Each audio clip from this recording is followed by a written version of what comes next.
ಲಕ್ಷ್ಮೀನಾರಾಯಣ ಮಧುಗಿರಿ ಇಲ್ಲ, ಮಂಜುನಾಥ ಲಕ್ಷ್ಮಣಾಚಾರ್ಯ ವೆಂಕಟೇಶ್ವರ.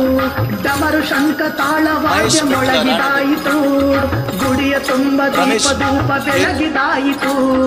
ಡಮರು ಶಂಖ ತಾಳವಾದ್ಯ ಮೊಳಗಿದಾಯಿತು, ಬಯಲಿನಲ್ಲಿ ರಥದ ಸಿಂಗಾರವಾಯಿತು, ಬಯಲಿನಲ್ಲಿ ರಥದ ಸಿಂಗಾರವಾಯಿತು.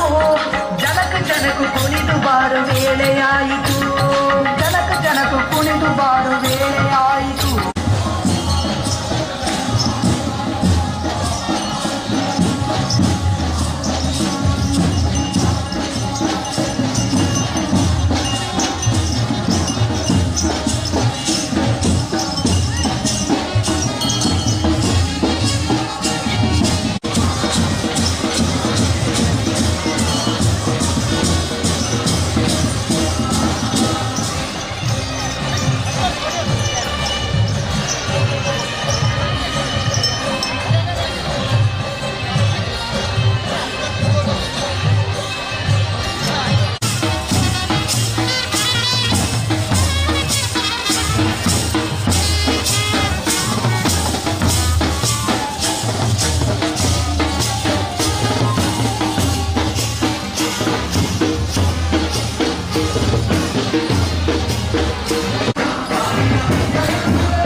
ವ್ಯವಸ್ಥಾಪನಾ ಸಮಿತಿಯ ಅಧ್ಯಕ್ಷರುಗಳು ಮುಂಭಾಗದಲ್ಲಿ ಆಸೀನರಾಗಬೇಕು. ಜಾಗೃತಿ ಅಣ್ಣ, ಜಾಗೃತಿ ಮಿತ್ರ ಪ್ರಶಸ್ತಿ ಪಡೆಯುವವರು ಕೂಡ ಮುಂಭಾಗಕ್ಕೆ ಬರಬೇಕು.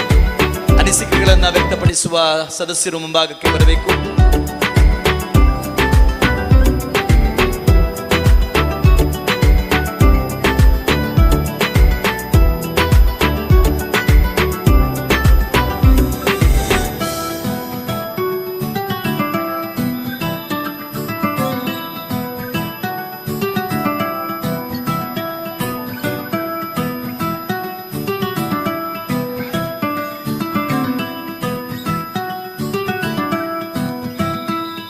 ದಯಮಾಡಿ ಎಲ್ಲ ಪತಾಕೆಗಳನ್ನು ಆ ಗೇಟಿನ ಹೊರಗೆ ಚೆನ್ನಾಗಿ ಸೆಟ್ ಮಾಡಬೇಕು.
ಒಟ್ಟಿಗೆ ಎದ್ದು ನಿಲ್ಬೇಕು. ಹಾಗೆ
ಮಿತ್ರ ಪ್ರಶಸ್ತಿ ಪಡೆಯಲಿರುವ ಎಲ್ಲ ನವಜೀವನ ಸಮಿತಿ ಸದಸ್ಯರು ಸಭಾಂಗಣದ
ಬಿಡುಗಡೆ ಮಾಡಲಿಕ್ಕಿದ್ದಾರೆ.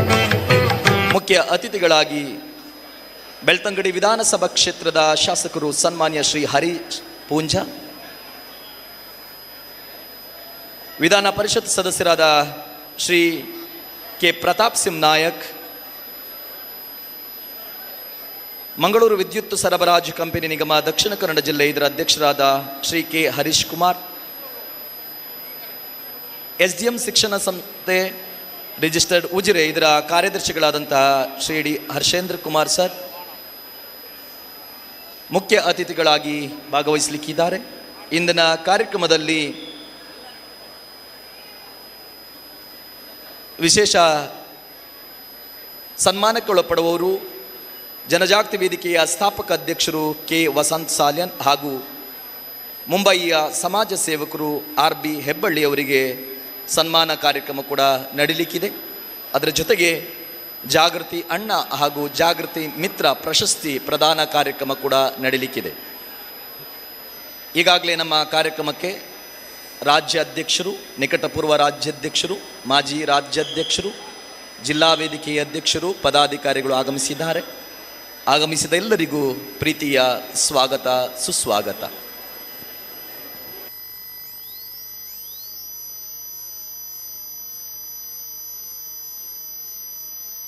ಆದ್ಮೇಲೆ ಕಾರ್ಯಕರ್ತರ ಗಮನಕ್ಕೆ 2000ನೇ ಶಿಬಿರದವರಿಗೆ ಜಾಗ ಇಲ್ಲದಿದ್ದರೆ ಎಡಭಾಗಕ್ಕೆ ಬರಲಿ. ಆದಷ್ಟು ಬೇಗ ಕೂತ್ಕೊಳ್ಬೇಕು, ಕುರ್ಚಿ ಭರ್ತಿ ಮಾಡಬೇಕು. ಹೊರಗಿನಿಂದ ಎಲ್ಲ ಕುರ್ಚಿ ಬಂದ್ ಮಾಡಿ ತಾಯಂದಿರಿಗೆ ಬೇಗ, ಆದಷ್ಟು ಬೇಗ ಬರಬೇಕು. ದಯವಿಟ್ಟಲ್ಲಿ ಗಮನಿಸಿ ಸರ್. ಕಾರ್ಯಕರ್ತರು ಮಧ್ಯದಲ್ಲಿ ಯಾರನ್ನು ಓಡಾಡಲಿಕ್ಕಿಲ್ಲ ಸರ್, ಖಾಲಿ ಮಾಡಿ, ಮಧ್ಯ ಖಾಲಿ ಮಾಡಬೇಕು. ದರ್ಶನ್ ಈಗ ಅತಿಥಿಗಳು ಬರ್ತಾರೆ, ಮಧ್ಯ ಖಾಲಿ ಮಾಡಬೇಕಲ್ಲ, ಯಾರು ನಿಲ್ಲಿಕ್ಕಿಲ್ಲ ಅಲ್ಲಿ.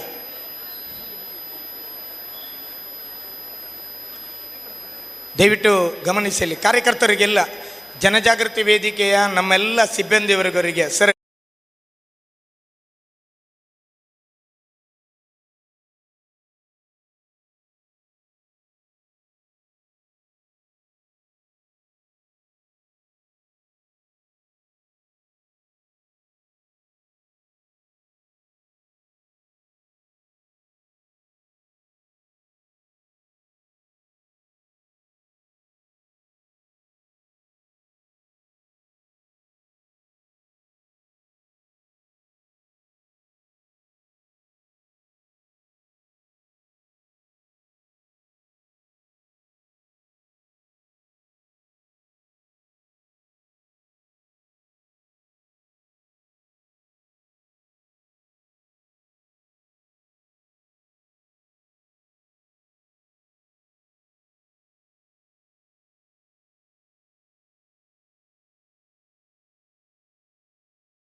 ಇವರು ವಹಿಸಲಿಕ್ಕಿದ್ದಾರೆ.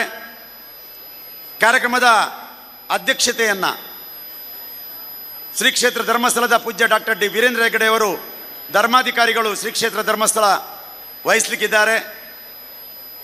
ಇವತ್ತಿನ ಕಾರ್ಯಕ್ರಮದ ಉದ್ಘಾಟನೆಯನ್ನು ಕರ್ನಾಟಕ ರಾಜ್ಯ ಮದ್ಯಪಾನ ಸಂಯಮ ಮಂಡಳಿ ಅಧ್ಯಕ್ಷರಾದಂಥ ಸನ್ಮಾನ್ಯ ಶ್ರೀ ಶರಣಪ್ಪ ಸಲದಾಪುರ ಮಾಡಲಿಕ್ಕಿದ್ದಾರೆ. ಮಾನ್ಯ ಶ್ರೀಮತಿ ಹೇಮಾವತಿ ವಿ ಹೆಗ್ಗಡೆಯವರು, ಮಾತೃಶ್ರೀಯವರು ಜನಜಾಗೃತಿಯ ನವಜೀವನ ಡಾಕ್ಯುಮೆಂಟ್ರಿಯನ್ನು ಬಿಡುಗಡೆ ಮಾಡಲಿಕ್ಕಿದ್ದಾರೆ. ಮುಖ್ಯ ಅತಿಥಿಗಳಾಗಿ ಬೆಳ್ತಂಗಡಿ ವಿಧಾನಸಭಾ ಕ್ಷೇತ್ರದ ಶಾಸಕರಾದಂಥ ಶ್ರೀ ಹರೀಶ್ ಪುಂಜ, ಶ್ರೀ ಕೆ ಪ್ರತಾಪ ಶಿವಯ್ಯ ನಾಯ್ಕ್ ಸನ್ಮಾನ್ಯರು, ಮಾನ್ಯ ವಿಧಾನ ಪರಿಷತ್ ಸದಸ್ಯರು ಹಾಗೂ ಬೆಳ್ತಂಗಡಿ ತಾಲೂಕಿನ ಮಾಜಿ ಜನಜಾಗೃತಿ ವೇದಿಕೆ ಅಧ್ಯಕ್ಷರು ಕೂಡ ಹೌದು, ಜನಜಾಗೃತಿ ಕುಟುಂಬದ ಹಿರಿಯ ಸದಸ್ಯರು ಕೂಡ ಹೌದು. ಅವರು ಇವತ್ತು ಕಾರ್ಯಕ್ರಮದಲ್ಲಿದ್ದಾರೆ. ಈಗಾಗಲೇ ಸನ್ಮಾನ್ಯ ಶ್ರೀ ಕೆ ಹರೀಶ್ ಕುಮಾರ್ ಅವರು ಜಾಥಾವನ್ನು ಉದ್ಘಾಟಿಸಿ ತೆರಳಿದ್ದಾರೆ. ನಮ್ಮ ಈ ವ್ಯವಸ್ಥೆಯಲ್ಲಿ ನಮಗೆ ಸದಾ ಬೆಂಬಲಾಗಿ ನಿಂತು ನಮ್ಮನ್ನು ಹುರಿದುಂಬಿಸಿ ಉತ್ತಮ ಕಾರ್ಯಕರ್ತರಾಗಿ ಹಾಗೂ ಒಳ್ಳೆ ಕಾರ್ಯಕ್ರಮವನ್ನು ಸಂಘಟನೆ ಮಾಡಲಿಕ್ಕೆ ಪ್ರೇರಣೆ ಕೊಡುವ ಸನ್ಮಾನ್ಯ ಶ್ರೀ ಡಿ ಹರ್ಷೇಂದ್ರ ಕುಮಾರ್ ಸರ್ ಅವರು ಈ ಕಾರ್ಯಕ್ರಮದಲ್ಲಿ ಮುಖ್ಯ ಅತಿಥಿಗಳಾಗಿದ್ದಾರೆ. ಈ ಒಂದು ಸಭೆಯಲ್ಲಿ ಜನಜಾಗೃತಿ ವೇದಿಕೆಯ ಪ್ರಥಮ ಕಾರ್ಯಕರ್ತ, ಪ್ರಥಮ ಹೋರಾಟಗಾರ, ಜನಜಾಗೃತಿ ವೇದಿಕೆಯ ಸ್ಥಾಪಕ ಅಧ್ಯಕ್ಷ ಶ್ರೀ ಕೆ ವಸಂತ ಸಾಲ್ಯಾನ್ರವರನ್ನು ನಾವು ಗೌರವಿಸಲಿಕ್ಕಿದ್ದೇವೆ. ಜನಜಾಗೃತಿ ವೇದಿಕೆಗೆ ನಿತ್ಯ ನಿರಂತರ ಕೊಡುಗೈ ದಾನವನ್ನು ಕೊಟ್ಟು ಕಳೆದ 30 ವರ್ಷದಿಂದಲೂ ವೇದಿಕೆಯ ಚಟುವಟಿಕೆಗಳಿಗೆ ಅನುದಾನ ಕೊಟ್ಟು ಬಂದಿರುವ ಮುಂಬೈ ಉದ್ಯಮಿ ಕ್ಷೇತ್ರದ ಭಕ್ತರಾಗಿರುವ ಶ್ರೀ RB ಹೆಬ್ಬಳ್ಳಿ ಅವರನ್ನು ಈ ಸಂದರ್ಭದಲ್ಲಿ ಸನ್ಮಾನಿಸಲಿಕ್ಕಿದ್ದೇವೆ.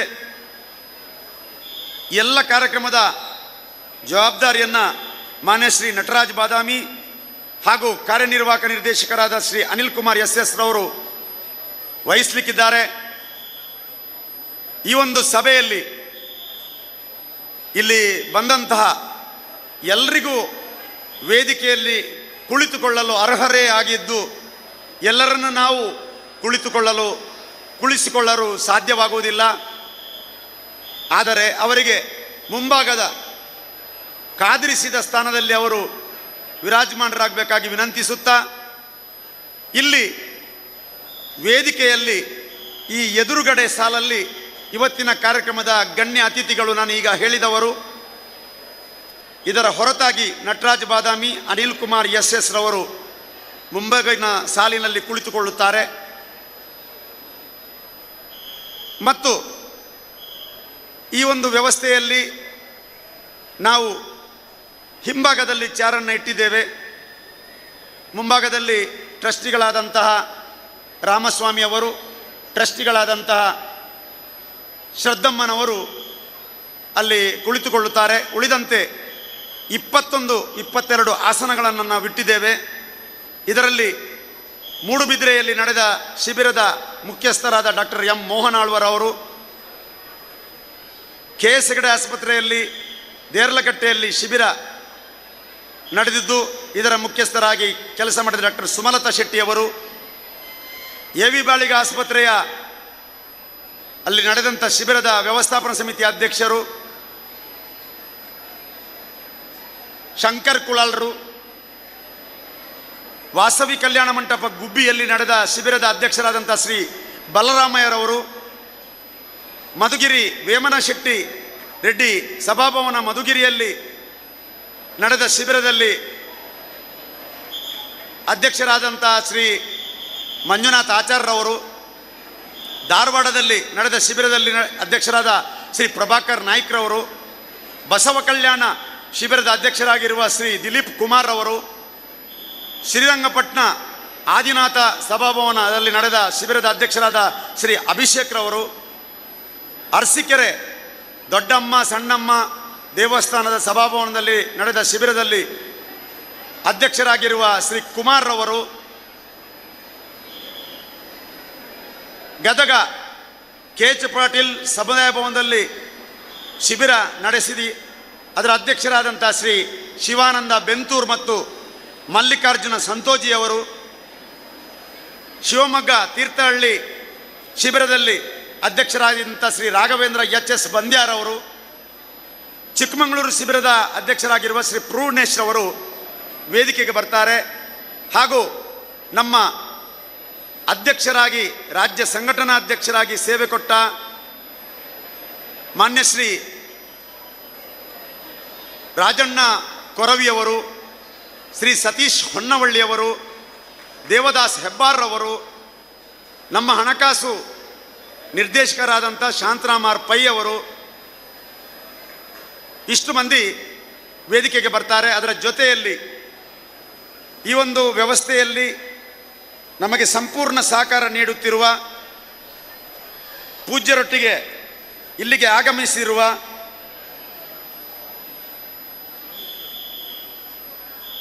ಗೌರವಾನ್ವಿತ ಮಹಾವೀರ್ರವರು ವೇದಿಕೆಯಲ್ಲಿರ್ತಾರೆ. ಮತ್ತು ಬೆಳ್ತಂಗಡಿ ತಾಲೂಕು ಜನಜಾಗೃತಿ ವೇದಿಕೆಯ ಅಧ್ಯಕ್ಷರಾಗಿರುವ ಕಾಸಿಂ ಮಲ್ಲಿಗೆ ಮನೆಯವರು ವೇದಿಕೆಯಲ್ಲಿ ಇರ್ತಾರೆ. ಇಷ್ಟು ಒಂದು ಗಮನದಲ್ಲಿಟ್ಟುಕೊಂಡು ಸಹಕರಿಸುವರೆ ವಿನಂತಿ. ಕಾರ್ಯಕ್ರಮದ ಇನ್ನು ಮುಂದಿನ ಭಾಗವಾಗಿ ಬೇಕಾಗಿರುವ ಸೂಚನೆಗಳನ್ನು ಕಾರ್ಯನಿರ್ವಾಹಕರು ಕೊಡ್ತಾರೆ. Hello sir.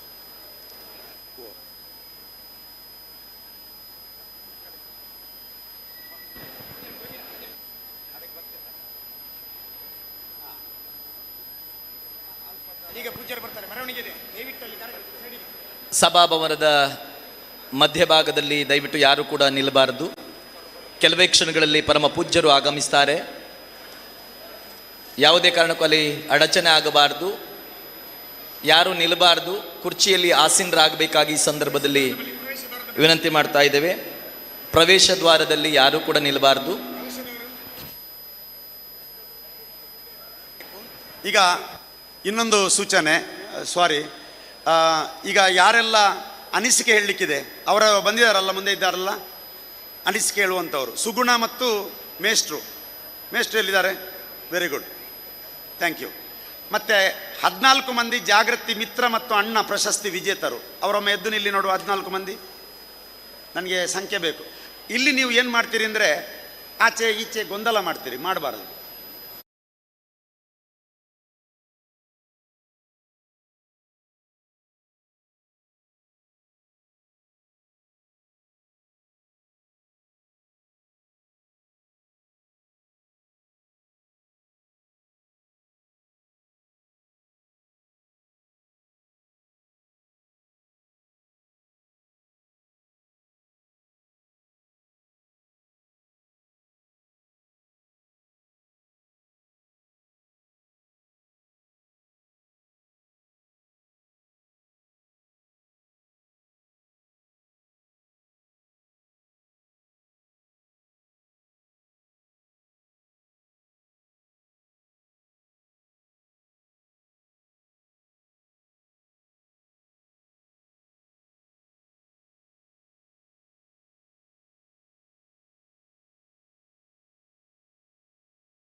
ಶಿಬಿರದಿಂದ ನಮಗೆ ಪುನರ್ಜನ್ಮ ಸಿಕ್ಕಿದೆ. ಪುನರ್ಜನ್ಮದ ಪೂಜ್ಯ ಕಾವಂದರು ಒಂದು ಮಾತು ಹೇಳ್ತಾರೆ, ಮದ್ಯ ವ್ಯಸನಿಯಾಗಿದ್ದುಕೊಂಡು ಕ್ಷೇತ್ರಕ್ಕೆ ಬರುವುದು ಮತ್ತು ವ್ಯಸನ ಮುಕ್ತರಾಗಿ ಬರುವುದಕ್ಕೆ ದೊಡ್ಡ ವ್ಯತ್ಯಾಸ ಇದೆ. ವ್ಯಸನ ಮುಕ್ತರಾಗಿ ಬಂದು ನೀವು ದೇವರ ದರ್ಶನ ಮಾಡಿದರೆ ನಿಮಗೆ ಡಬ್ಬಲ್ ಆಶೀರ್ವಾದ, ಅದರ ಒಟ್ಟಿಗೆ ಅದು ಪರಿಪೂರ್ಣ ದರ್ಶನ ಅಂತ ಹೇಳ್ತಾರೆ. ಅದಕ್ಕಾಗಿ ಇವತ್ತಿನ ದರ್ಶನ ನಿಮ್ಮ ಪರಿಪೂರ್ಣ ದರ್ಶನ. ಆ ಪರಿಪೂರ್ಣ ದರ್ಶನದಲ್ಲಿ ನೀವೆಲ್ಲ ಇದ್ದೀರಿ. ಅದಕ್ಕಾಗಿ ಬಂಧು ಮಿತ್ರರೇ, ನಾವು ಮಾತನಾಡುವ ಪ್ರತಿಯೊಂದು ಕ್ಷಣವನ್ನು ಆನಂದಿಸಿ. ಇದು ಸೂಚನೆ ಅಲ್ಲ, ನೀವು ಆನಂದಿಸ್ತೀರಿ, ಆದರೂ ನನ್ನ ಕರ್ತವ್ಯ ನಾವು ಹೇಳೋದು. ಮತ್ತು ಎದ್ದು ಹೋಗುವಂಥದ್ದು ಮಾಡಬೇಡಿ. ಮತ್ತು ಅಲ್ಲಿ ಗೇಟ್ ಹತ್ರ ನೀವು ನಿಮ್ಮನ್ನು ಹಿಂದೆ ಕಳಿಸಿದರೆ ಸಮಸ್ಯೆ ಆಗಬಾರ್ದು. ಇನ್ನೂ ತುಂಬ ಜನರಿಗೆ ಜಾಗ ಇದೆ ನಿಂತ್ಕೊಳ್ಳಿಕ್ಕೆ. ಹಾಗಾಗಿ ದಯಮಾಡಿ ನಿಮ್ಮೆಲ್ಲರ ಸಹಕಾರ ಕೊಡಿ.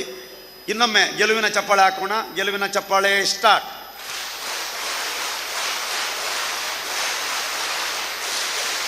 ಕೈ ಇನ್ನೂ ಮೇಲೆ ಬರಬೇಕು. ಅಲ್ಲಿ ಹೊರಗೆ ಇದ್ದವರು ಒಳಗಿದ್ದವರು ಎಲ್ಲರೂ ಸೇರಿ ಇನ್ನೊಮ್ಮೆ ಚಪ್ಪಾಳೆ ಹಾಕೋಣ. ಚಪ್ಪಾಳೆ ಸ್ಟಾರ್ಟ್.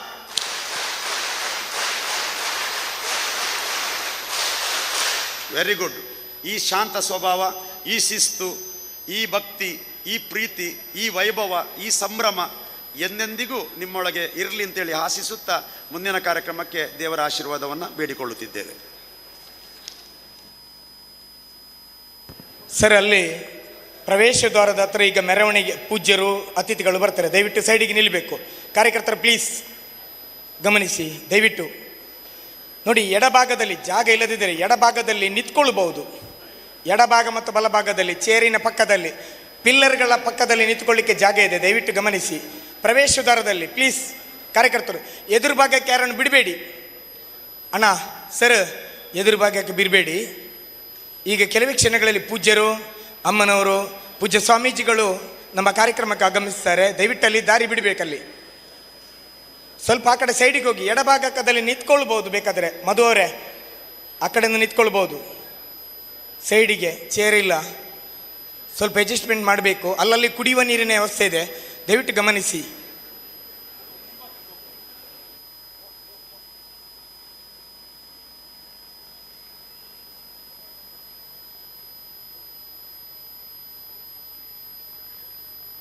ಚೆಂಡೆಯವರು ಮತ್ತು ಬ್ಯಾಂಡ್ನವರು ಎದುರಿಗೆ ಬರಬೇಕಲ್ಲಿ. ಚೆಂಡೆ ಬ್ಯಾಂಡ್ ಸೆಟ್ನವರು, ಕಲಶದವರು.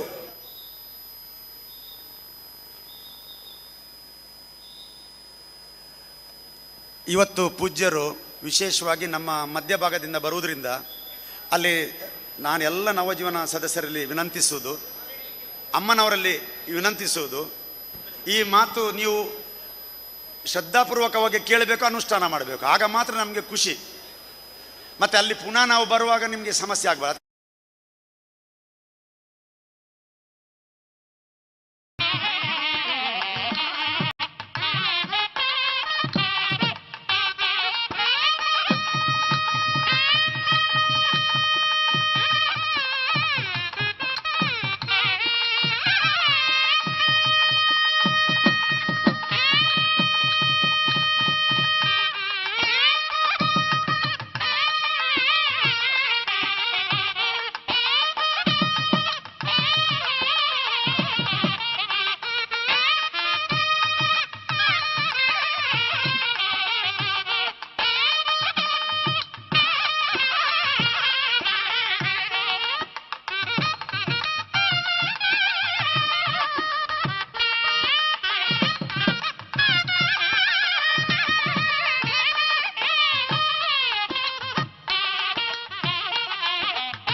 ಈ ಕಾರ್ಯಕ್ರಮಕ್ಕೆ ಆಗಮಿಸಲಿಕ್ಕಿದ್ದಾರೆ. ವಿಶೇಷವಾಗಿ ದಿವ್ಯ ಸಾನ್ನಿಧ್ಯವನ್ನು ಷಡಕ್ಷರ ಬ್ರಹ್ಮ ಶ್ರೀ ಚಂದ್ರಶೇಖರ ಶಿವಾಚಾರ್ಯ ಮಹಾಸ್ವಾಮೀಜಿಗಳು, ಶ್ರೀ ಗುರು ಶಾಂತೇಶ್ವರ ಸಂಸ್ಥಾನ ಹಿರೇಮಠ ಹುಕ್ಕೇರಿ ಬೆಳಗಾವಿ ಇವರು ಆಶೀರ್ವಚನ ನೀಡಲಿಕ್ಕಿದ್ದಾರೆ. ಕಾರ್ಯಕ್ರಮದ ಉದ್ಘಾಟನೆಯನ್ನು ಕರ್ನಾಟಕ ರಾಜ್ಯ ಮದ್ಯಪಾನ ಸಂಯಮ ಮಂಡಳಿ ಬೆಂಗಳೂರು ಇದರ ಅಧ್ಯಕ್ಷರಾದ ಶ್ರೀ ಶರಣಪ್ಪ ಸಳದಾಪುರ ಇವರು ನಡೆಸಿಕೊಡಲಿಕ್ಕಿದ್ದಾರೆ. ಜನಜಾಗೃತಿ ಡಾಕ್ಯುಮೆಂಟರಿ ಬಿಡುಗಡೆಯನ್ನು ಜ್ಞಾನ ವಿಕಾಸ ಮಹಿಳಾ ಕಾರ್ಯಕ್ರಮದ ಅಧ್ಯಕ್ಷರಾದ ಮಾತೃಶ್ರೀ ಹೇಮಾವತಿ ವಿ ಹೆಗ್ಗಡೆಯವರು ನೆರವೇರಿಸಿಕೊಳ್ಳಲಿಕ್ಕಿದ್ದಾರೆ. ಮುಖ್ಯ ಅತಿಥಿಗಳಾಗಿ ಶಾಸಕರಾದ ಹರೀಶ್ ಪೂಂಜಾ, ವಿಧಾನ ಪರಿಷತ್ ಸದಸ್ಯರಂತ ಕೆ ಪ್ರತಾಪ್ ಸಿಂಗ್ ನಾಯಕ್, ಮಂಗಳೂರು ವಿದ್ಯುತ್ ಸರಬರಾಜು ಕಂಪನಿ ನಿಗಮ ದಕ್ಷಿಣ ಕನ್ನಡ ಜಿಲ್ಲೆ ಇದರ ಅಧ್ಯಕ್ಷರಾದ ಕೆ ಹರೀಶ್ ಕುಮಾರ್, SDM ಶಿಕ್ಷಣ ಸಂಸ್ಥೆ ರಿಜಿಸ್ಟರ್ ಉಜಿರೆ ಇದರ ಕಾರ್ಯದರ್ಶಿಗಳು ಶ್ರೀ ಡಿ ಹರ್ಷೇಂದ್ರ ಕುಮಾರ್ ಸರ್ ಇವರು ಮುಖ್ಯ ಅತಿಥಿಗಳಾಗಿ ಭಾಗವಹಿಸಲಿಕ್ಕಿದ್ದಾರೆ.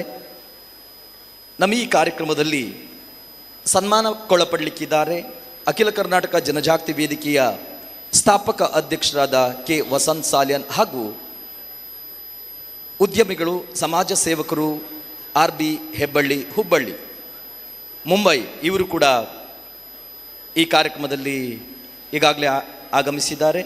ಆಗಮಿಸಿದ ಎಲ್ಲರಿಗೂ ನಮ್ಮ ಈ ಕಾರ್ಯಕ್ರಮಕ್ಕೆ ಪ್ರೀತಿಪೂರ್ವಕವಾದ ಸ್ವಾಗತವನ್ನು ಬಯಸ್ತಾ ಇದ್ದೇವೆ.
ಆತ್ಮೀಯರೇ,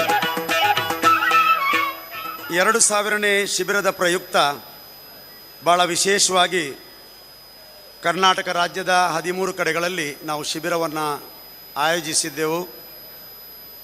ಈ ಶಿಬಿರವನ್ನು ಭಾಳ ಯಶಸ್ವಿಯಾಗಿ ನಮ್ಮ ಶಿಬಿರಾಧಿಕಾರಿ ಮತ್ತು ಆರೋಗ್ಯ ಸಹಾಯಕರ ತಂಡ ಸಮರ್ಥವಾಗಿ ನಿರ್ವಹಿಸಿದೆ. KR ನಗರದಲ್ಲಿ ರಾಜೇಶ್ ರವರು ವಿಶೇಷವಾಗಿ ಬಂದು ನಮಗೆ ಸಹಕರಿಸಿದ್ದಾರೆ. ನಿಜವಾಗಿಯೂ ಇದೊಂದು ವ್ಯಸನಿಗಳಿಗೆ ವ್ಯಸನ ಮುಕ್ತರಾಗುವ ಒಂದು ಯಜ್ಞ ಇದೊಂದು ದೊಡ್ಡ ಹೋಮ, ಇದೊಂದು ದೊಡ್ಡ ಹವನ. ಇದರಲ್ಲಿ ಭಾಳಷ್ಟು ಶ್ರಮಪಟ್ಟು ಕೆಲಸ ಮಾಡಿದ ನಿಮಗೆಲ್ಲರಿಗೂ ಇವತ್ತು ಸ್ವಾಮಿಯ ಮಂಜುನಾಥನ ಆ ಒಂದು ಸಂತೋಷದ ಅನುಭವ ಆಗಲಿಕ್ಕಿದೆ. ವಿಶೇಷವಾಗಿ ಗದಗದಲ್ಲಿ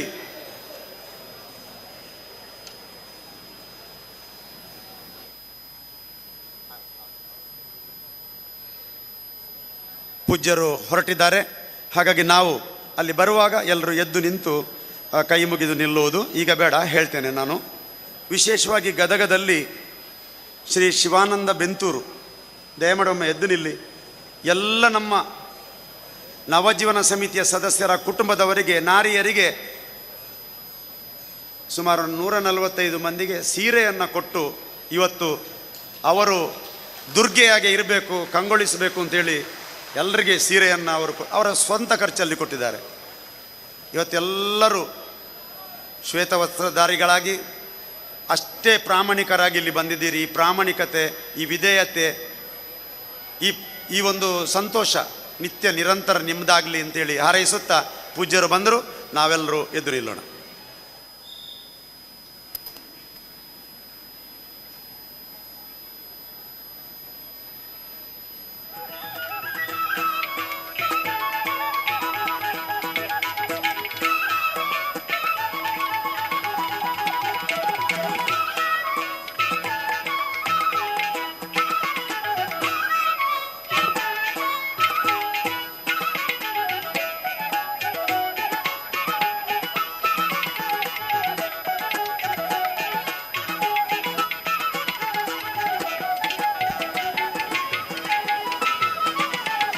ದ್ವಿಸಹಸ್ರ ಮಧ್ಯವರ್ಜನ ಶಿಬಿರದ ಸಹಸ್ರಾರು ಮಧ್ಯವರ್ಜಿತರ ಸಮಾವೇಶ.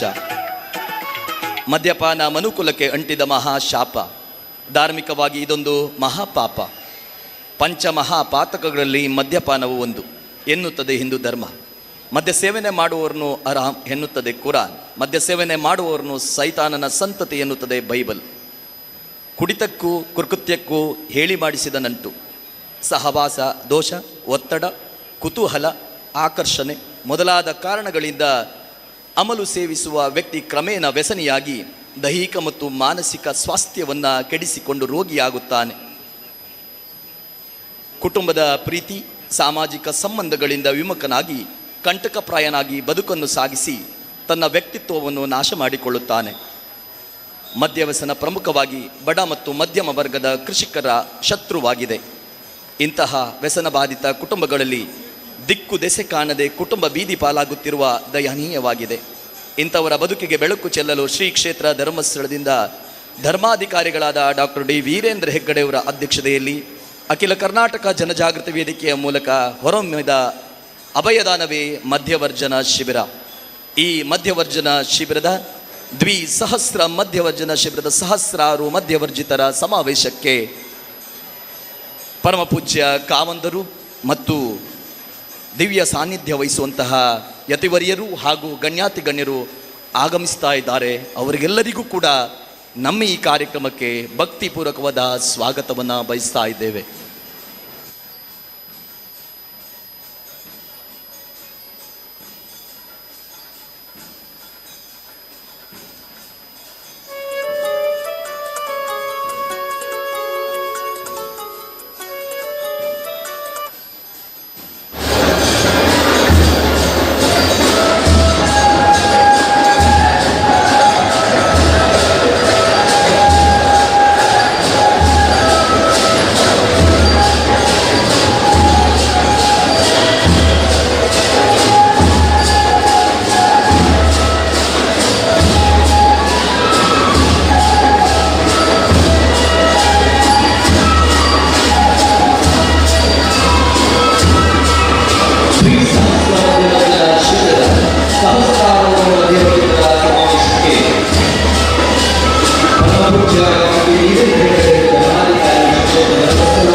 ಇಂದಿನ ಕಾರ್ಯಕ್ರಮದ ಅಧ್ಯಕ್ಷತೆಯನ್ನು ವಹಿಸಿರತಕ್ಕಂತಹ ಪರಮ ಪೂಜ್ಯ ಡಾಕ್ಟರ್ ಡಿ ವೀರೇಂದ್ರ ಹೆಗ್ಗಡೆ ಅವರು ಧರ್ಮಾಧಿಕಾರಿಗಳು ಶ್ರೀ ಕ್ಷೇತ್ರ ಧರ್ಮಸ್ಥಳ ವೇದಿಕೆಗೆ ಆಗಮಿಸ್ತಾ ಇದ್ದಾರೆ.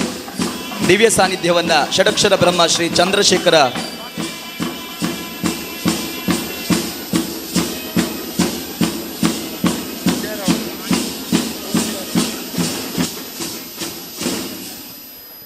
ದಿವ್ಯ ಸಾನ್ನಿಧ್ಯವನ್ನ ಷಡಕ್ಷರಿ ಬ್ರಹ್ಮ ಶ್ರೀ ಚಂದ್ರಶೇಖರ ಶಿವಾಚಾರ್ಯ ಮಹಾಸ್ವಾಮೀಜಿಗಳು ಆಸೀನರಾಗಿದ್ದಾರೆ. ಅಧ್ಯಕ್ಷತೆಯನ್ನು ಪರಮ ಪೂಜ್ಯ ಕಾವಂದರು ವಹಿಸಿಕೊಂಡಿದ್ದಾರೆ. ಈ ಕಾರ್ಯಕ್ರಮದ ಉದ್ಘಾಟಕರು ಕರ್ನಾಟಕ ರಾಜ್ಯ ಮದ್ಯಪಾನ ಸೇವಾ ಮಂಡಳಿಯ ಅಧ್ಯಕ್ಷರು ಶ್ರೀ ಶರಣಪ್ಪ ಸಲದಾಪುರ ಇವರು ವೇದಿಕೆ ಬರಬೇಕು. ಜನಜಾಗೃತಿ ವೇದಿಕೆಯ ಡಾಕ್ಯುಮೆಂಟರಿ ಬಿಡುಗಡೆಯನ್ನು ಮಾಡಲಿಕ್ಕಿದ್ದಾರೆ ಮಾತೃಶ್ರೀ ಹೇಮಾವತಿ ವಿ ಹೆಗ್ಗಡೆಯವರು. ವಿಧಾನ ಪರಿಷತ್ ಸದಸ್ಯರಾದಂಥ ಕೆ ಪ್ರತಾಪ್ ಸಿಂಹ ನಾಯ್ಕ್ ಸರ್ ಅವರು ವೇದಿಕೆಗೆ ಬರಬೇಕು. ಅದೇ ರೀತಿ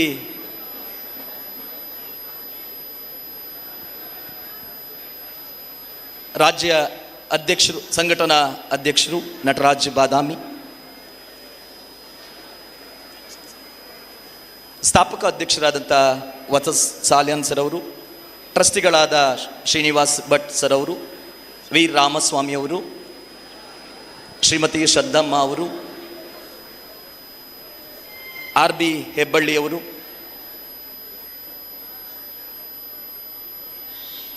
SDM ಶಿಕ್ಷಣ ಸಂಸ್ಥೆಯ ಕಾರ್ಯದರ್ಶಿಗಳಾದಂತಹ ಶ್ರೀ ಡಿ ಹರ್ಷೇಂದ್ರ ಕುಮಾರ್ ಸರ್ ಅವರು ಹಾಗೂ ವ್ಯವಸ್ಥಾಪನಾ ಸಮಿತಿಯ 2000 ಶಿಬಿರದ ವ್ಯವಸ್ಥಾಪನಾ ಸಮಿತಿಯ ಅಧ್ಯಕ್ಷರುಗಳು ಎಲ್ಲರೂ ಕೂಡ ವೇದಿಕೆ ಬರಬೇಕಾಗಿ ಈ ಸಂದರ್ಭದಲ್ಲಿ ವಿನಂತಿಯನ್ನು ಮಾಡ್ತಾ ಇದ್ದೇನೆ. ಉಡುಪಿ ಶಂಕರ್ ಕುಲಾಲ್, ಗುಬ್ಬಿ ಆನಾಲಿಂಗಪ್ಪ, ಮಧುಗಿರಿ ಲಾಲ್ಪೇಟೆ ಮಂಜುನಾಥ್, ಧಾರವಾಡ ಪ್ರಭಾಕರ್ ನಾಯಕ್, ಬಸವ ಕಲ್ಯಾಣ ದಿಲೀಪ್ ಕುಮಾರ್, ಶ್ರೀರಂಗಪಟ್ಟಣ ಶ್ರೀ ಅಭಿಷೇಕ್, ಅರಸೀಕೆರೆ ಶ್ರೀ ಕುಮಾರ್ ಜಿಎನ್, ಗದಗ ಶಿವಾನಂದ ಬಿಂತೂರು, ತೀರ್ಥಹಳ್ಳಿ ರಾಘವೇಂದ್ರ, ಕೊಪ್ಪ ಶ್ರೀ ಪೂರ್ಣೇಶ್ ಹಾಗೂ ನಮ್ಮ ಕಾರ್ಯನಿರ್ವಾಹಕ ನಿರ್ದೇಶಕರು ಕೂಡ ಆಸೀನರಾಗಬೇಕಾಗಿ ವಿನಂತಿಯನ್ನು ಮಾಡುತ್ತಾ, ಶ್ರೀ ಕ್ಷೇತ್ರ ಧರ್ಮಸ್ಥಳದ ಮಂಜುನಾಥ ಸ್ವಾಮಿ ಮತ್ತು ಧರ್ಮದೇವತೆಗಳನ್ನು ಪ್ರಾರ್ಥಿಸಿ ಪೂಜ್ಯ ಕಾವಂದರನ್ನು ಹಾಗೂ ಮಾತೃಶ್ರೀ ಅಮ್ಮನವರನ್ನ ಅಭಿನಮಿಸಿ ಆಗಮಿಸಿದ ಗಣ್ಯರಿಗೆ ಹಾಗೂ ಸೇರಿರುವ ಎಲ್ಲ ಸಜ್ಜನ ಬಂಧುಗಳಿಗೆ ಗೌರವದ ವಂದನೆಗಳನ್ನು ಸಲ್ಲಿಸುತ್ತಾ ಸಭಾ ಕಾರ್ಯಕ್ರಮದ ಶುಭಾರಂಭವನ್ನು ಮಾಡುವುದಕ್ಕೆ ಪೂಜ್ಯ ಕಾವಂದರ ಅಪ್ಪನೆಯನ್ನು ಪ್ರಾರ್ಥಿಸುತ್ತಿದ್ದೇನೆ. ಈ ಜಗ ಭಗವಂತನ ಚಿತ್ತ, ನಾ ಭಗವಂತನ ಪುತ್ರ, ಇಲ್ಲಿ ನಡೆಯುವುದೆಲ್ಲವೂ ಅವನದೇ ಸೂತ್ರ, ಆದ್ದರಿಂದಲೇ ನಮ್ಮ ಈ ಸಮಾರಂಭದ ನಿರ್ವಿಘ್ನತೆಗಾಗಿ ಪ್ರಾರ್ಥಿಸೋಣ ಅವನ ಹತ್ತಿರ. ಇದೀಗ ಪ್ರಾರ್ಥನೆ ನೆರವೇರಿಸಿಕೊಡುತ್ತಾರೆ ಕೇಂದ್ರ ಕಚೇರಿಯ ಸುಮಲತಾ, ಪ್ರಿಯಾ, ಸುಮಿತ್ರಾ ಇವರಿಂದ ಪ್ರಾರ್ಥನೆ.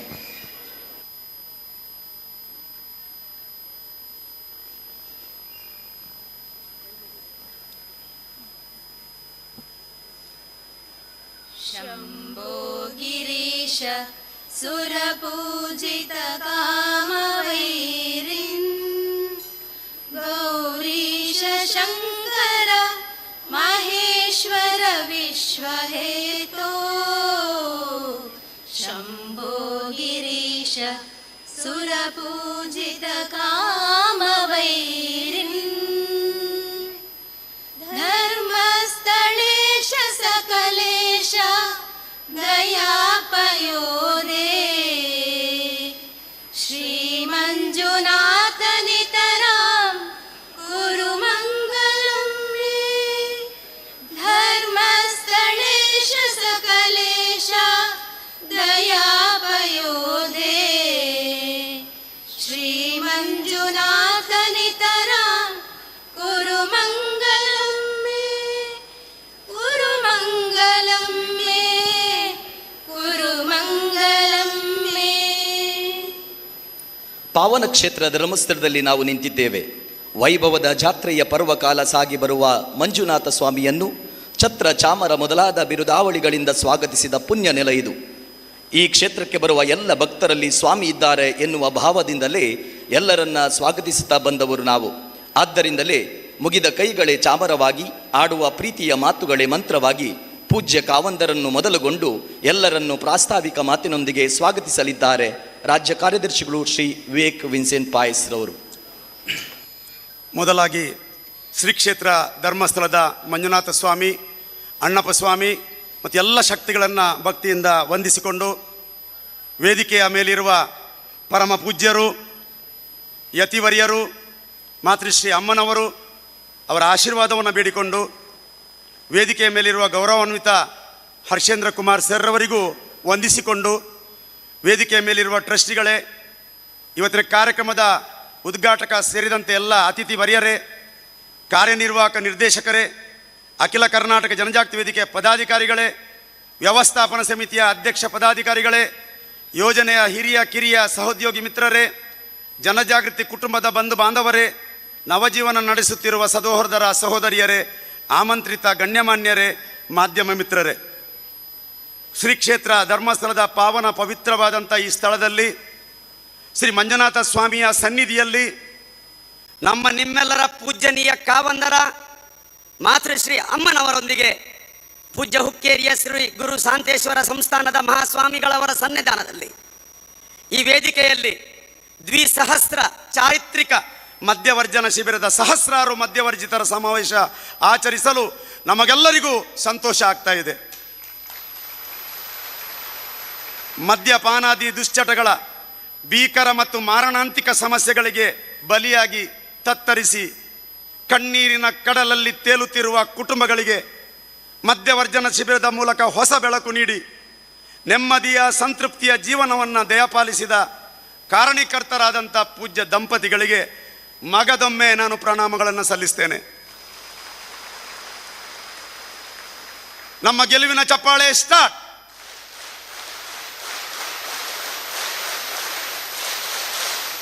ಇನ್ನೊಮ್ಮೆ ನಮ್ಮ ಗೆಲುವಿನ ಚಪ್ಪಾಳೆ ಸ್ಟಾರ್ಟ್.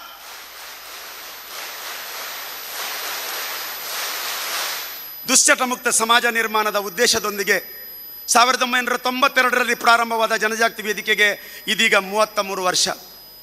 ಪೂಜ್ಯರ ಮನದಾಸೆಯಂತೆ ಈ ನಿಟ್ಟಿನಲ್ಲಿ ರಾಜ್ಯದ ವಿವಿಧ ಆವಿಷ್ಕಾರಗಳನ್ನು ವೇದಿಕೆಯ ಮೂಲಕ ನಡೆಸಿ ವ್ಯಸನ ಬಾಧಿತ ಕುಟುಂಬಗಳಲ್ಲಿ ನೆಮ್ಮದಿಯ ಬದುಕು ನಿರ್ಮಾಣ ಮಾಡುವಲ್ಲಿ ಈ ವೇದಿಕೆ ಅವಿರತ ಪ್ರಯತ್ನ ಮಾಡಿದೆ. ಈ ವೇದಿಕೆಯ ಜನಪ್ರಿಯ ಮತ್ತು ಬಹುಮುಖ್ಯ ಕಾರ್ಯಕ್ರಮವೇ ಮದ್ಯವರ್ಜನ ಶಿಬಿರ.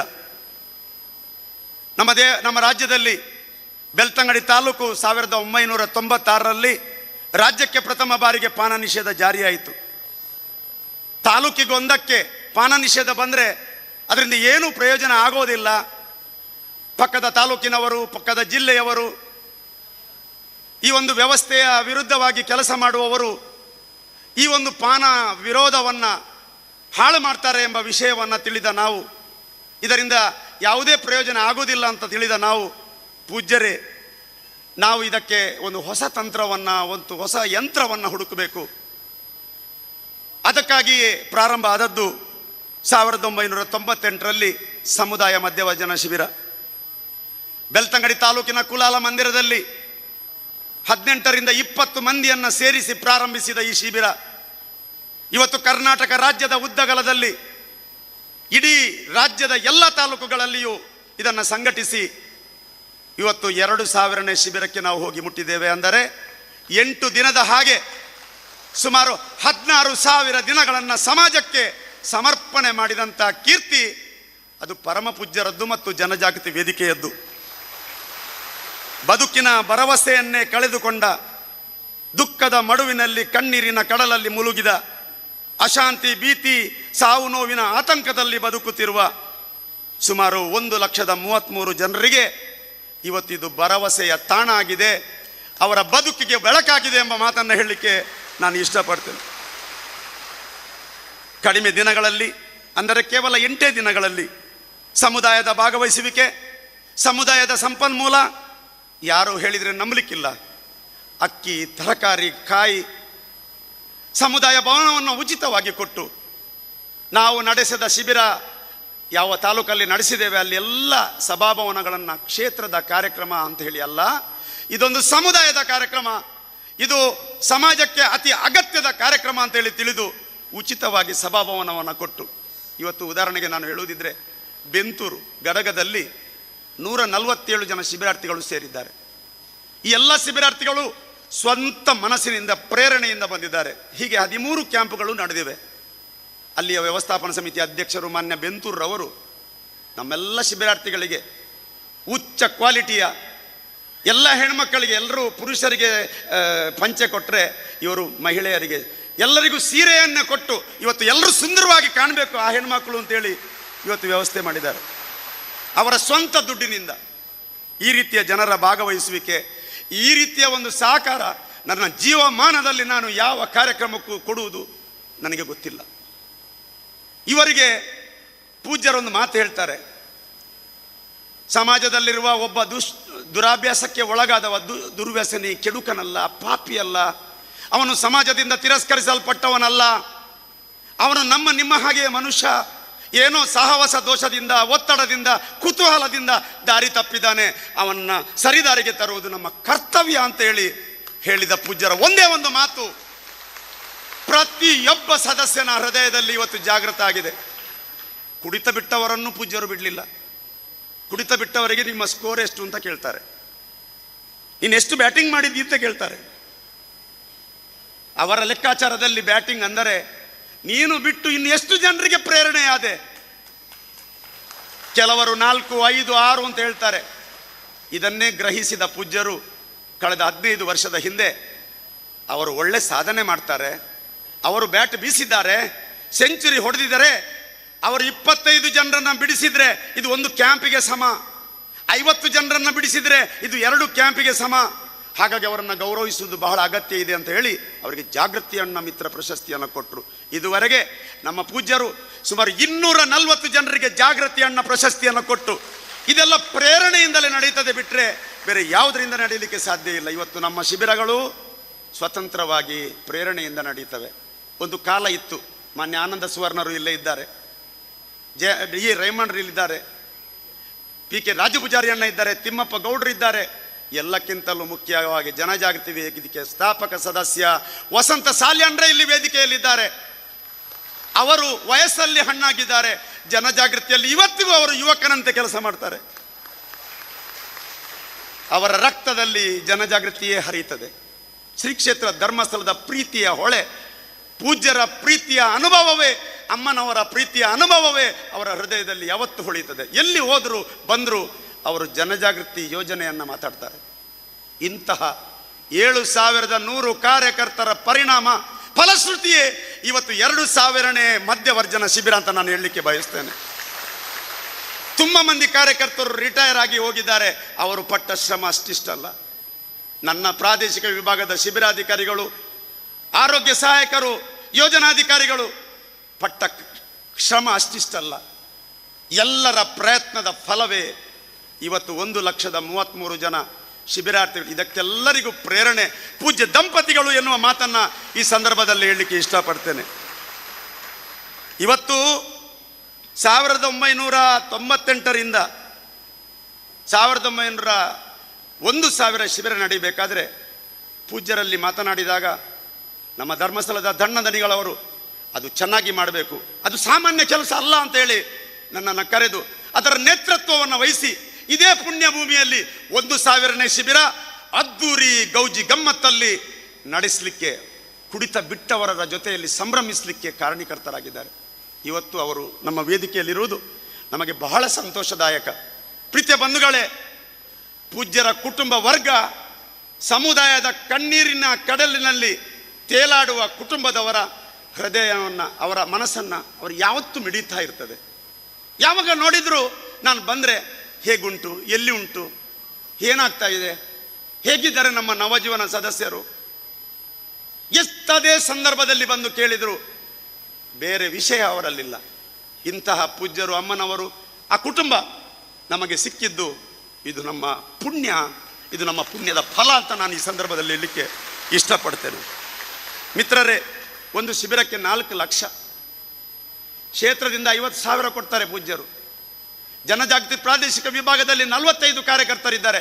ಒಬ್ಬರಿಗೂ ಜನಜಾಗೃತಿ ವೇದಿಕೆ ಸಂಬಳ ಕೊಡಲ್ಲ, ಶ್ರೀ ಕ್ಷೇತ್ರ ಧರ್ಮಸ್ಥಳ ಗ್ರಾಮಾಭಿವೃದ್ಧಿ ಯೋಜನೆ ಸಂಬಳ ಕೊಡ್ತಿದ್ದಾರೆ. ಅರ್ಥ ಪೂಜ್ಯರ ಪ್ರೀತಿ ಎಷ್ಟು ದೊಡ್ಡದು ನೋಡಿ.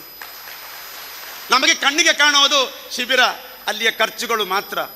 ಪರೋಕ್ಷವಾಗಿ ಶಿಬಿರದ 80% ಖರ್ಚು ಶ್ರೀ ಕ್ಷೇತ್ರ ಧರ್ಮಸ್ಥಳದಿಂದ ಭರಿಸಲಾಗ್ತಿದೆ ಎಂಬ ಮಾತನ್ನು ಈ ಸಂದರ್ಭದಲ್ಲಿ ಹೇಳಲಿಕ್ಕೆ ನಾನು ಇಷ್ಟಪಡ್ತೇನೆ. ಇವತ್ತು ನಮ್ಮಂಥ ಕಾರ್ಯಕರ್ತರ ಸಂಬಳ, ಅದರ ಒಟ್ಟಿಗೆ 50,000, ಅದರ ಒಟ್ಟಿಗೆ ನಾವು ಅದಕ್ಕೆ ಮಾಡುವ ತಯಾರಿ, ಅನುಪಾಲನೆಯ ಖರ್ಚುಗಳು ಎಲ್ಲವೂ ಸೇರಿದರೆ ಜನಜಾಗೃತಿ ವೇದಿಕೆಗೆ ಪೂಜ್ಯರು ಕೊಟ್ಟ ಪ್ರೇರಣೆ, ಒಲವು, ಪ್ರೀತಿ. ಅವ್ರು ಹೇಳ್ತಾರೆ, ಯೋಜನೆಯ ಎಲ್ಲ ಕಾರ್ಯಕ್ರಮಗಳನ್ನು ಒಂದು ತಕ್ಕಡಿಯಲ್ಲಿ ಹಾಕಿದರೆ, ಜನಜಾಗೃತಿ ಕಾರ್ಯಕ್ರಮವನ್ನು ಒಂದು ತಕ್ಕಡಿಯಲ್ಲಿ ಹಾಕಿದರೆ ಅದರ ತೂಕ ಸಮಾನವಾಗಿದೆ. ಯಾಕಂದರೆ ಅದು ಅಷ್ಟು ಮಟ್ಟಿಗೆ ಅದು ಜನರನ್ನು ತಲುಪ್ತದೆ. ಆ ತಲುಪಿದರೆ ಯೋಜನೆ ಅನುಷ್ಠಾನ ಆಗ್ತದೆ ಎಂಬ ಮಾತು. ನಮ್ಮ ಯೋಜನೆಯ ಈ ಒಂದು ಕ್ಯಾಂಪಿಗೆ 4 ಲಕ್ಷ, ಈ ಪ್ರಕಾರ ಸುಮಾರು 2,000 ಕ್ಯಾಂಪಿಗೆ 75 ಕೋಟಿ ರೂಪಾಯಿ ಹಣವನ್ನು ಸಮಾಜ ಮತ್ತು ಕ್ಷೇತ್ರ ಭರಿಸಿರುವುದು ಇದು ದೊಡ್ಡ ಸಾಧನೆ. ಇಂಥ ಸಾಧನೆ ಯಾವ ಗಿನ್ನಿಸ್ ಬುಕ್ಕಲ್ಲಿಲ್ಲ, ಯಾವ ವರ್ಲ್ಡ್ ರೆಕಾರ್ಡಲ್ಲಿಲ್ಲ, ಯಾವ ಗೂಗಲಲ್ಲಿ ಒತ್ತಿದ್ರೆ ಒಂದು 10 ಕ್ಯಾಂಪ್ ಮಾಡಿದವರ ವರದಿ ಸಿಗುವುದಿಲ್ಲ. ಆದರೆ ನಮ್ಮ ದುರದೃಷ್ಟ, ಈ ದಾಖಲೆ ಯಾವ ಬುಕ್ಕಲ್ಲಿ ರೆಕಾರ್ಡು ಆಗುವುದಿಲ್ಲ, ಇದನ್ನು ಯಾರು ಎಕ್ಸೆಪ್ಟು ಮಾಡೋದಿಲ್ಲ. ಆದರೆ ಒಂದು ನಿಮಿಷ, ಒಂದು ವಿಷಕಂಠನಾದ ಮಂಜುನಾಥ ಎಕ್ಸೆಪ್ಟ್ ಮಾಡ್ತಾನೆ ಎಂಬುದನ್ನು ತಿಳಿದು ಇವತ್ತು ಅವರ ಸಾನ್ನಿಧ್ಯದಲ್ಲಿ ನಾವು ಎಲ್ಲ ಸಭೆ ಸೇರಿದ್ದೇವೆ. ಕರ್ನಾಟಕ ರಾಜ್ಯದ ಎಲ್ಲರನ್ನು ನಾನು ನೆನಪಿಸಬೇಕು ಅಂತ ಆಸೆ ಆಗ್ತದೆ. 37 ಜಿಲ್ಲಾ ವೇದಿಕೆಗಳು, 16 ತಾಲೂಕು ವೇದಿಕೆಗಳು, ವಲಯ ವೇದಿಕೆಗಳು, ಗ್ರಾಮ ಸಮಿತಿಗಳು ಈ ಸೇವೆಯಲ್ಲಿ ನಿರಂತರ ತನ್ನನ್ನು ತಾನು ತೊಡಗಿಸಿಕೊಂಡಿದ್ದಾರೆ. ಇವತ್ತು ಸರಾಸರಿ 150 ಶಿಬಿರ ನಡೆಯುತ್ತದೆ. 10,000 ಜನರು ವರ್ಷಕ್ಕೆ ಬಿಡ್ತಾರೆ. ಸಂಯಮ ಮಂಡಳಿ 25 ವರ್ಷದಿಂದ ನಮ್ಮ ಕಾರ್ಯಕ್ರಮಕ್ಕೆ ಮೆಚ್ಚುಗೆ ವ್ಯಕ್ತಪಡಿಸಿ ಇವತ್ತು ಶಲದಾಪುರವರು ಬಂದಿದ್ದಾರೆ. ನಮ್ಮ ಸಂಯಮ ಮಂಡಳಿಯಿಂದ ನಮ್ಮ ಪೂಜ್ಯರಿಗೆ ಸಂಯಮ ಪ್ರಶಸ್ತಿ ಕೊಟ್ಟರು. ಇಂಡಿಯನ್ ಸೈಕ್ಯಾಟ್ರಿಕ್ ಅಸೋಸಿಯೇಷನ್ ಅಂತ ಹೇಳಿದರೆ ಅದು ದೊಡ್ಡ ಮನೋರೋಗ ವೈದ್ಯಕೀಯ ನಿರ್ವಹಣೆ ಮಾಡುವ ಸೊಸೈಟಿ. ಆ ಸೊಸೈಟಿಯಿಂದ ಡಾಕ್ಟರ್ ಶ್ರೀನಿವಾಸ್ ಭಟ್ರು ಇಲ್ಲಿದ್ದಾರೆ. ಆ ಸೊಸೈಟಿಯ ಕರ್ನಾಟಕ ಬ್ರಾಂಚ್ನಿಂದ ಪೂಜ್ಯರಿಗೆ 2000 ಇಸ್ವಿಯಲ್ಲಿ ಸಂಯಮ ಪ್ರಶಸ್ತಿ ಬಂತು. ಇದು ನಮ್ಮ ಜನಜಾಗೃತಿ ವೇದಿಕೆಯ ಹೆಮ್ಮೆ ಅಂತ ಹೇಳಲಿಕ್ಕೆ ನಾನು ಇಷ್ಟಪಡ್ತೇನೆ. ಪ್ರಾರಂಭದಲ್ಲಿ ಒತ್ತಾಯಪೂರ್ವಕವಾಗಿ ಸೇರುವ ಶಿಬಿರಾರ್ಥಿಗಳು ಇವತ್ತು ಪ್ರೀತಿಯಿಂದ ಸೇರ್ತಾ ಇದ್ದಾರೆ. ಎಲ್ಲ ವಿಷಯವನ್ನು ಮನಸ್ಸಲ್ಲಿಟ್ಟುಕೊಂಡು ಇವತ್ತು ಶಿಬಿರಗಳು ಭಾಳ ಚೆನ್ನಾಗಿ ನಡೀತವೆ. ಇವತ್ತು ನಮಗೆ ಒತ್ತಡ ಕಡಿಮೆ, ಆದರೂ ಸ್ವಲ್ಪ ಆತಂಕ ಆಗ್ತದೆ ಆರೋಗ್ಯದ ಬಗ್ಗೆ. ಆ ಆರೋಗ್ಯದ ವ್ಯವಸ್ಥೆಯಲ್ಲಿ ನಾವು PHCಗಳನ್ನು ಇನ್ವಾಲ್ವ್ ಮಾಡ್ತೇವೆ, ಪೊಲೀಸ್ ಇಲಾಖೆಯನ್ನು ಇನ್ವಾಲ್ವ್ ಮಾಡ್ತೇವೆ, ನಮಗೆ ಡಿಅಡಿಕ್ಷನ್ ಸೆಂಟರ್ ಇದೆ, ಅದಕ್ಕೆ ಲೈಸೆನ್ಸ್ ಇದೆ. ಎಲ್ಲವೂ ಅಧಿಕೃತವಾಗಿ, ಸಾಂಗವಾಗಿ, ಸುಸೂತ್ರವಾಗಿ ನಡೀತದೆ. ಎಲ್ಲ ಕಾರ್ಯಕ್ರಮಕ್ಕೆ ಮಾನ್ಯ ಕಾರ್ಯನಿರ್ವಾಹಕ ನಿರ್ದೇಶಕರಾದಂಥ ಅನಿಲ್ ಕುಮಾರ್ ಸರ್ ಅವರು ಅವರ ನೇತೃತ್ವದಲ್ಲಿ ಮುನ್ನಡೆಯುವ ಕಾರ್ಯಪಡೆ ನಮ್ಮೊಂದಿಗೆ ಹೆಗಲಿಗೆ ಹೆಗಲು ಕೊಟ್ಟು ಕೆಲಸ ಮಾಡಿದ ಕಾರಣಕ್ಕಾಗಿ ಈ ಸಾಧನೆ ನಮಗೆ ಬರಲಿಕ್ಕೆ ಸಾಧ್ಯ ಆಗ್ತದೆ. WHO ಪ್ರಕಾರ 20% ಸಕ್ಸಸ್, ಅದು ಅತಿ ಉತ್ತಮ ಸಕ್ಸಸ್ ಅಂತ ಹೇಳ್ತಾರೆ. ಯೋಜನೆಯ ಫಾಲೋಅಪ್ ಇದ್ದದ್ರಿಂದ ನಮ್ಮಲ್ಲಿ 60ರಿಂದ 80% ಸಕ್ಸಸ್ ಇವತ್ತು ಸಿಗ್ತದಂತಾದರೆ, 60 ಅಂತ ಹೇಳಿದ್ದು ಯಾಕಂತ ಕೇಳಿದರೆ ಕೆಲವು ತಾಲೂಕಲ್ಲಿ ಆ ರೀತಿ ಇರ್ತದೆ, ಕೆಲವು ತಾಲೂಕಲ್ಲಿ 80 ಇರ್ತದೆ. ಎವರೇಜ್ 78% ಸಕ್ಸಸ್ ನಮಗೆ ಇವತ್ತು ಸಿಗ್ತದಂತಾದರೆ ನಾವು ವಿಶ್ವದ ಯಾವ ದಾಖಲೆಗಳಿಗೆ ಸರಿಯಾಗಿ ನಾವು ಕೆಲಸ ಮಾಡೋದಲ್ಲ, ಅನುಪಾಲನೆಯಲ್ಲಿ 100% ಜನ ಬಿಡಬೇಕು ಅಂತ ಹೇಳುವ ಪ್ರಯತ್ನದಲ್ಲಿ ಇವತ್ತು ಕೆಲಸ ಮಾಡ್ತೇವೆ. ವ್ಯವಸ್ಥಾಪನಾ ಸಮಿತಿಯ ಮೂಲಕ ಶಿಬಿರ ನಡೀತದೆ, ಚೆನ್ನಾಗಿಯೇ ನಡೀತದೆ. ಶಿಬಿರದ ನಂತರ ಒಂದು ವಿಚಿತ್ರ ನಡೀತದೆ. ಇದನ್ನು ಕೇಳಿಬಿಟ್ಟವರು, ನೋಡಿಬಿಟ್ಟವರು, ಪರೋಕ್ಷವಾಗಿ ಬಿಟ್ಟವರು ಅಷ್ಟೇ ಜನ. ಸಮುದಾಯ ಜಾಗೃತಿ ಮೂಡ್ತದೆ. ಎಲ್ಲ ಕಾರ್ಯಕ್ರಮದ ಪೂಜ್ಯರ ಮಾರ್ಗದರ್ಶನ ನಮಗೆ ಸಿಕ್ಕಿದೆ. ಇವತ್ತು ತುಂಬ ವಿಷಯ ಹೇಳುವುದಿದೆ, ನಾನು ಹೇಳಕ್ಕೆ ಹೋಗುವುದಿಲ್ಲ. ಮುಖ್ಯವಾಗಿ ಸಭೆಯಲ್ಲಿರುವ ನಮ್ಮ ಪೂಜ್ಯರಗಳ ಮಾಹಿತಿ ನಮಗೆ ಇವತ್ತು ದೀಕ್ಷೆ, ನಮಗೆ ಇನ್ನು ಮುಂದಿನ ದಿನಕ್ಕೆ ಅದು ದಾರಿದೀಪ.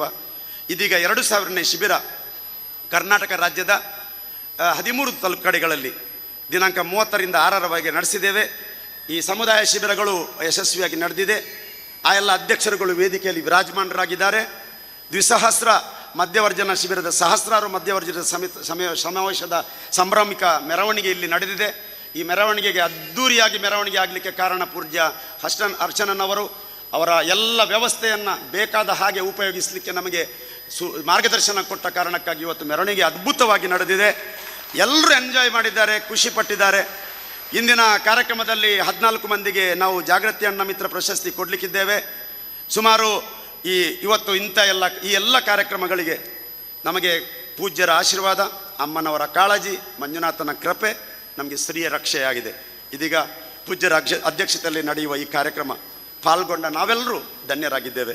ವೇದಿಕೆಯ ಗೌರವಾಧ್ಯಕ್ಷರಾಗಿ, ವೇದಿಕೆಯ ಟ್ರಸ್ಟ್ನ ಅಧ್ಯಕ್ಷರಾಗಿರುವ ನಮ್ಮೆಲ್ಲರ ಪೂಜ್ಯರು, ಈ ಬೃಹತ್ ಕಾರ್ಯಕ್ರಮದ ವಿಶಿಷ್ಟ ಆಂದೋಲನದ ಸ್ಥಾಪಕರು ಮತ್ತು ಮಾರ್ಗದರ್ಶಕರು, ಈ ಪುಣ್ಯದ ಕಾರ್ಯದಲ್ಲಿ ಕೈ ಜೋಡಿಸಲು ನಮ್ಮನ್ನು ದಯಪಾಲಿಸಿದ, ನಮ್ಮನ್ನು ಆಯ್ಕೆ ಮಾಡಿದ ಪೂಜ್ಯರಿಗೆ ಮತ್ತು ಎಲ್ಲರಿಗೆ ಸರ್ವ ಸದಸ್ಯರ ಪರವಾಗಿ ಪೂಜ್ಯರನ್ನು ಭಕ್ತಿಯಿಂದ ನಾನು ಎಲ್ಲರ ಪರವಾಗಿ ಗೌರವದಿಂದ ಸ್ವಾಗತಿಸ್ತೇನೆ. ನಾವು ಎಲ್ಲರೂ ಎದ್ದು ನಿಂತು ಒಮ್ಮೆ ಪೂಜ್ಯರಿಗೆ ಗೆಲುವಿನ ಚಪ್ಪಾಳೆ ಹಾಕಿ ಸ್ವಾಗತಿಸುವ. ಚಪ್ಪಾಳೆ ಸ್ಟಾರ್ಟ್.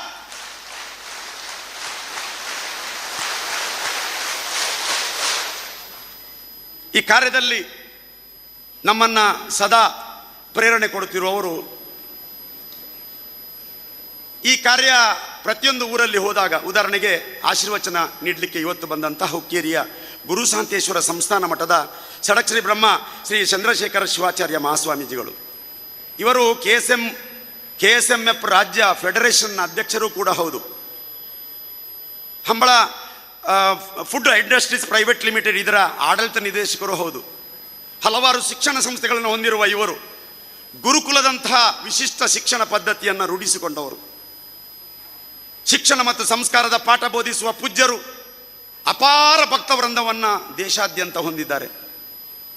ಈ ಮಹಾಸ್ವಾಮಿಗಳು ಹೇಳುವುದಿದ್ದರೆ ಅವರ ಏರಿಯಾದಲ್ಲಿ 10 ಕ್ಯಾಂಪ್ ನಡೆದಿದೆ. ಈ 10 ಕ್ಯಾಂಪಿಗೂ ಬಂದಿದ್ದಾರೆ. ಮಠದಲ್ಲೇ ಕ್ಯಾಂಪ್ ನಡೆಯಲಿಕ್ಕೆ ಆಶೀರ್ವಾದ ಮಾಡಿದ್ದಾರೆ. ಜಾತ್ರೆ ನಡೆಯುವ ಸಂದರ್ಭದಲ್ಲಿ ಎಲ್ಲ ಶಿಬಿರಾರ್ಥಿಗಳು ಮಠಕ್ಕೆ ಬರಬೇಕು, ಅವರಿಗೆ ವಸ್ತ್ರವನ್ನು ಕೊಟ್ಟು ಆಶೀರ್ವದಿಸಿದ್ದಾರೆ. ಪೂಜ್ಯರು ಕ್ಷೇತ್ರದ ಪರಮ ಭಕ್ತರೂ ಹೌದು, ಸ್ವಾಮಿಯ ಪರಮ ಭಕ್ತರೂ ಹೌದು. ನಾನು ನಿನ್ನೆ ಅವರನ್ನು ಸ್ವಾಗತಿಸಿ, ನಾನು ಮತ್ತು ಇಡಿ ಅವರು ಸ್ವಾಗತಿಸಿದಾಗ ಕ್ಷೇತ್ರದ ಬಗ್ಗೆ ಅವರು ಹೇಳುತ್ತಿರುವ ಒಂದೊಂದು ಮಾತು ಕೂಡ ಅವರು ಇವತ್ತು ಬರುವುದಕ್ಕೆ ಕಾರಣ. ಅವರು ಫಿಕ್ಸ್ ಮಾಡಿದಂಥ ಎಲ್ಲ ಕಾರ್ಯಕ್ರಮಗಳನ್ನು ರದ್ದು ಮಾಡಿ ಇದು ಮಂಜುನಾಥನ ಕರೆ ಅಂತೇಳಿ ತಿಳಿದು ಬಂದಿದ್ದಾರೆ. ಅವರನ್ನು ನಾನು ಇಲ್ಲಿರುವ ಸಮಸ್ತ ಜನರ ಪರವಾಗಿ ಪ್ರೀತಿಯಿಂದ ಭಕ್ತಿಯಿಂದ ಸ್ವಾಗತಿಸ್ತೇನೆ. ಮಿತ್ರರೇ, ನಾವು ಕೆಲಸ ಮಾಡ್ತೇವೆ, ಅದರಲ್ಲಿ ಏನಾದರೂ ಒಂದು ಡಾಕ್ಯುಮೆಂಟ್ರಿ ಬೇಕು ಎಂಬುದು ಪೂಜ್ಯರ ಅಮ್ಮನವರ ಕಾಳಜಿ, ಮಾತೃಶ್ರೀ ಸದ್ದಮ್ಮನವರ ಕಾಳಜಿ. ಇವರೆಲ್ಲರ ಕಾಳಜಿಯಂತೆ ಇವತ್ತೊಂದು ಜನಜಾಗೃತಿ ಡಾಕ್ಯುಮೆಂಟ್ರಿ ತಯಾರಾಗ್ತಾ ಇದೆ. ಅದರ ಟ್ರೈಲರ್, ಆ ಡಾಕ್ಯುಮೆಂಟ್ರಿಯನ್ನೇ ಒಂದು ಒಳ್ಳೆಯ ಸಂದರ್ಭ ಬಿಡುಗಡೆ ಮಾಡಬೇಕು ಅಂತ ಹೇಳುವ ಕಾರಣಕ್ಕೆ ಅದರ ಚುಟುಕು ವಿಡಿಯೋವನ್ನು ಇವತ್ತು ಮಾತೃಶ್ರೀ ಅಮ್ಮನವರು ಬಿಡುಗಡೆ ಮಾಡಲಿಕ್ಕಿದ್ದಾರೆ. ಮಾತೃಶ್ರೀ ಅಮ್ಮನವರು ಜನಜಾಗೃತಿ ವೇದಿಕೆಯ ಮಾರ್ಗದರ್ಶಕರು, ಸ್ವಾಸ್ಥ್ಯ ಸಂಕಲ್ಪ ಕಾರ್ಯಕ್ರಮದ ರೂವಾರಿಗಳು. ಅವರೊಂದು ಸಭೆಯಲ್ಲಿ ಹೇಳ್ತಾರೆ, ನಾವು ಹೆದರುವುದು ಹೆಣ್ಣುಮಕ್ಕಳ ಕಣ್ಣೀರಿಗೆ ಅಂತ. ದುಶ್ಚಟ ದುರಾಭ್ಯಾಸವನ್ನು ಹೋಗಲಾಡಿಸಲು ಮಹಿಳೆಯರು ದುರ್ಗೆಯಂತಿರಬೇಕು ಅಂತೇಳಿ ಅವರನ್ನು ಶಕ್ತಿ ತುಂಬಿಸುವ ಕೆಲಸವನ್ನು ನಿತ್ಯ ನಿರಂತರ ಮಾಡುತ್ತಿರುವವರು ಮಾತೃಶ್ರೀ ಹೇಮಾವತಿ ಅಮ್ಮನವರು. ಅವರು ಈ ಕಾರ್ಯಕ್ರಮದಲ್ಲಿ ಡಾಕ್ಯುಮೆಂಟ್ರಿ ಬಿಡುಗಡೆ ಮಾಡಿ ನಮ್ಮನ್ನು ಉದ್ದೇಶಿಸಿ ಮಾತಾಡಲಿಕ್ಕಿದ್ದಾರೆ. ಅವರನ್ನು ಭಕ್ತಿಯಿಂದ ಪ್ರೀತಿಯಿಂದ ಸ್ವಾಗತಿಸ್ತೇವೆ. ಈ ಕಾರ್ಯಕ್ರಮದ ಉದ್ಘಾಟನೆಯನ್ನು ಕರ್ನಾಟಕ ರಾಜ್ಯ ಮದ್ಯಪಾನ ಸಂಯಮ ಮಂಡಳಿ ಅಧ್ಯಕ್ಷರಾದಂಥ ಶ್ರೀ ಶರಣಪ್ಪ ಸಲದಾಪುರ ಅವರು ಮಾಡಲಿಕ್ಕಿದ್ದಾರೆ. ಇವರು ಒಬ್ಬ ಸಮಾಜಪರ ಚಿಂತಕರು. ರಾಜ್ಯ ಪಾನ ನಿಷೇಧ ಆಗಬೇಕು ಅಂತೇಳಿ ಬಹಳ ಹಿಂದೆ ಕನಸು ಕಂಡವರು. ಯಾವುದೇ ಸ್ವಚ್ಛ ನಡೆನುಡಿಯವರು, ದಿಟ್ಟ ಹೋರಾಟಗಾರರು. ಇವರಿಗೆ ಅರ್ಹತೆಯಿಂದಲೇ ಸಂಯಮ ಮಂಡಳಿಯ ಅಧ್ಯಕ್ಷ ಸ್ಥಾನ ಸಿಕ್ಕಿದೆ ಅಂತ ಹೇಳುವಂಥ ಮಾತನ್ನು ಹೇಳ್ತಾ, ಅವರು ಕರೆದಾಗ ತಕ್ಷಣವೇ ಹೊರಟು ಬಂದಿದ್ದಾರೆ. ಕ್ಷೇತ್ರದ ಕಾರ್ಯಕ್ರಮಕ್ಕೆ ಮಂಡಳಿಯ ಸಹಾಯಕಾರ ಇದೆ, ಅದು ಜೊತೆಯಲ್ಲೇ ಹೋಗ್ತದೆ ಅಂತ ಹೇಳುವ ಮಾತನ್ನು ಹೇಳ್ತಾ ಅವರು ಇವತ್ತು ಸಂತೋಷದಿಂದ ಒಪ್ಪಿಕೊಂಡು ಬಂದಿದ್ದಾರೆ. ಅವರನ್ನು ಪ್ರೀತಿಯಿಂದ ಸ್ವಾಗತಿಸ್ತೇನೆ. ನಮ್ಮ ಕಾರ್ಯಕ್ರಮದಲ್ಲಿ ಉಪಸ್ಥಿತರಿರುವವರು ನಮ್ಮ ಗೌರವಾನ್ವಿತ ಹರ್ಷೇಂದ್ರ ಕುಮಾರ್ ಸರ್ ಅವರು. ಮಾನ್ಯರು ಅವರಲ್ಲಿ ಹೋದಾಗ ನಮಗೆ ಒಂದಷ್ಟು ಬುತ್ತಿಯನ್ನು ಅವರು ಕಟ್ಟಿಕೊಡ್ತಾರೆ, ಒಂದಷ್ಟು ಚಿಂತನೆಗಳನ್ನು ಕೊಡ್ತಾರೆ, ಒಂದಷ್ಟು ಚಾಲೆಂಜ್ಗಳ ಬಗ್ಗೆ ಮೊದಲೇ ಹೇಳ್ತಾರೆ. ಒಂದು ಸಮರ್ಥ ಆಡಳಿತಗಾರರಾಗಿ ಸಮರ್ಥ ಸಂಸ್ಥೆಯನ್ನು ನಿರ್ವಹಿಸುವ ಎಲ್ಲ ಚಾಕಚಕ್ಯತೆಯನ್ನು ನಮಗೆ ಕೊಟ್ಟು ನಮ್ಮನ್ನು ಬೆಳೆಸಿದ ಗೌರವಾನ್ವಿತರನ್ನು ನಾನು ಈ ಸಂದರ್ಭದಲ್ಲಿ ಪ್ರೀತಿಯಿಂದ ಸ್ವಾಗತಿಸ್ತೇನೆ. ವಿಧಾನ ಪರಿಷತ್ ಸದಸ್ಯರು, ಜನಜಾಗೃತಿ ವೇದಿಕೆ ಸ್ಥಾಪಕ ಸದಸ್ಯರು, ಬೆಳ್ತಂಗಡಿ ತಾಲೂಕಿನ ಮಾಜಿ ಅಧ್ಯಕ್ಷರು, ವಿಧಾನ ಪರಿಷತ್ ಸದಸ್ಯರಾಗಿದ್ದುಕೊಂಡು ನಮ್ಮೊಂದಿಗೆ ದಿನನಿತ್ಯ ಇರುವಂಥ ಮಾನ್ಯ ಶ್ರೀ ಪ್ರತಾಪ್ ಸಿಂಹ ನಾಯ್ಕರವರು ಇವತ್ತಿದ್ದಾರೆ. ಅವರನ್ನು ಗೌರವದಿಂದ ಪ್ರೀತಿಯಿಂದ ಸ್ವಾಗತಿಸ್ತಾ ಇದ್ದೇವೆ. ಮಾನ್ಯ ಹರೀಶ್ ಕುಮಾರ್ ರವರು ಇವತ್ತಿನ ಜಾಥವನ್ನು ಉದ್ಘಾಟನೆ ಮಾಡಿ ಹೋಗಿದ್ದಾರೆ. ಅವರನ್ನು ಅನುಪಸ್ಥಿತಿಯಲ್ಲಿಯೂ ಅವರನ್ನು ನೆನಪಿಸ್ತೇನೆ. ಮಾನ್ಯ ಹರೀಶ್ ಪೂಂಜಾರವರು ಶಾಸಕರು, ಅವರು ತಿರುಪತಿ ತುರ್ತಾಗಿ ಹೋಗುವ ಕಾರಣಕ್ಕಾಗಿ ತೆರಳಿದ್ದಾರೆ. ಮೂರು ಸಾಲಿ ಕ್ಷಮೆ ಯಾಚಿಸಿ ಕಾರ್ಯಕ್ರಮಕ್ಕೆ ಬರಲಿಕ್ಕೆ ಸಾಧ್ಯ ಆಗುವುದಿಲ್ಲ, ದಯಮಾಡಿ ನನ್ನನ್ನು ಕ್ಷಮಿಸಿ, ನಾನು ಪೂಜ್ಯರನ್ನು ಭೇಟಿಯಾಗಿ ಹೋಗುತ್ತೇನೆ ಅಂತೇಳಿ ನಮ್ಮಲ್ಲಿ ವಿನಂತಿಸಿದ್ದಾರೆ. ಅವರನ್ನು ನಾನು ಈ ಸಂದರ್ಭದಲ್ಲಿ ನೆನಪಿಸಿ ಅವರ ಶ್ರಮಕ್ಕೂ ನಾವು ಕೃತಜ್ಞತೆ ಸಲ್ಲಿಸ್ತೇನೆ. ವಾತ್ಸಲ್ಯಮಯಿ ಅಮ್ಮನವರ ಸಾಲಿನಲ್ಲೇ ಮುಂದುವರಿಯುತ್ತಿರುವ ಶ್ರದ್ಧಮ್ಮನವರು, ಜನಜಾಗೃತಿ ವೇದಿಕೆ ಟ್ರಸ್ಟಿಗಳು, ಕ್ಷೇಮವನದ ಆಡಳಿತ ನಿರ್ದೇಶಕರು, ಡಾಕ್ಯುಮೆಂಟ್ರಿ ಮಾಡುವಲ್ಲಿ ನಿತ್ಯ ನಿರ್ದೇಶನ, ಸಣ್ಣ ಸಣ್ಣ ವಿಷಯವನ್ನು ದೊಡ್ಡದಾಗಿ ಚಿಂತನೆ ಮಾಡಿ ಅದಕ್ಕೆ ಏನು ರೂಪ ಕೊಡಬೇಕೆನ್ನುವುದರ ಬಗ್ಗೆ ಚಿಂತನೆ ಮಾಡುವವರು ಮಾತೃಶ್ರೀ ಗೌರವಾನ್ವಿತ ಶ್ರದ್ಧಮ್ಮನವರು. ಅವರು ಒಂದು ಎಲ್ಲ ವಿಷಯಗಳಲ್ಲೂ ನಮ್ಮ ಸಲಹೆ ಸೂಚನೆ ಕೊಡ್ತಾ ಇದ್ದಾರೆ, ಸುಲಭವಾಗಿ ನಮಗೆ ಸಿಗ್ತಾರೆ, ಆತ್ಮೀಯವಾಗಿ ಮಾತಾಡ್ತಾರೆ. ಅವರನ್ನು ನಾನು ಇಲ್ಲಿ ಗೌರವದಿಂದ ಈ ಕಾರ್ಯಕ್ರಮಕ್ಕೆ ಸ್ವಾಗತಿಸ್ತೇನೆ. ಈ ಕಾರ್ಯಕ್ರಮದಲ್ಲಿ ವೇದಿಕೆಯಲ್ಲಿರುವವರು ನಮ್ಮ ಕಾರ್ಯನಿರ್ವಾಹಕ ನಿರ್ದೇಶಕರು. ನಾನು ವಿಶೇಷವಾಗಿ ಅವರನ್ನು ಅಭಿನಂದನೆ ಸಲ್ಲಿಸಬೇಕು. ಈ ಕಾರ್ಯಕ್ರಮದ ಈ ವೈಭವಕ್ಕೆ ಮುಖ್ಯ ಸಾಕ್ಷಿ ಅವರೇ. ಸದಾ ಪ್ರತಿಯೊಂದು ಸಣ್ಣ ವಿಷಯದಲ್ಲೂ ಇದು ಪೂಜ್ಯರ ಕಾರ್ಯಕ್ರಮ, ಅಮ್ಮನವರ ಕಾರ್ಯಕ್ರಮ, ಚಾರಿತ್ರಿಕ ಕಾರ್ಯಕ್ರಮ, ಎಲ್ಲೂ ತೊಂದರೆ ಆಗಬಾರ್ದು ಎನ್ನುವ ರೀತಿಯಲ್ಲಿ ಪ್ರತಿಯೊಂದು ಕ್ಷಣದಲ್ಲೂ ನಮಗೆ ಮಾರ್ಗದರ್ಶನ ಕೊಡ್ತಾ ಬರ್ತಾರೆ, ಯೋಜನೆಯನ್ನು ಮುನ್ನಡೆಸ್ತಾ ಇದ್ದಾರೆ. ನಮ್ಮನ್ನು ಈ ಒಂದು ಹಂತದಲ್ಲಿ ಕೆಲಸ ಮಾಡಲಿಕ್ಕೆ ಆಶೀರ್ವಾದ ಮಾಡ್ತಾರೆ. ಅವರನ್ನು ನಾನು ಪ್ರೀತಿಯಿಂದ ಸ್ವಾಗತಿಸ್ತಾ ಇದ್ದೇನೆ. ಇವತ್ತು ಅರ್ಹವಾಗಿ ಸನ್ಮಾನಿಸಲ್ಪಡುವವರು ತುಂಬ ಮಂದಿ, ಆದರೆ ಸನ್ಮಾನಕ್ಕೆ ಇವತ್ತು ಇಬ್ಬರನ್ನೇ ನಾವು ಆಯ್ಕೆ ಮಾಡಿದ್ದೇವೆ. ಇದು ಯಾವ ದೊಡ್ಡ ಸನ್ಮಾನ ಏನಲ್ಲ. ಪೂಜ್ಯರ ಉಪಸ್ಥಿತಿಯಲ್ಲಿ 2000ನೇ ಈ ಐತಿಹಾಸಿಕ ಸಂದರ್ಭದಲ್ಲಿ ಸನ್ಮಾನ ಮಾಡುವ ಏನಾದರೂ ಒಂದು 100 ಪಾಲು ಯೋಗ್ಯತೆ ಇದ್ದರೆ ಅದು ವಸಂತ ಸಾಲ್ಯನರಿಗೆ. ಅವರು ಇವತ್ತು ವಯಸ್ಸಾದರೂ ಇವತ್ತು ಬಂದಿದ್ದಾರೆ, ಅವರಿಗೆ ಪ್ರೀತಿಯಿಂದ ಬಂದಿದ್ದಾರೆ. ಅವರ ಕಾಲು ಹಿಡಿಯದೆ ನಾನು ಯಾವ ಕಾರ್ಯಕ್ರಮ ಶುರು ಮಾಡೋದಿಲ್ಲ. ಅಷ್ಟು ಒಳ್ಳೆಯ ಕಾಲ್ಗುಣ, ಅಷ್ಟು ಒಳ್ಳೆಯ ಮನಸ್ಸು ಅವರದ್ದು. ಕ್ಷೇತ್ರದ ಬಗ್ಗೆ ಅವರ ಆಶೀರ್ವಾದ ಯಾವತ್ತೂ ಇದೆ. ಅವರನ್ನೊಬ್ಬರನ್ನು ಸನ್ಮಾನಿಸಿದರೆ ಬೆಳ್ತಂಗಡಿ ತಾಲೂಕಿನ ಸಮಸ್ತ ಮೂಲ ಜನಜಾಗೃತಿ ವೇದಿಕೆಯವರನ್ನು ಸನ್ಮಾನಿಸಿದ ಹಾಗೆ ಎಂಬ ವಿಚಾರವನ್ನು ತಿಳಿದು ಅವರನ್ನು ನಾನು ಪ್ರೀತಿಯಿಂದ ಸ್ವಾಗತಿಸ್ತೇನೆ. ಆರ್ ಬಿ ಹೆಬ್ಬಳ್ಳಿ ಅವರ ಬಗ್ಗೆ ನಾನು ಹೇಳುವುದು ಸರಿಯಲ್ಲ. ಈ ಕೈಯಲ್ಲಿ ಕೊಟ್ಟದ್ದು ಈ ಕೈಯಲ್ಲಿ ಗೊತ್ತಾಗಬಾರ್ದು ಅಂತೇಳಿ ಹೇಳ್ತಾರೆ, ಆದರೆ ಇವತ್ತು ಗೊತ್ತುಪಡಿಸುವ ಕಾಲ ಬಂದಿದೆ. ಆರ್ ಬಿ ಹೆಬ್ಬಳ್ಳಿಯವರು ಜನಜಾಗೃತಿ ವೇದಿಕೆಯ ಪ್ರಾರಂಭದಿಂದ ಇವತ್ತಿನವರೆಗೂ ಪ್ರತಿ ವರ್ಷ ಅಮೌಂಟ್ ನಾನು ಹೇಳಲ್ಲ, ಒಂದು ದಾನವನ್ನು ಮಾಡಿಕೊಂಡೇ ಬಂದವರು. ಅಕ್ಟೋಬರ್ 2 ಕಾರ್ಯಕ್ರಮ ಆದರೆ ಅಕ್ಟೋಬರ್ 1 ತಾರೀಕಿಗೆ ಅಕೌಂಟಿಗೆ ದುಡ್ಡು ಬಿದ್ದಾಗ್ತದೆ. ಸುಮಾರು 33 ವರ್ಷ ಸತತ ಜನಜಾಗೃತಿ ವೇದಿಕೆಗೆ ದಾನ ಧರ್ಮ ಮಾಡಿದವರು ಆರ್ ಬಿ ಹೆಬ್ಬಳ್ಳಿಯವರು. ಅಕ್ಟೋಬರ್ 2ಕ್ಕೆ 5 ದಿನದ ಮುಂಚೆ ಅವರು ಇಲ್ಲಿ ಧರ್ಮಸ್ಥಳಕ್ಕೆ ಬರ್ತಾರೆ. 2ನೇ ಕಾರ್ಯಕ್ರಮದಲ್ಲಿ ಎರಡನೇ ತಾರೀಕಿಗೆ ಅವರು ಅಲ್ಲಿ ಬಂದು ಕಾರ್ಯಕ್ರಮದಲ್ಲಿ ಉಪಸ್ಥಿತರಿರ್ತಾರೆ. ಮುಂದೆ ಬಂದು ಕೂರ್ಲಿಕ್ಕೆ ಬಯಕ ಇಲ್ಲ, ಕಾರ್ಯಕ್ರಮವನ್ನು ನೋಡಿ ಕಣ್ತುಂಬಿಸಿಕೊಳ್ತಾರೆ. ಅಂಥ ಒಂದು ಶ್ರೇಷ್ಠ ವ್ಯಕ್ತಿ ಬಹಳ ಅಪರೂಪಕ್ಕೆ ಸಿಗ್ತಾರೆ. ಅವರನ್ನು ರಾಮ್ ಸೇಠ್ ಅಂತಲೂ ಕರೀತಾರೆ. ಅವರನ್ನು ಗೌರವದಿಂದ ಸ್ವಾಗತಿಸ್ತೇನೆ. ನಮ್ಮ ಮನೆಯ ದಕ್ಷಿಣ ಕನ್ನಡ ಜಿಲ್ಲೆ ಎಂಬ ಜನಜಾಗೃತಿ ವೇದಿಕೆಯ ಮನೆಯಲ್ಲಿ ಗೌರವ ಸಲಹೆಗಾರರಾಗಿ ನಿತ್ಯ ನಮ್ಮನ್ನು ಆಶೀರ್ವದಿಸ್ತಾ ಬಂದವರು ನಮ್ಮ ಪೂಜ್ಯ ಶ್ರೀ ಶ್ರೀ ಶ್ರೀ ಮೋಹನದಾಸ ಪರಮಹಂಸ ಸ್ವಾಮೀಜಿಗಳು. ಶಿಬಿರಕ್ಕೆ ಬರ್ತಾರೆ, ಭಜನೆ ಮಾಡ್ತಾರೆ, ಅವರೊಟ್ಟಿಗೆ ಕುಣಿತಾರೆ, ಅವರೊಟ್ಟಿಗೆ ಊಟ ಮಾಡ್ತಾರೆ. ಊಟ ಅಂದರೆ ಪ್ರಸಾದ ಅವರು ಹಂಚುವ ಕೆಲಸವನ್ನು ಮಾಡ್ತಾರೆ. ಎಷ್ಟು ವಿಚಿತ್ರ ಅಂದರೆ ಅವರ ಮಠದಲ್ಲೇ 2-3 ಕ್ಯಾಂಪ್ ಮಾಡಿದ್ದಾರೆ. ನಮ್ಮ ಸೌಲಹೆಗಾರರಾಗಿ ಅವರು ಕೆಲಸ ಮಾಡಿದ್ದಾರೆ. ಇವತ್ತಿನ ಆಮಂತ್ರಣ ತಲುಪಿದ ಕೂಡಲೇ ನಾನಿದ್ದೇನೆ, ನಾನು ಬರ್ತೇನೆ ಅಂತೇಳಿ ಬಂದಿದ್ದಾರೆ. ಇವತ್ತಿನ ಜಾತ ಪೂರ್ತಿ ಅವರು ನಡೆದಿದ್ದಾರೆ. ಅವರನ್ನು ಭಕ್ತಿಯಿಂದ ಈ ಕಾರ್ಯಕ್ರಮಕ್ಕೆ ಸ್ವಾಗತಿಸ್ತೇನೆ. ಈ ಕಾರ್ಯಕ್ರಮದಲ್ಲಿ ಸ್ವಾಗತಿಸುವುದು ವೇದಿಕೆಯಲ್ಲಿರುವ ಎಲ್ಲ ಟ್ರಸ್ಟಿಗಳಿಗೆ. ವೇದಿಕೆಯಲ್ಲಿರುವ ಮಾನ್ಯ ರಾಜಣ್ಣ ಕೊರವಿಯವರಿದ್ದಾರೆ, ಮಾನ್ಯ ನಟರಾಜ್ ಬಾದಾಮಿ ಅವರಿದ್ದಾರೆ, ರಾಮಸ್ವಾಮಿ ಅವರಿದ್ದಾರೆ, ಸತೀಶ್ ಹೊನ್ನವಳ್ಳಿಯವರಿದ್ದಾರೆ. ಇವರ ಒಬ್ಬೊಬ್ಬರ ಬಗ್ಗೆ ಹೇಳಿ ಹೋಗಿದ್ರೆ ಒಂದೊಂದು ಗಂಟೆ ಇದೆ. ಮಾನ್ಯ ಶ್ರೀನಿವಾಸ ಭಟ್ರಿದ್ದಾರೆ, ಪಿ ವಿ ಭಂಡಾರಿ ಅವರು ಬರಲಿಕ್ಕೆ ಆಗೋದಿಲ್ಲ ಅಂತ ಹೇಳಿದರು. ಈ ಎಲ್ಲ ಟ್ರಸ್ಟಿಗಳು, ಈ ಎಲ್ಲ ರಾಜ್ಯಾಧ್ಯಕ್ಷರನ್ನು ಹೊಂದಿದ ನಾವು ಧನ್ಯರು ಅಂತ ಹೇಳ್ತಾ ಅವರನ್ನು ಗೌರವದಿಂದ ಸ್ವಾಗತಿಸ್ತೇನೆ. ಈ ವೇದಿಕೆಯಲ್ಲಿರುವ ನಮ್ಮ ಎಲ್ಲ ದೇವದಾಸ್ ಹೆಬ್ಬಾರವರಿದ್ದಾರೆ, ಅವರನ್ನು ಗುರುತಿಸ್ತೇನೆ. ಕಾಸಿಂ ಮಲ್ಲಿಗೆ ಮನೆಯವರಿದ್ದಾರೆ, ತಾಲೂಕಿನ ಅಧ್ಯಕ್ಷರು, ಅವರನ್ನು ಗುರುತಿಸ್ತೇನೆ. ವೇದಿಕೆಯಲ್ಲಿರುವ ಎಲ್ಲ ವ್ಯವಸ್ಥಾಪನಾ ಸಮಿತಿ ಅಧ್ಯಕ್ಷರಿದ್ದಾರೆ, ಅವರನ್ನು ಗೌರವದಿಂದ ಗುರುತಿಸ್ತೇನೆ. ನಮ್ಮ ಲೆಕ್ಕಾಚಾರ ಮಾಡುವವರು, ಹಣಕಾಸು ನಿರ್ದೇಶಕರು ಮಾನ್ಯ ಶ್ರೀ ಶಾಂತರಾಮ್ ಪೈ ಅವರಿದ್ದಾರೆ, ಅವರನ್ನು ಗುರುತಿಸ್ತೇನೆ. ನನ್ನ ಸಹೋದ್ಯೋಗಿ ದಕ್ಷಿಣ ಕನ್ನಡ ಜಿಲ್ಲೆಯ ಪ್ರಾದೇಶಿಕ ನಿರ್ದೇಶಕ ಆನಂದ ಸುವರ್ಣ ಅವರನ್ನು ಗುರುತಿಸ್ತೇನೆ. ಹೀಗೆ ಇಲ್ಲಿ ಸೇರಿದ ಎಲ್ಲರಿಗೂ, ಇಲ್ಲಿ ವಿಶೇಷವಾಗಿ ನಾನು ಹೇಳಲೇಬೇಕು, ಪೂಜ್ಯರ ಆಪ್ತ ಕಾರ್ಯದರ್ಶಿ ವೀರು ಶೆಟ್ಟಿ ಅವರು ಪ್ರತಿ ಸಲ ಇಲ್ಲೇ ಇದ್ದು ನಮ್ಮೊಟ್ಟಿಗೆ ಸಹಕಾರ.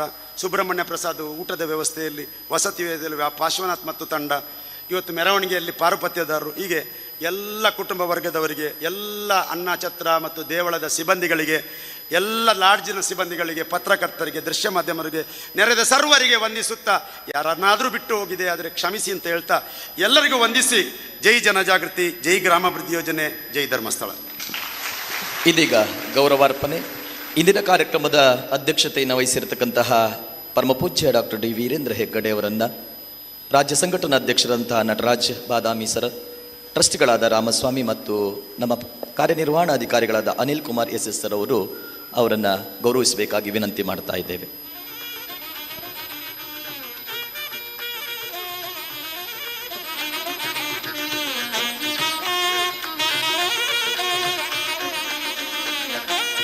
ದಿವ್ಯ ಸಾನ್ನಿಧ್ಯ ವಹಿಸಿ ಆಶೀರ್ವಚನ ನೀಡಲಿಕ್ಕಿರುವಂತಹ ಷಡಕ್ಷರ ಬ್ರಹ್ಮ ಶ್ರೀ ಚಂದ್ರಶೇಖರ ಶಿವಾಚಾರ್ಯ ಮಹಾಸ್ವಾಮಿಗಳು, ಶ್ರೀ ಗುರು ಶಾಂತೇಶ್ವರ ಸಂಸ್ಥಾನ ಹಿರೇಮಠ ಹುಕ್ಕೇರಿ ಬೆಳಗಾವಿ ಪೂಜ್ಯರಿಗೆ ಶ್ರೀ ಸತೀಶ್ ಹೊನ್ನವಳ್ಳಿ, ದೇವದಾಸ್ ಹೆಬ್ಬಾರ್, ರಾಜಣ್ಣ ಕೊರವಿಯವರು ಹಾರ, ಶಾಲು, ಫಲಪುಷ್ಪ ನೀಡಿ ಸ್ವಾಗತಿಸಬೇಕು ಅಂತೇಳಿ ವಿನಂತಿಸ್ಕೊಳ್ತಾ ಇದ್ದೇನೆ.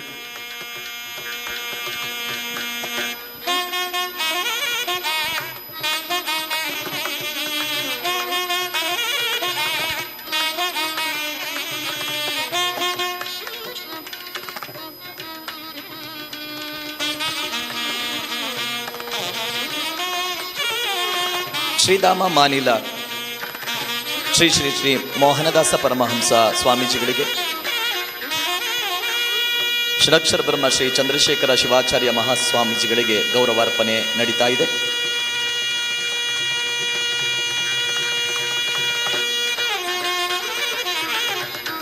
ಪೂಜ್ಯ ಕಾವಂದರಿಂದ ಮಹಾಸ್ವಾಮಿಗಳಿಗೆ ಸ್ಮರಣಿಕೆ ವಿತರಣೆ.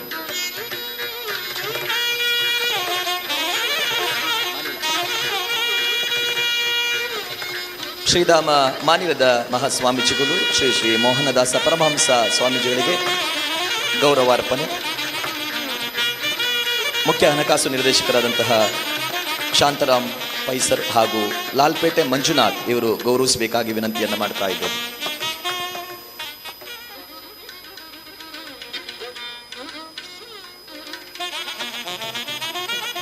ಜನಜಾಗೃತಿ ಡಾಕ್ಯುಮೆಂಟರಿ ಬಿಡುಗಡೆ ಮಾಡಲಿಕ್ಕಿರುವಂತಹ ಮಾತೃಶ್ರೀ ಅಮ್ಮನವರಿಗೆ ಜಯಂತಿ ಉಮಾ ಯೋಜನಾಧಿಕಾರಿಗಳು ಫಲ ಹಾರ ನೀಡಿ ಸ್ವಾಗತಿಸಬೇಕು ಅಂತೇಳಿ ವಿನಂತಿಸ್ಕೊಳ್ತಾ ಇದ್ದೇನೆ. ಇಂದಿನ ಕಾರ್ಯಕ್ರಮದ ಉದ್ಘಾಟಕರು ಶರಣಪ್ಪ ಸಲದಾಪುರ ಇವರನ್ನ ಪ್ರಾದೇಶಿಕ ನಿರ್ದೇಶಕರು ಆನಂದ ಸುವರ್ಣ ಹಾಗೂ ಪ್ರಭಾಕರ್ ನಾಯಕ್ ಧಾರವಾಡ ಇವರು ಹಾರ ಶಾಲಾ ಸ್ಮರಣಿಕೆಯನ್ನು ನೀಡಿ ಗೌರವಿಸಬೇಕಾಗಿ ವಿನಂತಿ.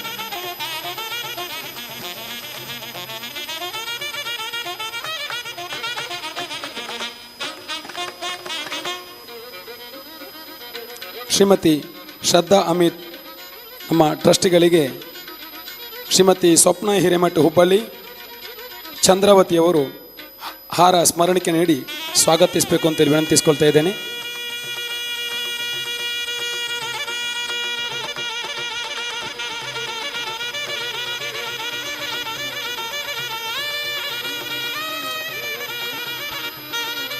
ನಮ್ಮೆಲ್ಲ ಕಾರ್ಯಕ್ರಮದ ಮಾರ್ಗದರ್ಶಕರು SDM ಶಿಕ್ಷಣ ಸಂಸ್ಥೆಯ ಕಾರ್ಯದರ್ಶಿಗಳಾದಂತಹ ಶ್ರೀ ಹರ್ಷೇಂದ್ರ ಕುಮಾರ್ ಸರ್ ಅವರಿಗೆ ವಿವೇಕ್ ಸರ್ ಅವರು ಸ್ಮರಣಿಕೆ ಹಾರ ನೀಡಿ ಗೌರವಿಸಬೇಕಾಗಿ ವಿನಂತಿ.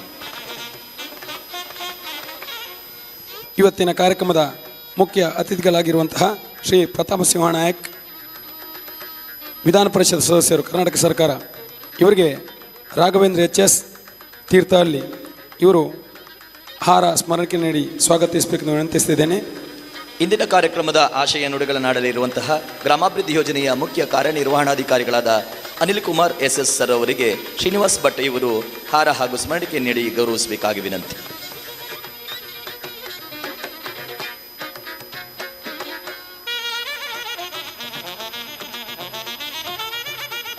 ರಾಜ್ಯ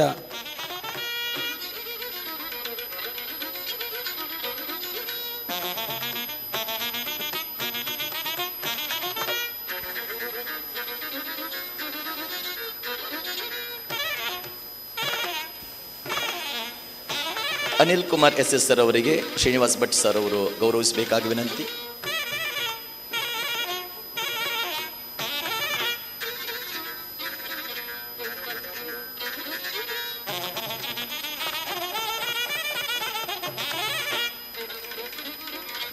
ರಾಜ್ಯ ಸಂಘಟನಾಧ್ಯಕ್ಷರಾದಂಥ ಶ್ರೀ ನಟರಾಜ್ ಬಾದಾಮಿ ಸರ್ ಅವರಿಗೆ ಹೂವು ಹಾರ ಸ್ಮರಣಿಕೆ ನೀಡಿ DA ರಹಮಾನ್ ಸರ್ ಅವರು ಸ್ವಾಗತಿಸಬೇಕಂತೇಳಿ ವಿನಂತಿಸ್ತಿದ್ದೇನೆ.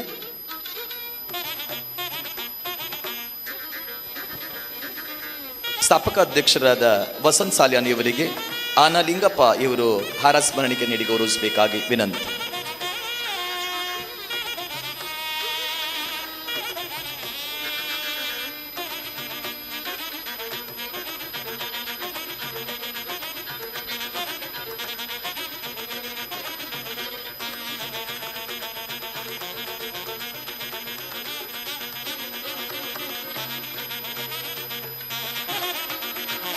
ಶ್ರೀ RB ಹೆಬ್ಬಳ್ಳಿ ಅವರಿಗೆ ಹಾರ ಸ್ಮರಣಿಕೆ ನೀಡಿ ಅಭಿಷೇಕ್ ಶ್ರೀರಂಗಪಟ್ಟಣ ಅವರು ಸ್ವಾಗತಿಸಬೇಕು ಅಂತೇಳಿ ವಿನಂತಿಸ್ಕೊಳ್ತಾ ಇದ್ದೇವೆ.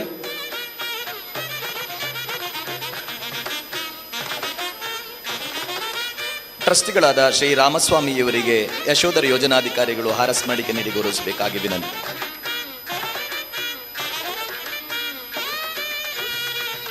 ರಾಮಸ್ವಾಮಿ ಟ್ರಸ್ಟಿಗಳಿಗೆ ಯಶೋಧರ್ ಯೋಜನಾಧಿಕಾರಿಗಳು ಸ್ಮರಣಿಕೆ ನೀಡಿ ಗೌರವಿಸಬೇಕಾಗಿ ವಿನಂತಿ.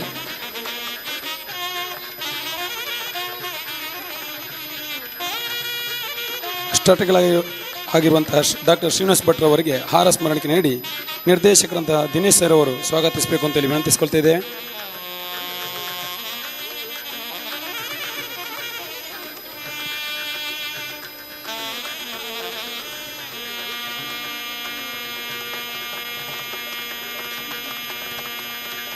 ಮುಖ್ಯ ಹಣಕಾಸು ನಿರ್ದೇಶಕರಾದ ಶ್ರೀ ಶಾಂತರಾಮ್ ಪೈ ಸರ್ ಅವರಿಗೆ ಅಶೋಕ್ ಯೋಜನಾಧಿಕಾರಿಗಳು ಹಾರ ಸ್ಮರಣಿಕೆ ನೀಡಿ ಗೌರವಿಸಬೇಕಾಗಿ ವಿನಂತಿ.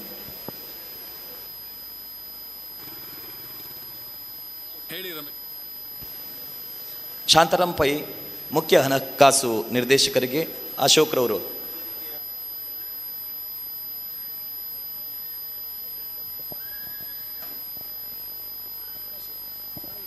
ವೇದಿಕೆಯಲ್ಲಿರುವ ಎಲ್ಲ ಸಮಿತಿಯ ಅಧ್ಯಕ್ಷರಿಗೆ ನಮ್ಮ ಕಾರ್ಯನಿರ್ವಾಹಕ ನಿರ್ದೇಶಕರು ಹೂ ಕೊಟ್ಟು ಸ್ಮರಣಿಕೆ ಕೊಡಬೇಕಾಗಿ ಎಲ್ಲರಿಗೂ ಅವರೇ ಕೊಡಬೇಕಾಗಿ ವಿನಂತಿಸ್ತೇನೆ. ಜೋರಾದ ಚಪ್ಪಾಳೆ, ಗೆಲುವಿನ ಚಪ್ಪಾಳೆ ಸ್ಟಾರ್ಟ್.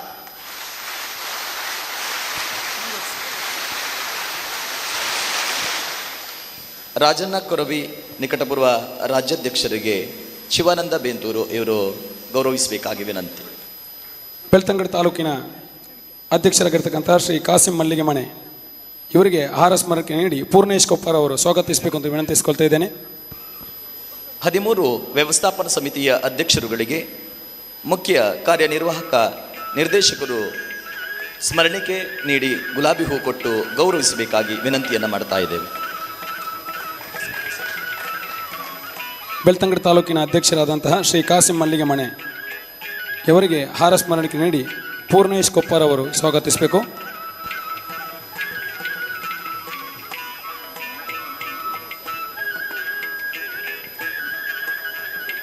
ಕಾರ್ಯಕ್ರಮದ ಉದ್ಘಾಟನೆ ಸಮಾರಂಭ ದೀಪ ಬೆಳಗುವುದರೊಂದಿಗೆ ಉದ್ಘಾಟನೆಗೊಳ್ಳುತ್ತದೆ. ದೀಪ ಜ್ಞಾನದ ಪ್ರತೀಕವೂ ಹೌದು. ಅದಕ್ಕಿಂತಲೂ ವಿಶೇಷವಾಗಿ ಇಲ್ಲಿ ದೀಪ ಬೆಳಗಿಸುವುದಕ್ಕೆ ಮುಖ್ಯ ಕಾರಣವೇ ಪೂಜ್ಯ ಹೆಗ್ಗಡೆಯವರು ಅದೆಷ್ಟು ಕರಟಿ ಕಮರಿ ಹೋದ ಬದುಕನ್ನು ಬೆಳಗಿಸಿದ್ದಾರೆ ಎನ್ನುವ ಸಂಕೇತವಾಗಿದೆ. ಮಂಜುನಾಥ ಸ್ವಾಮಿಯ ಗರ್ಭಗುಡಿಯಲ್ಲಿರುವ ನಂದಾದೀಪ ಜಗತ್ತನ್ನೇ ಬೆಳಗಿದೆ ಎನ್ನುವ ಸಂಕೇತವಾಗಿದೆ.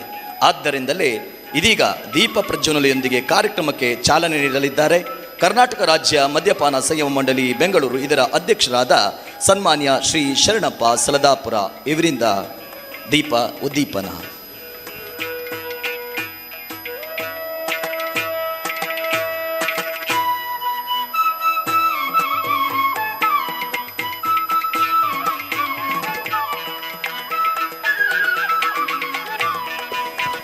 ನಮ್ಮ ಗೆಲುವಿನ ಚಪ್ಪಾಳೆ ಇಷ್ಟ.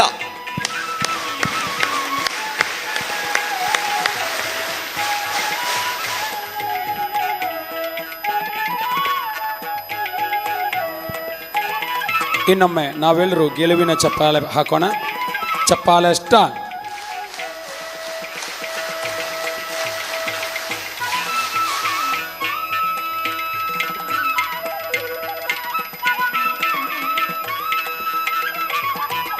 ನಮ್ಮೆಲ್ಲರ ಬದುಕಿಗೆ ಮಂಜುನಾಥ ಸ್ವಾಮಿಯ ಆಶೀರ್ವಾದ ಪ್ರಾಪ್ತಿಯಾಗಲಿ ಅನ್ನುವಂತಹ ಹಾರೈಕೆಯೊಂದಿಗೆ ವೇದಿಕೆಯಲ್ಲಿದ್ದಂತಹ ಪೂಜ್ಯರು, ಧರ್ಮಾಧಿಕಾರಿಗಳು ಎಲ್ಲರೂ ದೀಪ ಪ್ರಜ್ವಲನೆ ಮುಖಾಂತರ ಈ ಕಾರ್ಯಕ್ರಮಕ್ಕೆ ಚಾಲನೆಯನ್ನು ನೀಡ್ತಾ ಇದ್ದಾರೆ.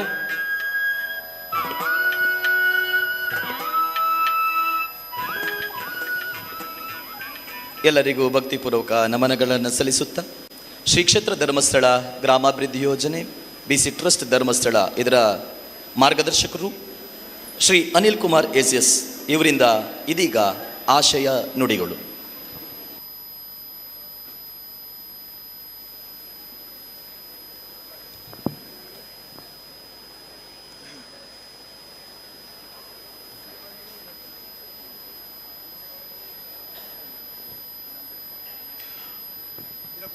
ಓಂ ಶ್ರೀ ಮಂಜುನಾಥಾಯ ನಮಃ. ಪರಮ ಪೂಜ್ಯ ಕಾವಂದರಿಗೂ ಮಾತೃಶ್ಯಾಮನವರಿಗೂ ವಂದಿಸಿಕೊಳ್ಳುತ್ತಾ, ದಿವ್ಯ ಸಾನ್ನಿಧ್ಯ ವಹಿಸಿರ್ತಕ್ಕಂತಹ ಹುಕ್ಕೇರಿ ಶ್ರೀ ಚಂದ್ರಶೇಖರ ಶಿವಾಚಾರ್ಯ ಮಹಾಸ್ವಾಮಿಗಳಿಗೆ ವಂದಿಸಿಕೊಳ್ಳುತ್ತಾ, ವೇದಿಕೆಯಲ್ಲಿ ಅಧ್ಯಕ್ಷತೆ ವಹಿಸಿರ್ತಕ್ಕಂಥ ಶ್ರೀಯುತ ಶರಣಪ್ಪರವರಿಗೂ, ಶ್ರೀಯುತ ಪ್ರತಾಪ್ ಸಿಂಹರವರಿಗೂ, ನಮ್ಮೆಲ್ಲರ ಮಾರ್ಗದರ್ಶಕರಾಗಿರ್ತಕ್ಕಂಥ ಶ್ರೀಯುತ ಹರ್ಷೇಂದ್ರ ಕುಮಾರ್ ಸರ್ ಅವರಿಗೂ, ನಮ್ಮ ಎಲ್ಲ ಹಿರಿಯ ಮುಖ್ಯ ಅತಿಥಿಗಳಿಗೂ ಗಣ್ಯಾತಿ ಗಣ್ಯರಿಗೂ ವಂದಿಸಿಕೊಳ್ಳುತ್ತಾ, ವೇದಿಕೆಯ ಮುಂಭಾಗದಲ್ಲಿ ಕುಳಿತಿರ್ತಕ್ಕಂಥ ಎಲ್ಲ ಮಹನೀಯರಿಗೂ, ನಮ್ಮ ಜನಜಾಗೃತಿ ವೇದಿಕೆಯ ಪದಾಧಿಕಾರಿಗಳಿಗೂ, ಗಣ್ಯ ವ್ಯಕ್ತಿಗಳಿಗೂ, ನನ್ನ ಪ್ರೀತಿಯ ನವಜೀವನ ಸಮಿತಿಯ ಸದಸ್ಯರಿಗೂ ಹಾಗೂ ಕುಟುಂಬಸ್ಥರಿಗೆ ಎಲ್ಲರಿಗೂ ಒಂದೇ ಮಾತಲ್ಲಿ ವಂದನೆಯನ್ನು ಸಲ್ಲಿಸ್ತಾ, ಇವತ್ತು ನಮ್ಮ ಶ್ರೀ ಕ್ಷೇತ್ರ ಧರ್ಮಸ್ಥಳದ ಅನೇಕ ಕಾರ್ಯಕ್ರಮಗಳಲ್ಲಿ ಇಂದಿನ ದ್ವಿಸಹಸ್ರ ಕಾರ್ಯಕ್ರಮ ಒಂದು ಐತಿಹಾಸಿಕ ಮೈಲುಗಲ್ಲನ್ನೇ ನಿರ್ಮಿಸಿದೆ. ಬಹುಶಃ ನಾವಿಲ್ಲಿ ಅನೇಕ ವಿಷಯಗಳನ್ನ ವಿವೇಕವರು ಪ್ರಸ್ತಾವನೆಯಲ್ಲಿ ಹೇಳಿದರು. ಒಂದು ವೇಳೆ 1993ರಲ್ಲಿ ಇಂತಹ ಒಂದು ದಿವ್ಯ ಚಿಂತನೆ ಪೂಜ್ಯ ಕಾವಂದರಿಗೆ ಬಂದಿರಲಿಲ್ಲ ಅಂದಿದ್ರೆ ಇವತ್ತು ರಾಜ್ಯದಲ್ಲಿ 1,35,000 ಕುಟುಂಬಗಳು ಬೆಳಕನ್ನು ಕಾಣಲಿಕ್ಕೆ ಸಾಧ್ಯನೇ ಆಗ್ತಾ ಇರಲಿಲ್ಲ. ನಮ್ಮ ಒಂದು ಲೆಕ್ಕಾಚಾರದ ಪ್ರಕಾರ ಒಂದು ವೇಳೆ ಒಂದು ಕುಟುಂಬದಲ್ಲಿ ಒಬ್ಬ ಮದ್ಯವ್ಯಸನಿ ಮದ್ಯವರ್ಜಿತನಾದರೆ ಕನಿಷ್ಠ ಆ ಕುಟುಂಬದ ಸದಸ್ಯರಿಗೂ ಅವರ ನೆರೆಹೊರೆಯವರಿಗೂ ಆ ವ್ಯಕ್ತಿ ಕೆಲಸ ಮಾಡ್ತಕ್ಕಂಥ ಸಂಸ್ಥೆಯಲ್ಲೂ ಅಥವಾ ಉದ್ಯೋಗದಲ್ಲೂ ಅವರ ನೆಂಟರಿಷ್ಟು ಬಂಧು ಬಳಗ ಹೀಗೆ ಕನಿಷ್ಠ 100 ಜನರಲ್ಲಿ ಸಂತಸದ ನಗು ಮೂಡುತ್ತೆ.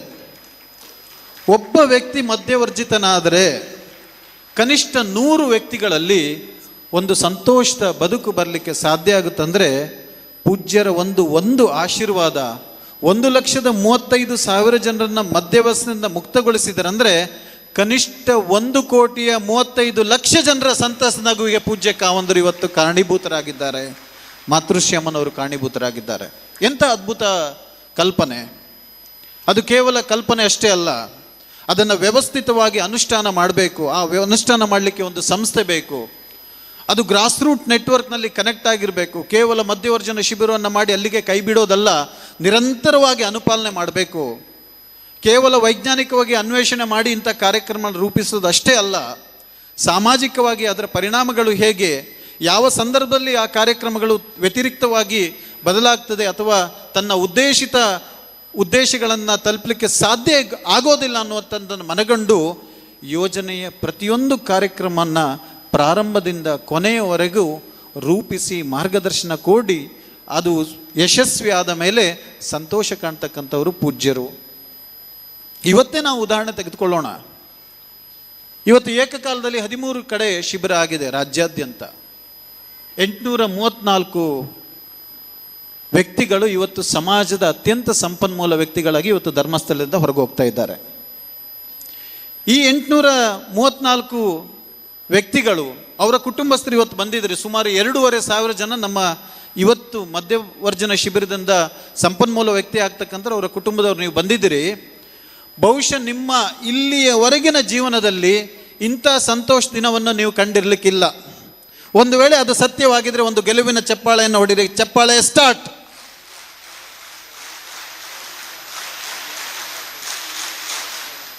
ಸಂತೋಷದ ದಿನ ಇವತ್ತು ಒಂದು ದಿನ ಅಷ್ಟೇ ಅಲ್ಲ, ಆ ಸಂತೋಷದಿಂದ ಪ್ರಾರಂಭದ ದಿನ ಇವತ್ತು.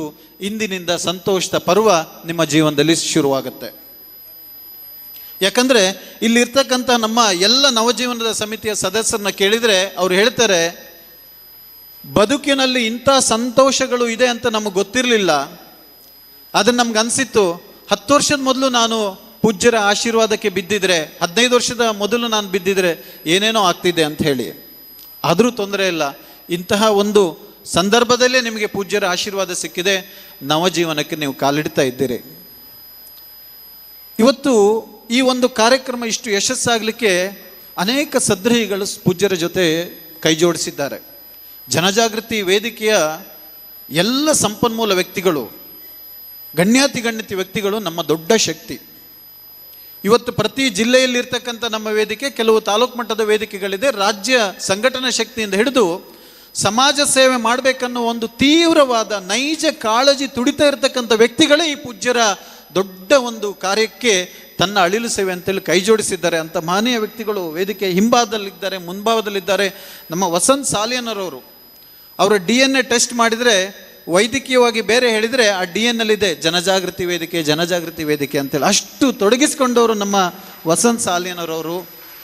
ಎಲ್ಲ ನಮ್ಮ ರಾಜ್ಯ ಸಂಘಟನಾ ಅಧ್ಯಕ್ಷರು, ನಮ್ಮ ರಾಮಸ್ವಾಮಿಯವರಿಂದ ಹಿಡಿದು ರಾಜಣ್ಣ ಕೊರುವಿಂದ ಹಿಡಿದು ನಟರಾಜ್ ಬಾದಾಮಿಯವರವರೆಗೆ ಅವರು ಈ ಸಂಘಟನೆಗೆ ಬಂದರೆ ಎಲ್ಲವನ್ನು ಮರ್ತು ಬಿಡ್ತಾರೆ. ಇಡೀ ತಮ್ಮ ಅವಧಿಯಲ್ಲಿ ಸಂಪೂರ್ಣ ಎಲ್ಲೆಲ್ಲಿ ಮಧ್ಯವರ್ಜನ ಶಿಬಿರ ಇದೆ ಅಲ್ಲಿಗೆ ಹೋಗ್ತಕ್ಕಂಥದ್ದು, ಸಂಘಟನೆ ಮಾಡ್ತಕ್ಕಂಥದ್ದು, ನವಜೀವನ ಸದಸ್ಯರನ್ನ ಭೇಟಿ ಆಗ್ತಕ್ಕಂಥದ್ದು, ಅವರಿಗೆ ಪ್ರೇರಣೆ ನೋಡ್ತಕ್ಕಂಥದ್ದು, ಬಹಳ ಇಷ್ಟು ಪರಿಪೂರ್ಣತೆಯಾಗಿ ಅವರ ವೈಯಕ್ತಿಕ ಜೀವನದಲ್ಲೇ ತೊಡಗಿಸ್ಕೊಂಡಿದ್ದಾರೋ ಇಲ್ವೋ ಗೊತ್ತಿಲ್ಲ, ಬಟ್ ಜನಜಾಗೃತಿ ವೇದಿಕೆಯಲ್ಲಿ ತೊಡಗಿಸ್ಕೊಂಡಿದ್ದಾರೆ. ಬಹಳ ಆಶ್ಚರ್ಯ. ಇವತ್ತು ದಿವ್ಯ ಸಾನ್ನಿಧ್ಯ ವಹಿಸಿರ್ತಕ್ಕಂತಹ ಮಹಾಸ್ವಾಮೀಜಿಯವರು ಅನೇಕ ದಶಕಗಳ ಹಿಂದೆ ನಮ್ಮ ಯೋಜನೆ ಕಾರ್ಯಕ್ರಮಗಳಿಗೆ, ಜನಜಾಗೃತಿ ಕಾರ್ಯಕ್ರಮಗಳಿಗೆ ಬೆಂಬಲ ಕೊಡ್ತಕ್ಕಂಥವರು. ಸ್ವತಃ ಅವರ ಮಠದಲ್ಲೇ ಬಹಳಷ್ಟು ಶಿಬಿರಗಳನ್ನ ಮಾಡಿದ್ದವರು. ಅವರ ಮಠದಲ್ಲಿ ದೊಡ್ಡ ವಾರ್ಷಿಕ ಕಾರ್ಯಕ್ರಮ ಆಗುತ್ತೆ, ಬಹಳ ದೊಡ್ಡ ಒಂದು ಚಂಡಿಯಾಗ ಪ್ರತಿ ವರ್ಷ ಆಗುತ್ತೆ. ಆ ಚಂಡಿಯಾಗಕ್ಕೆ ಪೂರ್ಣಾಹುತಿ ಕೊಡೋದು ಯಾರ ಹೆಸರಲ್ಲಿ ಸಂಕಲ್ಪ ಮಾಡ್ತಾರಂದರೆ, ಅಲ್ಲಿ 500 ಜನ ನವಜೀವನ ಸದಸ್ಯರಿದ್ದಾರೆ, ಅವರ ಹೆಸರಲ್ಲೇ ಆ ಚಂಡಿಕಾ ಯಾಗಕ್ಕೆ ಸಂಪರ್ಕ ಮಾಡಿ ಅವರಿಂದನೇ ಒಂದು ಪೂರ್ಣಾಹುತಿಯನ್ನು ಅರ್ಪಿಸ್ತಕ್ಕಂಥದ್ದು, ಅವರಿಗೆ ಬಟ್ಟೆ ಬರೆ ಉಡುಗೊರೆಯನ್ನು ಕೊಡ್ತಕ್ಕಂಥದ್ದು. ಅಂಥ ಒಂದು ಮಹಾಪರ್ವಕಾಲದಲ್ಲಿ ಮಹಾಸ್ವಾಮೀಜಿಯವರು ಮಾಡ್ತಾರೆ. ಮೋಹನ್ ದಾಸ್ ಸ್ವಾಮೀಜಿಯವರು, ಹೀಗೆ ರಾಜ್ಯದ ಎಲ್ಲ ಮಠಾಧೀಶರಿರ್ಬೋದು, ಗಣ್ಯ ವ್ಯಕ್ತಿಗಳಿರ್ಬೋದು, ಜಾತಿ ಭೇದ ಯಾವ ಧರ್ಮ ಯಾವುದನ್ನು ಮೀರಿ ನಿಂತಿರ್ತಕ್ಕಂಥದ್ದು ಇವತ್ತು ಇಂತಹ ಒಂದು ದೊಡ್ಡ ಪೂಜ್ಯರ ಕಾರ್ಯಕ್ರಮವಾಗಿದೆ. ನಾವು ಇನ್ನೊಂದು ಆಯಾಮದಲ್ಲಿ ಯೋಚನೆ ಮಾಡಿದರೆ, ಭಾರತ ದೇಶದಲ್ಲಿ ನ್ಯಾಷನಲ್ ಫ್ಯಾಮಿಲಿ ಹೆಲ್ತ್ ಸರ್ವೆ ಅಂತ ಒಂದು ಸರ್ವೆ ಮಾಡಿದೆ, ಅಧಿಕೃತ ಸರ್ವೆ. ಆ ಸರ್ವೆ ಕೆಲವೊಂದು ಅಂಶಗಳನ್ನ ಹೇಳುವಾಗ ನಮಗೆ ಬಹಳ ದುಃಖಕರ ಆಗುತ್ತೆ. ಇವತ್ತು ಕೂಡ ನಮ್ಮ ದೇಶದಲ್ಲಿ 22.4% 15 ವರ್ಷದಿಂದ 49 ವರ್ಷದ ಯುವಕರು ಈ ಮದ್ಯಪಾನಕ್ಕೆ ಬಲಿಯಾಗಿದ್ದಾರೆ. 22.4% ಅಂದರೆ ಸುಮಾರು 23 ಕೋಟಿ ಜನಸಂಖ್ಯೆ ಯುವಕರು ಇವತ್ತು ಮದ್ಯಪಾನಕ್ಕೆ ಬಲಿಯಾಗಿದ್ದಾರೆ. ಇವತ್ತು ನಮ್ಮ ದೇಶದ 23 ಕೋಟಿ ಜನಸಂಖ್ಯೆ ನಿಷ್ಕ್ರಿಯ ಅಥವಾ ವ್ಯರ್ಥ ಆಗಿದ್ದದಷ್ಟೇ ಅಲ್ಲ, ಅವರಿಂದ ಕೋಟ್ಯಾಂತರ ಜನರು ಬಹಳಷ್ಟು ಸಮಸ್ಯೆಗೀಡಾಗ್ತಾ ಇದ್ದಾರೆ. ಅವರ ಕುಟುಂಬ ಕಣ್ಣೀರಲ್ಲಿ ಕೈ ತೊಳಿತಾ ಇದೆ, ಅವರಿಂದ ಅನೇಕ ಜನ ಸಮಸ್ಯೆಗೀಡಾಗ್ತಾ ಇದ್ದಾರೆ. ಇವತ್ತು ಯೋಚನೆ ಮಾಡಿ, ಒಂದು ದೇಶದಲ್ಲಿ 25 ಕೋಟಿ ಜನ ನೇರವಾಗಿ ಮದ್ಯವ್ಯಸನಿಗಳಾಗಿ ಅವರಿಂದ ಕೋಟ್ಯಾಂತರ ಜನರು ಕಷ್ಟವನ್ನು ಅನುಭವಿಸ್ತಿದ್ದಾರೆ ಅಂದರೆ ಆ ದೇಶ ಹೇಗೆ ಮುಂದುವರಿಲಿಕ್ಕೆ ಸಾಧ್ಯ? 1993ರಲ್ಲಿ ಪೂಜ್ಯ ಕಾವಂದರು 1982ರಲ್ಲಿ ಗ್ರಾಮಾಭಿವೃದ್ಧಿ ಯೋಜನೆ ಪ್ರಾರಂಭ ಮಾಡಿದರು. ಪೂಜ್ಯರ ಕಾರ್ಯಕ್ರಮವನ್ನು ವಿವರಿಸಲಿಕ್ಕೆ ಸಾಧ್ಯ ಇಲ್ಲ. ಇವತ್ತು ಪೂಜ್ಯರ 20 ಪ್ರಮುಖ ಕಾರ್ಯಕ್ರಮದಲ್ಲಿ ಗ್ರಾಮಾಭಿವೃದ್ಧಿ ಯೋಜನೆಯ, ಶ್ರೀ ಕ್ಷೇತ್ರ ಧರ್ಮಸ್ಥಳದ ಗ್ರಾಮಾಭಿವೃದ್ಧಿ ಯೋಜನೆಯ 20 ಪ್ರಮುಖ ಕಾರ್ಯಕ್ರಮಗಳಲ್ಲಿ ಜನಜಾಗೃತಿ ವೇದಿಕೆ ಒಂದು ಕಾರ್ಯಕ್ರಮ. ಅದರ ಬಗ್ಗೆ ನಾವು ದಿನವಿಡೀ ಮಾತಾಡ್ಬೋದು. ಉಳಿದದ್ದು ಯಾವ ರೀತಿ ಸಮಾಜದಲ್ಲಿ ಪರಿಣಾಮ ಬೀರಿ, ಯಾವ ರೀತಿ ಅದು ಒಂದು ಅಭಿವೃದ್ಧಿಯ ಒಂದು ಚಳುವಳಿಯನ್ನೇ ಮಾಡ್ತಾ ಇದೆ, ಊಹೆ ಮಾಡಲಿಕ್ಕೂ ಸಾಧ್ಯ ಇಲ್ಲ. ಒಂದು ದಶಕ ಅನೇಕ ಅಭಿವೃದ್ಧಿ ಮಾಡಿದರೂ ಕೂಡ, 1983ರಿಂದ ಯೋಜನೆಯ ಮೂಲಕ ಅನೇಕ ಅಭಿವೃದ್ಧಿಯನ್ನು ಮಾಡಿದರೂ ಕೂಡ ಬಹಳ ದೊಡ್ಡ ಸೋರಿಕೆ ಆಗೋದನ್ನು ಪೂಜ್ಯರು ಮಾತೃಶ್ರೀ ಅಮ್ಮನವರು ಕಂಡುಕೊಂಡ್ರು. ಆ ಸೋರಿಕೆ ಎಲ್ಲಾಗ್ತಿತ್ತಂದರೆ ಜನರಲ್ಲಿ ಇರ್ತಕ್ಕಂಥ ದುರಭ್ಯಾಸ, ಅದರಲ್ಲೂ ಮುಖ್ಯವಾಗಿ ಮದ್ಯವ್ಯಸನ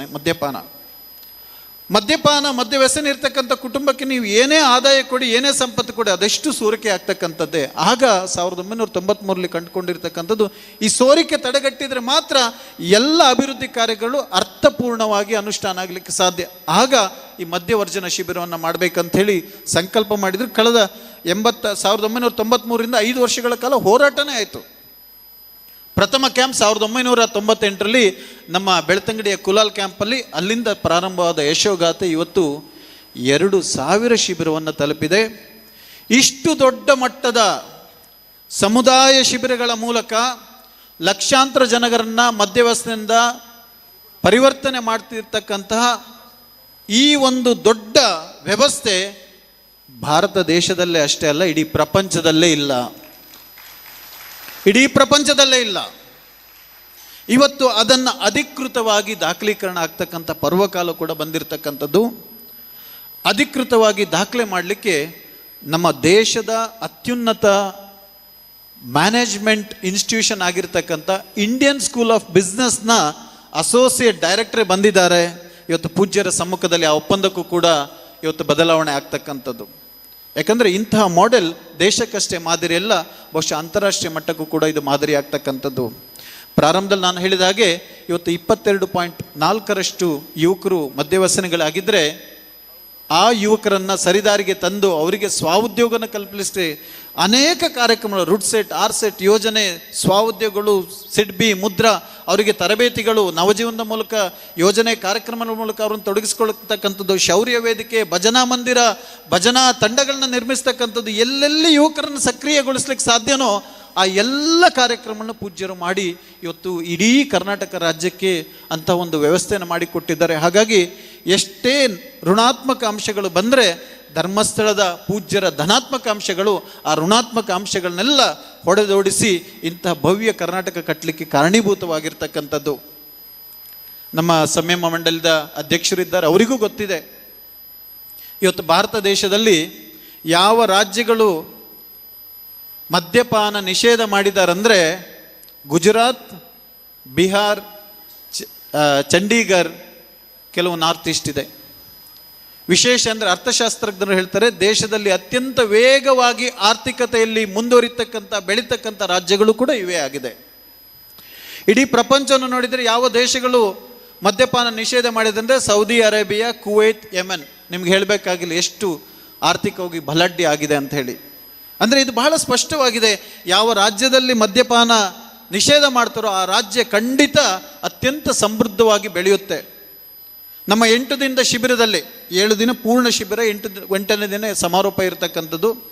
8 ದಿನ ಸಂಪನ್ಮೂಲ ವ್ಯಕ್ತಿಗಳಿಗೆ ನಾವು ಎಷ್ಟು ಸಮಯ ಕೊಟ್ಟರೂ ಸಾಕಾಗೋದಿಲ್ಲ. ಅಷ್ಟು ಮದ್ಯಪಾನದ ಬಗ್ಗೆ ಏನೇನು ತೊಂದರೆ ಆಗುತ್ತೆ, ಸಮಸ್ಯೆ ಆಗುತ್ತೆ, ಕೆಟ್ಟದ್ರ ಬಗ್ಗೆ ಮಾತಾಡ್ತಾರೆ. ಆದರೆ ಇಡೀ ಇಲ್ಲಿರ್ತಕ್ಕಂಥ ವೇದಿಕೆ ಅಥವಾ ಇಡೀ ಜನತೆಗೆ ನಾನು ಈ ಸವಾಲನ್ನು ಕೊಡ್ಬೋದು. ಮದ್ಯಪಾನ ಮಾಡೋದ್ರಿಂದ ಒಂದೇ ಒಂದು ಒಳಿತಾಗೋದ್ರ ಬಗ್ಗೆ 1 ನಿಮಿಷ ಮಾತಾಡಿ ಅಂದರೆ ಯಾರಿಗೂ ಏನೂ ಸಿಗೋದಿಲ್ಲ. ಇಡೀ ವರ್ಷ ಪೂಡಿ ನಾವು ಮಾತಾಡ್ಬೋದು. ಇದೆಲ್ಲ ಗೊತ್ತಿದ್ದು ಕೂಡ ಇಂಥ ವ್ಯವಸ್ಥೆ ನಮ್ಮಲ್ಲಿ ಇದೆ ಅಂದರೆ ಇದೊಂದು ದುರದೃಷ್ಟಕರ. ಆದರೆ ವ್ಯವಸ್ಥೆಯನ್ನು ಬದಲಾಯಿಸಲಿಕ್ಕೆ ನಮ್ಮ ಹತ್ರ ಆಗಲ್ಲ. ಆದರೆ ಆತ್ಮಶಕ್ತಿಯನ್ನು, ಆತ್ಮಸಾಕ್ಷಿಯನ್ನು, ಧೀಶಕ್ತಿಯನ್ನು ಪ್ರತಿಯೊಬ್ಬ ವ್ಯಕ್ತಿಯಲ್ಲಿ ಬದಲಾಯಿಸಲಿಕ್ಕೆ ಸಾಧ್ಯ ಅಂತೇಳಿ ಪೂಜ್ಯರು ತೋರಿಸಿದ್ದಾರೆ. ನಾವು ಸರಿ ಇದ್ದರೆ ಜಗತ್ತು ಹೇಗೆ ಇದ್ರೂ ತೊಂದರೆ ಇಲ್ಲ, ನಾವು ಸಾಧನೆ ಮಾಡ್ಬೋದು, ನಾವು ಒಳ್ಳೆ ದಾರಿಲಿ ನಡಿಬೋದು ಅನ್ನೋದಕ್ಕೆ ನಮ್ಮ ಮಧ್ಯವರ್ಜನ ಶಿಬಿರವೇ ಸಾಕ್ಷಿ, ನಮ್ಮ ನವಜೀವನ ಸದಸ್ಯರೇ ಸಾಕ್ಷಿ. ಇಂತಹ ಒಂದು ಅಭೂತಪೂರ್ವ ಕಾರ್ಯಕ್ರಮಕ್ಕೆ ಸಾಕ್ಷೀಭೂತರಾಗಿದ್ದರೆ ಇದಕ್ಕೆ ಭಾಗವಹಿಸಿದ ಎಲ್ಲರಿಗೂ ನಾನು ಅತ್ಯಂತ ಹೃದಯಪೂರ್ವಕವಾದ ಧನ್ಯವಾದವನ್ನು ಸಲ್ಲಿಸ್ತಾ, ಈ ಎಲ್ಲ ನಮ್ಮ ನವಜೀವನ ಸದಸ್ಯರು ಎಷ್ಟೋ ಜನ ಹೇಳ್ತಾರೆ ನಾವು ಹೇಗೆ ಇದರ ಋಣ ತೀರಿಸೋದು ಅಂತ ಹೇಳಿ. ಪೂಜ್ಯರಿಗೆ, ದೇವರಿಗೆ ನಾವು ಋಣ ತೀರಿಸ್ಲಿಕ್ಕೆ ಆಗೋದಿಲ್ಲ. ಒಂದೇ ಒಂದು ದಾರಿ, ನೀವು ಜೀವನದುದ್ದಕ್ಕೂ ಅತ್ಯಂತ ಶುದ್ಧವಾದ, ಶುಭ್ರವಾದ ನವಜೀವನದ ಜೀವನವನ್ನು ಸಾಗಿಸಿ ನಿಮ್ಮ ಕುಟುಂಬ ಸಂತೋಷವಾಗಿದ್ದು ನೀವು ಆದರ್ಶ ವ್ಯಕ್ತಿಗಳಾಗಿ ನಿಮ್ಮಿಂದ ಪ್ರೇರಣೆಗೊಂಡಿರು ಇನ್ನೊಂದಿಷ್ಟು ವ್ಯಕ್ತಿಗಳು ಈ ನವಜೀವನದ ಸದಸ್ಯರಾದರೆ ಅದೇ ನೀವು ಪೂಜ್ಯರಿಗೆ ಕೊಡುವ ಕಾಣಿಕೆ, ಈ ಕ್ಷೇತ್ರಕ್ಕೆ ಕೊಡುವ ಕಾಣಿಕೆ ಅಂತ ಹೇಳ್ತಾ ನನ್ನ ಮಾತನ್ನು ಮುಗಿಸ್ತೇನೆ. ಧನ್ಯವಾದಗಳು. Thank you. ಅಭಿನಂದನೆಗಳು ಸರ್. ಹುಕ್ಕೇರಿ ಮಹಾವೀರ ವಸಂತ ನೇಳಜಗಿ ಇವರು ವೇದಿಕೆ ಬರಬೇಕಾಗಿ ಈ ಸಂದರ್ಭದಲ್ಲಿ ವಿನಂತಿಯನ್ನು ಮಾಡ್ತಾ ಇದ್ದೇವೆ. ಒಬ್ಬಾಕೆ ಹೆಣ್ಣು ಸಂಸಾರದ ಜವಾಬ್ದಾರಿಯನ್ನು ಹೊತ್ತು ಸಾಗುವ ಹೊತ್ತಿಗೆ ಅವಳಿಗಾದ ಅನುಭವಗಳೇನು, ತನ್ನ ಗಂಡ ದುಶ್ಚಟಗಳಿಂದ ವಿಮುಕ್ತನಾದಾಗ ತನಗೆ ಆವರಿಸಿದ ಸಂತಸದ ಕಥೆಗಳೇನು, ಇದನ್ನು ಅವರದೇ ಮಾತುಗಳಲ್ಲಿ ಕೇಳಿದರೆ ತುಂಬ ಚಂದ.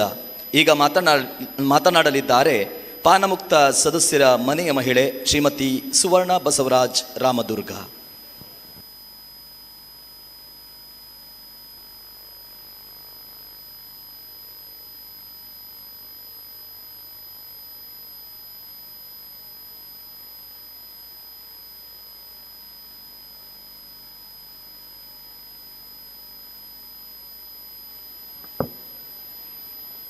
ಓಂ ಶ್ರೀ ಮಂಜುನಾಥಾಯ ನಮಃ. ಕ್ಷೇತ್ರದ ಮಂಜುನಾಥ ಸ್ವಾಮಿಯನ್ನು ಮತ್ತು ಅಣ್ಣಪ್ಪ ಸ್ವಾಮಿಯನ್ನು ಹೃದಯ ಮಂದಿರದಲ್ಲಿ ಸ್ಮರಿಸಿಕೊಳ್ತಾ, ಪರಮಪೂಜ್ಯ ಕಾವಂದರು ಮತ್ತು ಮಾತೃಶ್ರೀ ಅಮ್ಮನವರ ಪಾದಗಳಿಗೆ ಪೊಡಮಟ್ಟು ಕೃಪಾಶೀರ್ವಾದಗಳನ್ನು ಬೇಡುತ್ತಾ, ಸಾನ್ನಿಧ್ಯವನ್ನು ವಹಿಸಿದ ಪೂಜ್ಯ ಸ್ವಾಮೀಜಿಯವರಿಗೂ ನಮಸ್ಕರಿಸುತ್ತಾ, ಎಲ್ಲ ವೇದಿಕೆ ಮೇಲೆ ಗಣ್ಯಮಾನ್ಯರಿಗೂ, ಮುಂಭಾಗದಲ್ಲಿರುವ ಗಣ್ಯಮಾನ್ಯರಿಗೂ, ನವಜೀವನದ ಕುಟುಂಬಸ್ಥರಿಗೂ, ನವಜೀವನದವರಿಗೂ ಎಲ್ಲರಿಗೂ ನನ್ನ ನಮಸ್ಕಾರಗಳನ್ನ ತಿಳಿಸ್ತಾ, ನಾನು ರಾಮದೂರ್ ತಾಲೂಕು ಕಲ್ಲೂರು ಗ್ರಾಮದವಳು. ನಮ್ಮ ಯಜಮಾನ್ರ ಬಸವರಾಜ್ ಅಯ್ಯಪ್ಪ ಪೂಜಾರ. ನಮ್ಮ 11 ವರ್ಷಗಳಿಂದ ಇವರು ಬಹಳ ಕುಡಿತಾ ಇದ್ರು. ಕುಡಿತದ ಜೀವನ ಬಹಳ ಕೆಟ್ಟದ್ದು. ನಮ್ಮ ಜೀವನದೊಳಗೆ ಬಹಳ ತೊಂದರೆಗಳು ಬಹಳ ಆಗಿವು. ನಮ್ಮ 2 ಹೆಣ್ಣು ಮಕ್ಕಳು ಚಿಕ್ಕವರಿದ್ರೆ ಬಹಳ ತೊಂದರೆಗಳಾಗ್ತಾಯಿದ್ವು. ಕೂಡು ಕುಟುಂಬದಿಂದ ಬಂದವರು ಇವ್ರನ್ನ ಸಣ್ಣ ಮಕ್ಕಳು ಇರುವಾಗಲೇ ಬೇರೆ ಆಗುತ್ತಾಗ ಟ್ಯಾಕ್ಟರ್ ಪಾಲಿಗೆ ಬಂತು. ಡ್ರೈವಿಂಗ್ ಬೇಸರ ಆಗುತ್ತೆ, ತೊಂದರೆ ಆಗುತ್ತೆ ಅನ್ನೋ ಸಂಬಂಧ ಕಷ್ಟದ ಆಗತ್ತಂತಂದು ಸ್ವಲ್ಪ ಕುಡಿತಾ ಅದನ್ನು ಜಾಸ್ತಿ ಮಾಡಿಬಿಟ್ರೆ ಉದ್ಯೋಗದ ಮ್ಯಾಗಂತ ಹೋಗ್ತಾಯಿದ್ರು. ಹೋದವ್ರು 2-3 ಗಂಟೆ ಮನೆಗೆ ಬರ್ತಿದ್ದಿಲ್ಲ.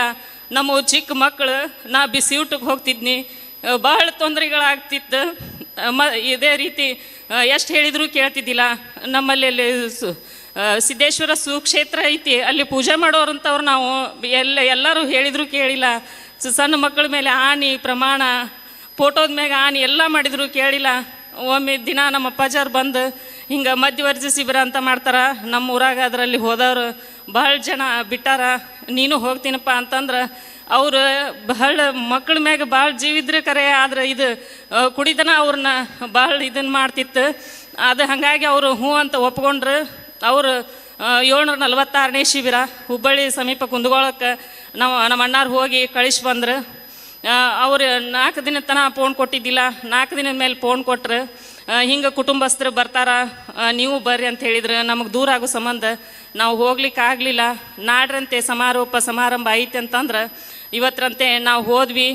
ಅವ್ರನ್ನ ನೋಡೋತ್ತಿಗೆ ನನಗೆ ಅನಿಸ್ತಿ, ನಾವತ್ತು ನಮಗೆ ಇನ್ನು ಚಲೋ ಆಗತ್ತಪ್ಪ, ನಮ್ಮ ಇದನ್ನು ಈ ಯೋಜನೆಯಿಂದ ನಮ್ಮ ಎಂಥ ಎಷ್ಟು ಹೇಳಿದ್ರು ಕೇಳಿದವರು ಇವರು, ಅವ್ರನ್ನ ನೋಡೋದಕ್ಕೆ ನನಗೆ ಭಾಳ ಖುಷಿ ಆಯ್ತು. ಇನ್ನು ಚಲೋ ಆಗತ್ತೆ, ಬಿಡ್ತಾರ, ನಾವು ಚಲೋ ಹಾಕಿವಿ ಅಂತ ಅಂದ್ಕೊಂಡು ನಾವು ಅವತ್ತು ಮರುದಿವ್ಸ ಭಜನಾ ಟೈಮ್ಗೆ ಹೋಗಿದ್ವಿ. ಅವ್ರನ್ನ ಅಷ್ಟು ಚಂದ ಸಹೋದರಂತೆ ನೋಡ್ಕೊಂಡು ಎಲ್ಲ ಗುರುವಂದವ್ರನ್ನ ಅವ್ರು ಅಷ್ಟು ಚೆನ್ನಾಗಿನ ನೋಡ್ಕೋತಾರ. ಪೂಜ್ಯರು ಎಲ್ಲ ಯೋಜನೆ ಒಳಗೂ ಇದೊಂದು ಯೋಜನೆಯನ್ನು ಬಹಳ ಚಲೋ ಮಾಡ್ಯಾರ. ಜೀವನವನ್ನು ರೂಪಿಸಿ ಕೊಡುವಂಥ ಯೋಜನೆ ಇದಾಗೈತಿ. ಇಂಥ ಯೋಜನೆಯನ್ನು ಮಾಡಿದ್ದ ಪೂಜ್ಯರಿಗೆ ನಾನು ಕೋಟಿ ಕೋಟಿ ನಮನಗಳನ್ನು ಸಲ್ಲಿಸಕ್ಕೆ ಇಚ್ಛೆಪಡ್ತೀನಿ. ನಮ್ಮ 2 ಮಕ್ಕಳು, ಈಗ ಒಬ್ಬಾಕಿ ಸರ್ಕಾರಿ ನೌಕರಿ ಮಾಡಕತ್ತಾಳ ದೊಡ್ಡವಳು, ಇವಳು ಚಿಕ್ಕವಳು BEd ಕಲಿಯಾಕತ್ತಾಳ. ಇನ್ಮ್ಯಾಗ ಚಲೋ ಆಗಿದ್ದಾರೆ, ಒಬ್ಬ ಗೌರವಾನ್ವಿತ ವ್ಯಕ್ತಿ ಆಗಿದ್ದಾರಂತ ಹೇಳಿದ್ರು ತಪ್ಪಾಗೋದಿಲ್ಲ. ಒಳ್ಳೆ ಮನೆ ಕಟ್ಸಿದಾರ, ಕಾರ್ ತೊಗೊಂಡಿದ್ದಾರ. ಒಳ್ಳೆ ನಮ್ಮಂಥ ನೊಂದ ಕುಟುಂಬಗಳನ್ನು ಯಾರಾದರೂ ಹೇಳಿದ್ರು, ಫೋನ್ ಹಚ್ಚಿ ಹೇಳಿದ್ರೆ ಅವ್ರಿಗೆಲ್ಲ ಹೀಗೆಲ್ಲ ಶಿಬಿರಕ್ಕೆ ಸೇರಿಸಿ 1-2 ದಿನ ಹೋಗಿ ಇದನ್ನು ಮಾಡ್ತಾರೆ. ನಮ್ಮಲ್ಲಿ ಸಿದ್ದೇಶ್ವರ ಅಲ್ಲಿನೂ ದೇವಸ್ಥಾನ ಚಲೋ ಇರೋದ್ರಿಂದ ಅಲ್ಲಿನೂ ಒಂದು ಶಿಬಿರ ಮಾಡಿದ್ರು, ಅಲ್ಲಿನೂ ಎಲ್ಲ ಸೇವೆ ಮಾಡಿದ್ರು. ಇದನ್ನೆಲ್ಲ ಗುರುತಿಸಿ 2023 ಆಗಸ್ಟ್ 29 ಇಲ್ಲೇ ಇದೇ ಸಭೆಯೊಳಗನ ಪೂಜ್ಯರ ಆಶೀರ್ವಾದದಿಂದ ಅವರಿಗೆ ಜಾಗೃತಿಯನ್ನು ಪ್ರಶಸ್ತಿನೂ ಕೊಟ್ಟರು. ಇಂಥ ಜೀವನವನ್ನು ರೂಪಿಸಿ ಕೊಟ್ಟಂಥ ಪೂಜ್ಯರಿಗೆ ನಾನು ಕೋಟಿ ಕೋಟಿ ಪ್ರಣಾಮಗಳನ್ನು, ಮಾತೃಶ್ರೀ ಅಮ್ಮನವರಿಗೆ ನನ್ನ ಕೋಟಿ ಕೋಟಿ ಪ್ರಣಾಮಗಳನ್ನು ಹೇಳ್ತೀನಿ. ಎಲ್ಲರಿಗೂ ಧನ್ಯವಾದಗಳು. ಒಬ್ಬ ವ್ಯಕ್ತಿಯ ಬದುಕಿನ ಅನುಭವಗಳು ಮಾತಾಗಿ ಹೊರಹೊಮ್ಮಿದಾಗ ಅದು ಜಗತ್ತಿಗೆ ಮಾರ್ಗದರ್ಶನವಾಗಬಹುದು ಅಥವಾ ಯಾವುದೋ ಒಂದು ಸಂತಸವನ್ನು ನೀಡಬಹುದು. ಇವತ್ತು ನಾವು ಕೇಳಬಹುದಾದ ಅನುಭವಗಳು ಹೇಗೆ ಎಂಬುದಾದರೆ, ದಟ್ಟ ಅರಣ್ಯದಲ್ಲಿ ಸಿಕ್ಕಿದವನ ನಾಡಿಗೆ ಬಂದ ಸಂಭ್ರಮ, ಕಡುಗತ್ತಲೆಯಲ್ಲಿ ಬದುಕುಗಳೆದವರು ಹೊಂಬೆಳಕಿನಡೆಗೆ ಸಾಗಿ ಬಂದ ಸಂಭ್ರಮದ ಗಳಿಗೆ ಅವರ ಪಾಲಿಗೆ. ಕಾಲದ ಪರಿಣಾಮವೋ ಜ್ಞಾನದ ಕೊರತೆಯೋ ದುಶ್ಚಟಗಳಿಗೆ ಬಲಿಯಾಗಿ ಬದುಕು ಮುಗಿಯಿತು ಅನ್ನುವ ಸ್ಥಿತಿಯಲ್ಲಿದ್ದವರು ಮತ್ತೆ ಹೊಸ ಬದುಕಿನಡೆಗೆ ಹೆಜ್ಜೆ ಇಟ್ಟಿದ್ದಾರಲ್ಲ, ಅವರ ಅನುಭವದ ಮಾತು ಹಂಚಿಕೊಳ್ಳುತ್ತಾರೆ ಶ್ರೀ ಸತ್ಯಮೂರ್ತಿ ಶಿಕ್ಷಕರು, ಕೂಡ್ಲಿಗಿ ತಾಲೂಕು, ವಿಜಯನಗರ ಜಿಲ್ಲೆ.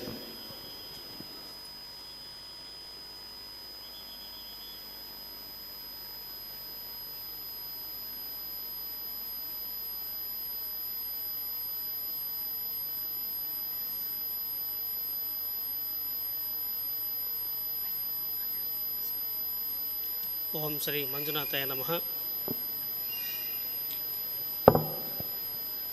ಪರಮ ಪೂಜ್ಯ ಕಾವಂದರಿಗೆ, ಮಾತುಶ್ರೀ ಅಮ್ಮನವರಿಗೆ ಪಾದಗಳಿಗೆ ನಮಸ್ಕರಿಸುತ್ತಾ, ಸ್ವಾಮೀಜಿಯವರೇ, ವೇದಿಕೆ ಮೇಲಿರ್ತಕ್ಕಂಥ ಎಲ್ಲ ಗಣ್ಯರೇ, ಮುಂಭಾಗದಲ್ಲಿರ್ತಕ್ಕಂಥ ಎಲ್ಲ ಗಣ್ಯರೇ ಮತ್ತು ನವಜೀವನ ಸಮಿತಿಗಳೇ, ನನ್ನ ಹೆಸರು ಸತ್ಯಮೂರ್ತಿ ಅಂತ, ಕೂಡ್ಲಿಗಿ, ವಿಜಯನಗರ ಜಿಲ್ಲೆ, ಅಂದರೆ ಬಳ್ಳಾರಿ ಜಿಲ್ಲೆಯ ಈಗ 2 ಭಾಗ ಆಗಿದೆ. ನಾನು ಎಲ್ಲ ವಿದ್ಯಾಭ್ಯಾಸ ಮಾಡಿದ್ದು ಕೂಡ್ಲಿಗಿಯಲ್ಲೇ ಮತ್ತು ಪದವಿ ಶಿಕ್ಷಣವನ್ನು ಪಕ್ಕದ ಕೊಟ್ಟೂರಿನಲ್ಲಿ ಮಾಡಿದೆ. ಸ್ನಾತಕೋತ್ತರ ಪದವಿ ಪಡೆದೆ, BEd ಪದವಿ ಮಾಡಿದೆ.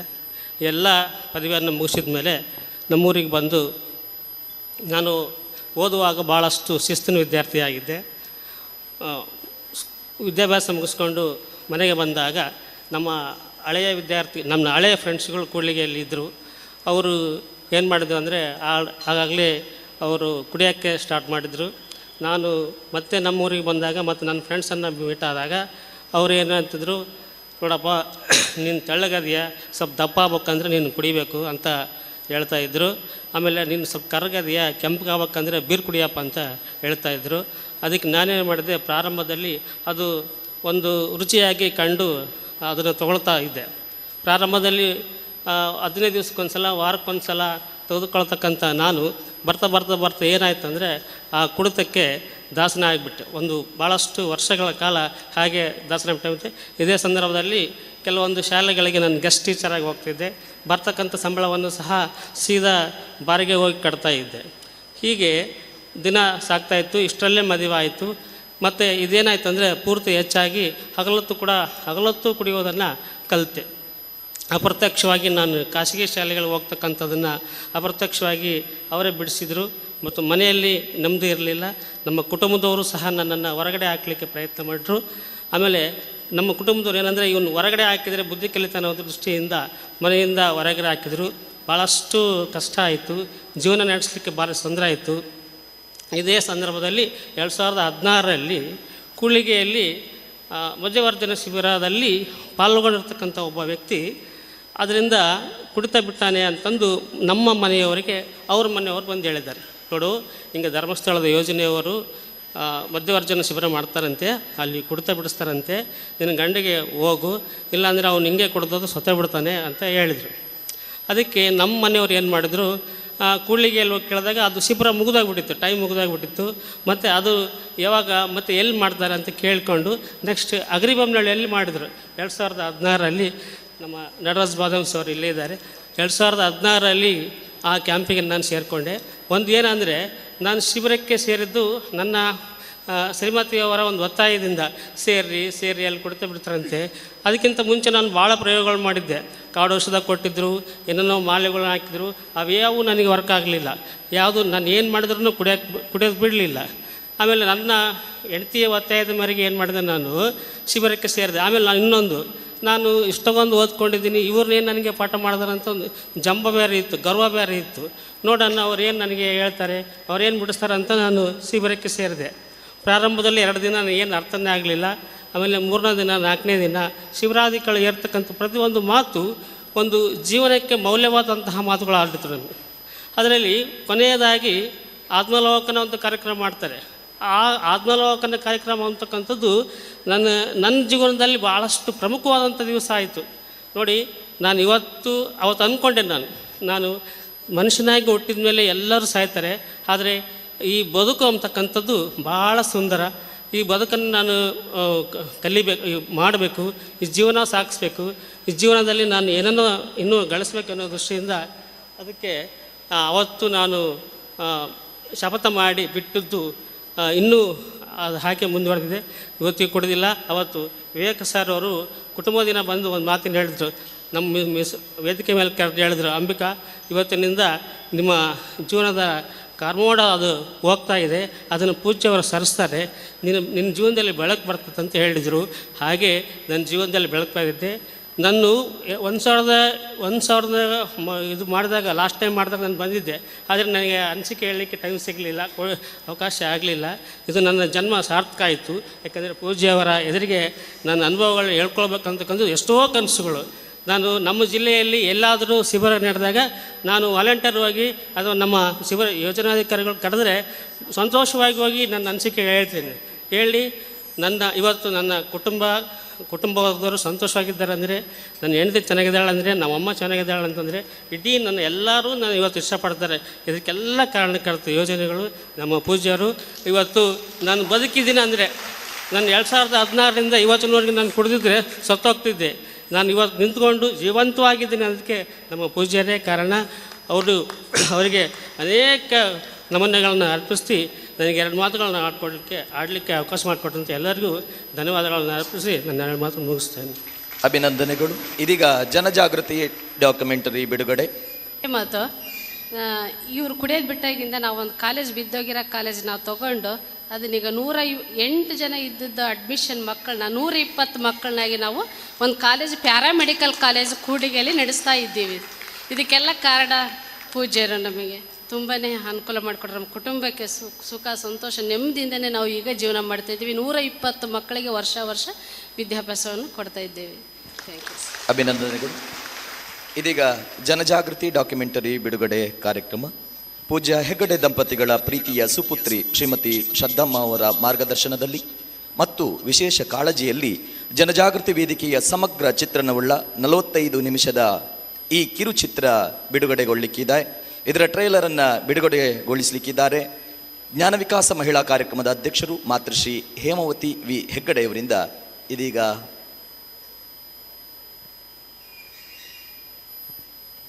ಶ್ರೀಮತಿ ಶ್ರದ್ಧಮ್ಮ ಅವರು ಮತ್ತು ಮಾತೃಶ್ರೀ ಅಮ್ಮನವರು ಇಬ್ಬರೂ ಸೇರಿ ಬಿಡುಗಡೆಗೊಳಿಸ್ತಾ ಇದ್ದಾರೆ. ಜೋರಾದ ಚಪ್ಪಾಳೆ.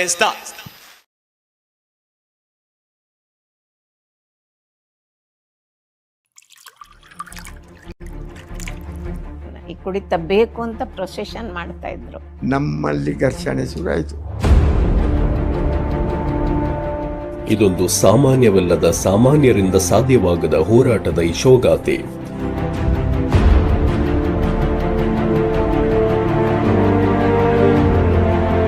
ಕುಡಿತದ ಮಲ್ಲಿನಲ್ಲಿ ನರಕವಾಗಿದ್ದ ಮನೆಗಳ ಕತೆ.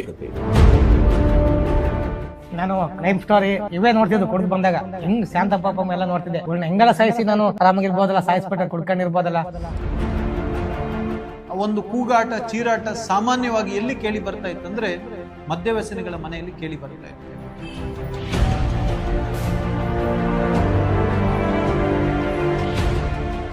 ಕುಡಿಯೋರನ್ನ ನೋಡಿದ್ರೆ ನಿಜವಾಗ್ಲೂ ಇವರ ಮನ ಒಲಿಸಿ ಈ ಕುಡಿತ ಬಿಡಿಸುವಂಥದ್ದು ಕಾರ್ಯಕ್ರಮ ಆಗುವಂಥದ್ದು ನಿಜಾನ ಅಂತ ಅನಿಸ್ತಾ ಇತ್ತು.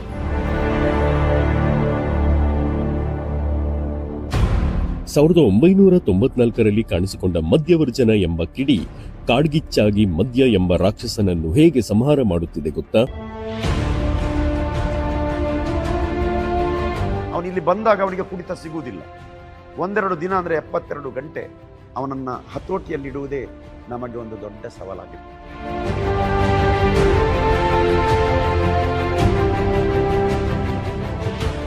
ವ್ಯಕ್ತಿಗೆ ಕಾಯಿಲೆ ಬರುತ್ತೆ, ವ್ಯಕ್ತಿಯ ಮನೆಯವರಿಗೂ ಕೂಡ ಅದರಿಂದ ಸಮಸ್ಯೆ ಆಗುತ್ತೆ. ಕೆಲವೊಮ್ಮೆ ಮನೆಯವರ ಸಮಸ್ಯೆಯಿಂದ ವ್ಯಕ್ತಿ ಕುಡಿತಾನೆ. ಸೊ ಇಂಥ ಸಂದರ್ಭದಲ್ಲಿ ಫ್ಯಾಮಿಲಿ ಕೌನ್ಸಿಲಿಂಗ್ ಅಂತ ಹೇಳ್ತಾರೆ, ಇದು ಬಹಳ ಮುಖ್ಯ ಆಗುತ್ತೆ.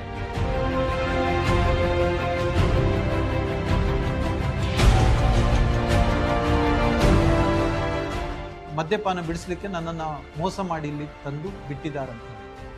ಆಗ ಬಹಳ ಕ್ರೋಧದಲ್ಲಿ ಆ ವ್ಯಕ್ತಿ ಇರ್ತಾನೆ, ಬಹಳ ಕುಪಿತನಾಗಿರ್ತಾನೆ. ಎಷ್ಟೋ ಸಂದರ್ಭದಲ್ಲಿ ನಮ್ಮ ಶಿಬಿರದ ಅಧಿಕಾರಿಗಳಿಗೆ ಹಲ್ಲೆಯನ್ನು ಮಾಡಿರ್ತಕ್ಕಂಥವ್ರು ಇದ್ದಾರೆ. ಆದರೆ ನಮ್ಮ ಎಲ್ಲ ಶಿಬಿರಾಧಿಕಾರಿಗಳು ಅವ್ರನ್ನ ಮಕ್ಕಳಾಗಿ ನೋಡ್ತಾರೆ. ಟೆನ್ಷನ್ ಮಾಡಬೇಡಿ, ಬೇಡ ಬೇಡ ಇಲ್ಲಿ ಬನ್ನಿ ಸರ್, ಹೇಳ್ತೀನಿ. ಸರಿ ಆಯ್ತು, ಬೇಡ ಅಂತ ಹೇಳಿದ್ರಲ್ಲ. ಸಿಬ್ಬಂದಿ ವರ್ಗ ಏನಿದೆ ಅಲ್ಲ, ಮನೆಯವರಿಗಿಂತ ಹೆಚ್ಚಾಗಿ ನೋಡ್ಕೊಳ್ತಾರೆ. ಯಾವುದೇ ಕೆಲಸ ಒಮ್ಮೆ ಆರಂಭ ಮಾಡಿದ್ರೆ ಅದು ಸಮಸ್ಯೆ ಬಂತು ಅಂತ ನಿಲ್ಲಿಸುವ ವಿಷಯ ನಾನು ಕ್ಷೇತ್ರದಲ್ಲಿ ಯಾವ ಕಾರ್ಯಕ್ರಮದಲ್ಲೂ ನೋಡಲಿಲ್ಲ.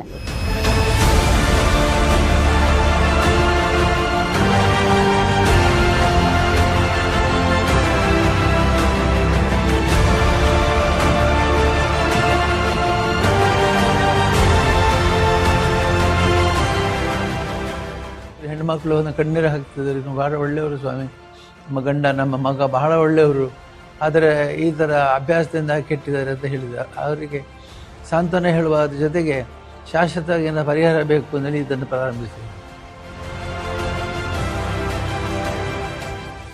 30 ವರ್ಷ, 3100 ನವಜೀವನ ಸಮಿತಿಗಳು, 2000 ಮದ್ಯವರ್ಜನ ಶಿಬಿರಗಳು, ಸಾವಿರಾರು ನವಜೀವನ ಸಮಿತಿ ಸದಸ್ಯರು, 1,30,000ಕ್ಕೂ ಹೆಚ್ಚು ಕುಡಿತ ಬಿಟ್ಟವರು, 80% ಸಕ್ಸಸ್ ರೇಟ್. ಇದೆಲ್ಲ ಇತಿಹಾಸ ಅಲ್ಲ, ಇದು ನಮ್ಮ ಕಣ್ಣ ಮುಂದೆ ಇರುವ ವಾಸ್ತವ. ಶ್ರೀ ಕ್ಷೇತ್ರ ಧರ್ಮಸ್ಥಳ ಗ್ರಾಮಾಭಿವೃದ್ಧಿ ಯೋಜನೆ ನಡೆಸಲ್ಪಡುವ ಮದ್ಯವರ್ಜನ ಶಿಬಿರಗಳು ಹಾಗೂ ಇದರ ಹಿಂದೆ ಬೆನ್ನೆಲುಬಾಗಿ ನಿಂತಿರುವಂತಹ ಜನಜಾಗೃತಿ ವೇದಿಕೆ. ಎದುರಾಕೊಂಡು ಮದುವೆ ಆಗಿರ್ತೀವಲ್ಲ ಸರ್, ಚಾಲೆಂಜು. ನಾವು ಬದುಕು ತೋರಿಸ್ಬೇಕು, ನಮ್ಮ ನಾಡ್ಕೊಂಡಿರೋ ಮತ್ತೆ ನಾವು ಬದುಕು ತೋರಿಸ್ಬೇಕು. ಮನೆ ಪೂರ್ತಿ ಆದ ನಂತರ ಒಂದು ಹೆಸರಿಡ್ಬೇಕಂತ ಹೇಳಿದ್ರೆ ಗೇಟ್ ಅಲ್ಲೇ ನವಜೀವನ ಅಂತ ಮಾಡಿದೆ. ಆವತ್ತಿನಿಂದಲೇ ದೃಢ ನಿರ್ಧಾರ ಮಾಡಿದೆ, ನಾನು ಕುಡಿಯುವುದಿಲ್ಲ, ಬೇರೆಯವರು ಸಂಬಂಧಿಕರಿರಲಿ ಕೆಲಸದವರು ಯಾರಲಿ ನಮ್ಮ ಗೇಟಿನ ಒಳಗೆ ಒಂದು ಕ್ವಾರ್ಟರ್ ಬಾಟ್ಲಿ, ಒಂದು ಕ್ವಾರ್ಟರ್ ಕೂಡ ಬರಲಿಕ್ಕಿಲ್ಲ. ಮತ್ತಿನಿಂದ ಮುಕ್ತಿಯವರೆಗೆ ಈ ಎಲ್ಲ ಹೋರಾಟಕ್ಕೆ ಅವನೂ ಕೂಡ ಸಾಕ್ಷಿ.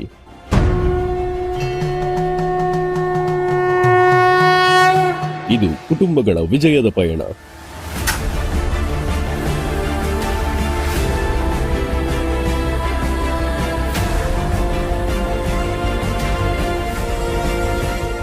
ಇದು ವೇದಿಕೆಯಲ್ಲಿರುವ ಪೂಜ್ಯ ಸ್ವಾಮೀಜಿಗಳವರನ್ನು ವಂದಿಸ್ತಾ, ಮುಖ್ಯವಾಗಿ ಸಮಾರಂಭದ ಉದ್ಘಾಟಕರೇ, ಮುಖ್ಯ ಅತಿಥಿಗಳೇ ಮತ್ತಿವತ್ತು ಸನ್ಮಾನಿಸಲ್ಪಡುವವರೇ, ನಮ್ಮ ಕಾರ್ಯಕ್ರಮದ ರಾಜ್ಯ ಸಂಘಟನಾ ಅಧ್ಯಕ್ಷರೇ ಮತ್ತು ಪದಾಧಿಕಾರಿಗಳೇ, ಸಮಾವೇಶವನ್ನು ಸೇರಿದ ಎಲ್ಲ ನವಜೀವನ ಸಮಿತಿ ಸದಸ್ಯರೇ ಮತ್ತು ಅವರ ಕುಟುಂಬದವರೇ, ಮುಖ್ಯವಾಗಿ ಬಹಳ ಭವ್ಯ ಮೆರವಣಿಗೆಯಲ್ಲಿ ನೀವು ಬಂದಿದ್ದೀರಿ. ಬಹುಶಃ ನಿಮ್ಮ ಮದುವೆಗೂ ಇಂಥ ದೊಡ್ಡ ಮೆರವಣಿಗೆ ಆಗಿರಲಿಕ್ಕಿಲ್ಲ ಅಂತ ನಾನು ಭಾವಿಸ್ತೇನೆ. ಇಷ್ಟು ಮೆರವಣಿಗೆಯಲ್ಲಿ ಬಂದ ಮೇಲೆ ನಮ್ಮ ಸಂಕಲ್ಪ ಶಕ್ತಿ ಇನ್ನಷ್ಟು ಗಟ್ಟಿಯಾಗಬೇಕು. ಮತ್ತೆ ಹೋಗಿ ಕುಡಿದ್ರೆ ಸ್ವಾಮಿ ಎದುರು ಇಷ್ಟು ದೊಡ್ಡ ಮೆರವಣಿಗೆಯಲ್ಲಿ ಬಂದದ್ದಕ್ಕೆ ಅರ್ಥ ಇಲ್ಲ ಅಂತ ಆಗ್ತದೆ. ನಾವು ಬದುಕಿನಲ್ಲಿ ಕೆಲವೊಂದು ನಿಯಮ ಶಿಸ್ತುಗಳನ್ನು ಪಾಲಿಸಲೇಬೇಕಾಗತ್ತೆ. ನಾವು ರಸ್ತೆಯಲ್ಲಿ ನಡಿಬೇಕಾದ್ರೆ ರಸ್ತೆ ನಿಯಮಗಳು ಇರ್ತದೆ. ನನಗೆ ರಸ್ತೆ ನಿಯಮ ಏನು ಕ್ಯಾರ್ ಇಲ್ಲ, ನಾನು ಬೇಕಾದ ಹಾಗೆ ನಡೀತೇನೆ ಅಂದರೆ ನಮ್ಮ ಜೀವನ ಬೀದಿಯಲ್ಲೇ ಮುಕ್ತಾಯ ಆಗಲಿಕ್ಕೆ ಸಾಧ್ಯ ಇದೆ.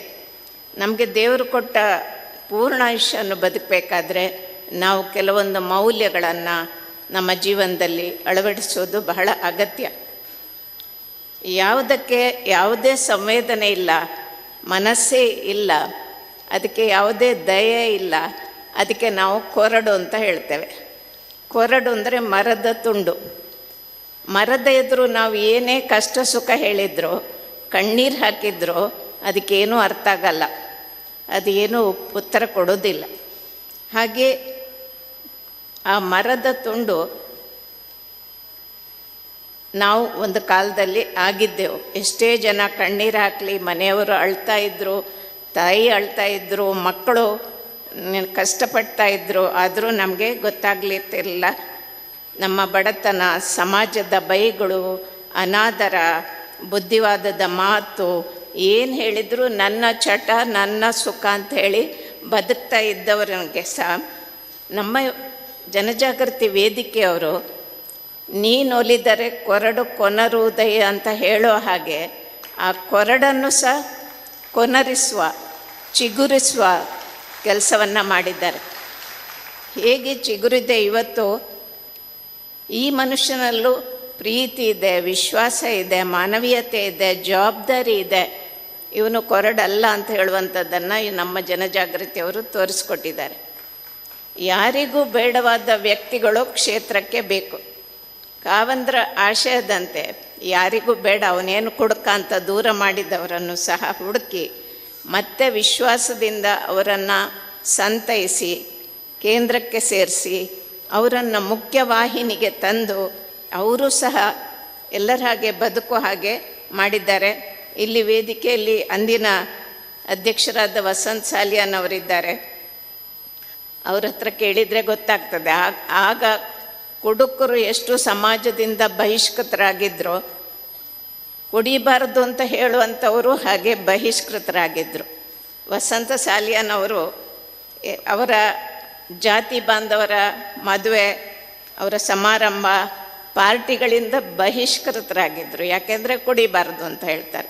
ಹಾಗಾಗಿ ಅಂಥ ಕಷ್ಟದ ದಿನಗಳಲ್ಲೂ ಸಹ ಕಾವಂದ್ರ ಜೊತೆ ದೃಢವಾಗಿ ನಿಂತು ಈ ಕಾರ್ಯಕ್ರಮವನ್ನು ಅವರು ಮುನ್ನಡೆಸಿದ್ರಿಂದ ಇವತ್ತು ನಾವು ಇಂಥ ದಿನಗಳನ್ನು ಕಾಣುವಂತಾಯಿತು. ನಮ್ಮ ಕಾರ್ಯಕರ್ತರ ಸಾಧನೆಯಿಂದ ಕುಡಿತ ಬಿಟ್ಟವರ ಯಶೋಗಾಥೆ ಅದನ್ನು ದೊಡ್ಡ ಸಂಪುಟಗಳಲ್ಲೇ ಬರೆದು ಮುಗಿಸಿದ್ರು ಸಾಲದು. ಒಬ್ಬೊಬ್ಬರ ಒಂದೊಂದು ಮನೆಯ ಕತೆ ಬಹಳ ದೊಡ್ಡ ಒಂದು ಸಿನಿಮಾ ಮಾಡುವಷ್ಟು ದೊಡ್ಡ ಕತೆ ಇರ್ಬೋದು. ನಮ್ಮ ಜ್ಞಾನ ವಿಕಾಸ ಕೇಂದ್ರಗಳಲ್ಲಿ ಕುಡುಕರ ಬಗ್ಗೆ ನಾಟಕ ಮಾಡಿದರೆ ನಮ್ಮ ಹೆಣ್ಮಕ್ಕಳು ಬಹಳ ಚೆನ್ನಾಗಿ ಮಾಡ್ತಾರೆ. ಯಾಕೆಂದರೆ ಅವರು ದಿವಸ ನೋಡುವಂಥದ್ದು ಇದು ಗಂಡನ ಕುಡಿತದ್ದು. ಹಾಗಾಗಿ ಅದರ ಬಗ್ಗೆ ಚೆನ್ನಾಗಿ ನಾಟಕ ಎಲ್ಲ ಮಾಡ್ತಾರೆ ಅವರು. ಈಗಾಗಲೇ ಕೆಲವರು ಡಾಕ್ಟ್ರೇಟ್ ಮಾಡಿದ್ದಾರೆ ಈ ಮಾಹಿತಿಯನ್ನು ತಗೊಂಡು. ಕತ್ತಲು ಯಾವತ್ತೂ ಬೆಳಕಿದ್ದಲ್ಲಿಗೆ ಹೋಗೋದಿಲ್ಲ, ಬೆಳಕೇ ಕತ್ತಲಿದ್ದಲ್ಲಿಗೆ ಹೋಗಬೇಕು. ಹಾಗೆ ಇವತ್ತು ಜನಜಾಗೃತಿ ಕಾರ್ಯಕರ್ತರು ಕೈಯಲ್ಲಿ ಬೆಳಕಿನ ದೀಪ ಹಿಡ್ಕೊಂಡು ಕತ್ತಲಲ್ಲಿ ಬದುಕಿನಲ್ಲಿದ್ದವರ ಬಳಿಗೆ ಹೋಗಿ ಅವರ ಬದುಕಿನಲ್ಲೂ ಬೆಳಕನ್ನು ತಂದಿದ್ದಾರೆ. ನೀವು ಬೆಳಕನ್ನು ಸ್ವೀಕರಿಸಿದ್ದೀರಿ. ಈ ಬೆಳಕನ್ನು ಇನ್ನೂ 10 ಜನರಿಗೆ ಹಂಚುವ ಒಂದು ಜಾಗೃತಿ ಮಿತ್ರ, ಜಾಗೃತಿ ಅಣ್ಣ ನೀವಾಗುವ ಮೂಲಕ ಎಲ್ಲರ ಬದುಕಿಗೆ ಈ ಬೆಳಕನ್ನು ಕೊಡುವ ಪ್ರಯತ್ನವನ್ನು ನೀವು ಮಾಡಬೇಕಾಗತ್ತೆ. ಎಲ್ಲ ಮರಗಳನ್ನು ನೋಡಿದರೆ ಅದರಲ್ಲಿ ಹೂವು ಹಣ್ಣು ಏನಾದರೂ ಒಂದು ಬಿಡ್ತದೆ. ಈ ಬಿದಿರಿನ ಮರ ಅದರಲ್ಲಿ ಏನೂ ಆಗಲ್ಲ. ಅದಕ್ಕೆ ಬೇಸರ ಆಯ್ತಂತೆ. ಅವರು ಒಂದು ದಿವಸ ಬಿದ್ದರು ದೇವ್ರ ಹತ್ರ ಕೇಳಿತಂತೆ, ಎಲ್ಲ ಮರಗಳಲ್ಲಿ ಹೂವಾಗತ್ತೆ, ಒಳ್ಳೊಳ್ಳೆ ಹಣ್ಣಾಗತ್ತೆ, ನಾನು ಯಾರಿಗೂ ಬೇಡ, ನನ್ನಂಥ ಈ ಬಿದಿರನ್ನು ಯಾಕೆ ಸೃಷ್ಟಿ ಮಾಡಿದ್ರಿ ಅಂತ. ಆಗ ದೇವರು ಹೇಳ್ತಾರೆ, ನೀನು ಯಾಕೆ ಬೇಡ? ಸೃಷ್ಟಿಯಲ್ಲಿ ಎಲ್ಲವೂ ಬೇಕು. ನಮ್ಮ ಮಗುವಿನ ಮನೆ ತೊಟ್ಲು ಬಿದಿರಿನಿಂದ ಆಗ್ತದೆ, ಮನೆ ಮಾಡಿಗೆ ಆಧಾರ ಆಗುತ್ತೆ, ಕೃಷ್ಣನ ಕೈಯ ಕೊಳಲು ಆಗುತ್ತೆ, ಹಾಗೆ ಬುಟ್ಟಿ ಆಗುತ್ತೆ, ಕೊನೆ ಕಾಲದಲ್ಲಿ ಚಟ್ಟ ಕಟ್ಟುವುದಕ್ಕೂ ನೀನೇ ಬೇಕು. ಆದ್ದರಿಂದ ಭಗವಂತ ಸೃಷ್ಟಿಸಿದ್ದ ಯಾವುದೇ ಮನುಷ್ಯ ಅದು ಉಪಯೋಗಕ್ಕಿಲ್ಲ, ನಿರರ್ಥಕ ಅಂತ ಹೇಳುವ ಹಾಗೆ ಇಲ್ಲ. ನಾವು ಅದನ್ನು ಅರಿತುಕೊಳ್ಬೇಕು. ಆದರೆ ನಾವು ಬಿದಿರಿಗಿಂತಲೂ ಕಡೆಯಾಗಿ ಬದುಕಬಾರ್ದು. ಇಲ್ಲವಾದರೆ ಬೇರೆ ಸಮಾಜಕ್ಕೆ ನಮ್ಮಿಂದ ಏನೂ ಉಪಕಾರ ಆಗೋದು ಬೇಡ.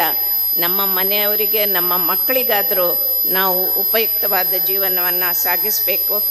ಮನುಷ್ಯರಲ್ಲಿ ತಮ್ಮ ಎಲ್ಲ ಕೆಲಸಗಳನ್ನು ಮಾಡುವಂಥ 5 ದೈವಗಳಿರ್ತವಂತೆ. ಅವೇ ಪಂಚೇಂದ್ರಿಯಗಳು. ಸಣ್ಣ ಪ್ರಾಯದಲ್ಲಿ ನಾವು ಹೇಗೆ ಬೇಕಾದರೂ ಈ ಪಂಚೇಂದ್ರಿಯಗಳನ್ನು ದುಡಿಸ್ಕೊಳ್ಬೋದು. ಹೇಳಿದ ಹಾಗೆ ಕೇಳ್ತವೆ. ಅವರು ಒಳ್ಳೆ ಕೆಲಸ ಮಾಡಲಿಕ್ಕೂ ಕೆಟ್ಟ ಕೆಲಸ ಮಾಡಲಿಕ್ಕೂ ಎಲ್ಲದಕ್ಕೂ ಆ ಶರೀರ ಪ್ರಯೋಜನಕ್ಕೆ ಬರ್ತದೆ. ಆಗ ಎಲ್ಲವನ್ನೂ ಸುಧಾರಿಸ್ಕೊಳ್ಳುವಂಥ ಸಾಮರ್ಥ್ಯ ಈ ಶರೀರಕ್ಕೆ ಇರ್ತದೆ. ಆದರೆ ಯಾವಾಗ ಕೊನೆಗಾಲಕ್ಕಾಗುವಾಗ ನಮ್ಮ ಶರೀರ ಶಿಥಿಲ ಆಗುತ್ತೆ, ಇಂದ್ರಿಯಗಳು ಶಿಥಿಲ ಆಗುತ್ತೆ, ಆಗ ಈ ಶರೀರವೇ ನಮ್ಮನ್ನು ತಿರುಗಿ ಬೀಳ್ತದೆ.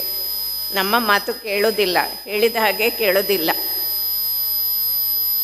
ಹಾಗಾಗಿ ನಮ್ಮ ಏನು ಶರೀರ ಇದೆ ಅದನ್ನು ಸರಿಯಾಗಿ ದುಡಿಸ್ಕೊಂಡು ಸರಿಯಾಗಿ ಶಿಸ್ತು ನಿಯಮಗಳಿಂದ ನಾವು ನೋಡ್ಕೊಳ್ಬೇಕಾಗತ್ತೆ. ಇಲ್ಲದೇ ಇದ್ದರೆ ಅದು ಕೊನೆಗಾಲಕ್ಕೆ ನಮಗೆ ಕೈಗೊಡ್ತದೆ. ಕೆಲವರಿಗೆ ಕೆಲವೊಂದು ವಿಚಾರಗಳ ಚಟ ಇರ್ತದೆ. ಕೆಲವರಿಗೆ ಸಂಗೀತದ ಚಟ, ಸಾಹಿತ್ಯ ಇರ್ಬೋದು, ಯಕ್ಷಗಾನ ಇರ್ಬೋದು. ಕೆಲವರಿಗೆ ಪರೋಪಕಾರ ಮಾಡೋದೇ ಚಟ. ಮನೆಯವರು ಬೈದರೂ ಅವನಿಗೆ ಎಲ್ಲಾದರೂ ಹೋಗಿ ಏನಾದರೂ ಸಮಾಜ ಸೇವೆ ಮಾಡಬೇಕು. ಕೆಲವರಿಗೆ ಆಧ್ಯಾತ್ಮದ ವಿಷಯ ಇರ್ಬೋದು, ಕೆಲವರಿಗೆ ರಾಜಕೀಯ ಇರ್ಬೋದು. ಇದರಿಂದ ಯಾರಿಗೂ ಏನು ಹಾನಿ ಆಗೋದಿಲ್ಲ, ಅವನ ಶರೀರಕ್ಕೂ ಏನು ಹಾನಿ ಆಗೋದಿಲ್ಲ. ಆದರೆ ಕುಡಿತದ ಚಟ ಅವನಿಗೆ ಮಾತ್ರ ಅಲ್ಲ, ಅವನ ಮನೆಯವರಿಗೆ, ಸಮಾಜಕ್ಕೆ, ಎಲ್ರಿಗೂ ಹಾನಿಯನ್ನುಂಟು ಮಾಡೋದು, ತನ್ನ ಮನೆ ಮಕ್ಕಳು ಎಲ್ರಿಗೂ ಹಾನಿಯನ್ನುಂಟು ಮಾಡೋದು ಈ ಕುಡಿತದ ಚಟ ಮಾತ್ರ. ಇಲ್ಲಿ ದುಶ್ಚಟಗಳ ಭಿಕ್ಷೆ ಮತ್ತು ಸದ್ಗುಣಗಳ ದೀಕ್ಷೆ ಮೂಲಕ ನಿಮಗೆ ಹೊಸ ಜೀವನದ ಭರವಸೆ ನೀಡಿದ್ದಾರೆ. ನಿಮ್ಮಲ್ಲಿರುವ ಹೊಲ ಇರ್ಬೋದು, ಮನೆ ಇರ್ಬೋದು, ಚಿನ್ನ ಬೆಳ್ಳಿ ಯಾವುದು ಇರ್ಬೋದು, ಎಲ್ಲದಕ್ಕಿಂತ ಮಿಗಿಲಾದ್ದು ನಿಮ್ಮ ಶರೀರ. ಅದು ಇಲ್ಲದೆ ಇದ್ದರೆ ಯಾವುದೇ ಹೊಲ ಮನೆ ಚಿನ್ನ ಬೆಳ್ಳಿ ಯಾವುದಕ್ಕೂ ಪ್ರಯೋಜನ ಇಲ್ಲ. ಅದರಿಂದ ಇಂಥ ಸುಂದರವಾದ ಬದುಕನ್ನು ಇವತ್ತು ಜನಜಾಗೃತಿಯವರು ನಿಮಗೆ ಉಳಿಸ್ಕೊಟ್ಟಿದ್ದಾರೆ. ಯುದ್ಧದಲ್ಲಿ ಒಬ್ಬ ಸೈನಿಕ ಸತ್ತಾಗ ಅವನ ಸಾವಿನಲ್ಲೂ ಒಂದು ಧನ್ಯತೆ ಇರ್ತದೆ. ಇಡೀ ದೇಶ ಅವನ ಸಾವಿಗಾಗಿ ಮರುಕ ಪಡ್ತದೆ. ಅಯ್ಯೋ ಸೈನಿಕ ಸತ್ತು ಅಂತ ಹೇಳ್ತಾರೆ. ಮನೆಯವರಿಗೆ ಗೌರವದೊಂದಿಗೆ ಅವನ ಹೆಣವನ್ನು, ಶವವನ್ನು ಹಸ್ತಾಂತರಿಸ್ತಾರೆ. ಹಳ್ಳಿಗೆ ಹಳ್ಳಿ ಶವಯಾತ್ರೆಯಲ್ಲಿ ಭಾಗವಹಿಸ್ತಾರೆ. ಆದರೆ ಒಬ್ಬ ಕುಡುಕ ಸತ್ತರೆ ಅವನ ಸಾವಿನಿಂದ ಯಾರಿಗೂ ವ್ಯತ್ಯಾಸ ಏನು ಹೆಚ್ಚಾಪಟ್ಟೆ. ಕಡೆಗೆ ಎಲ್ಲ ಕಡೆ ಸಣ್ಣ ಆಸ್ಪತ್ರೆಗಳಲ್ಲಿ ಆಗೋದಿಲ್ಲ ಅಂತ ಹೇಳಿದರು. KMCಗೆ ಕರ್ಕೊಂಡು ಹೋದೆ. ಅಲ್ಲಿ ಡಾಕ್ಟ್ರುಗಳು ಹೇಳಿದರು ಅವನ ಲಿವರ್ ಪೂರ್ತಿ ಹಾಳಾಗಿದೆ, ಇನ್ನು ಕೆಲವು ದಿವಸ ಬದುಕ್ಬೋದು ಕುಡಿತ ಬಿಟ್ಟರೆ ಅಂತ.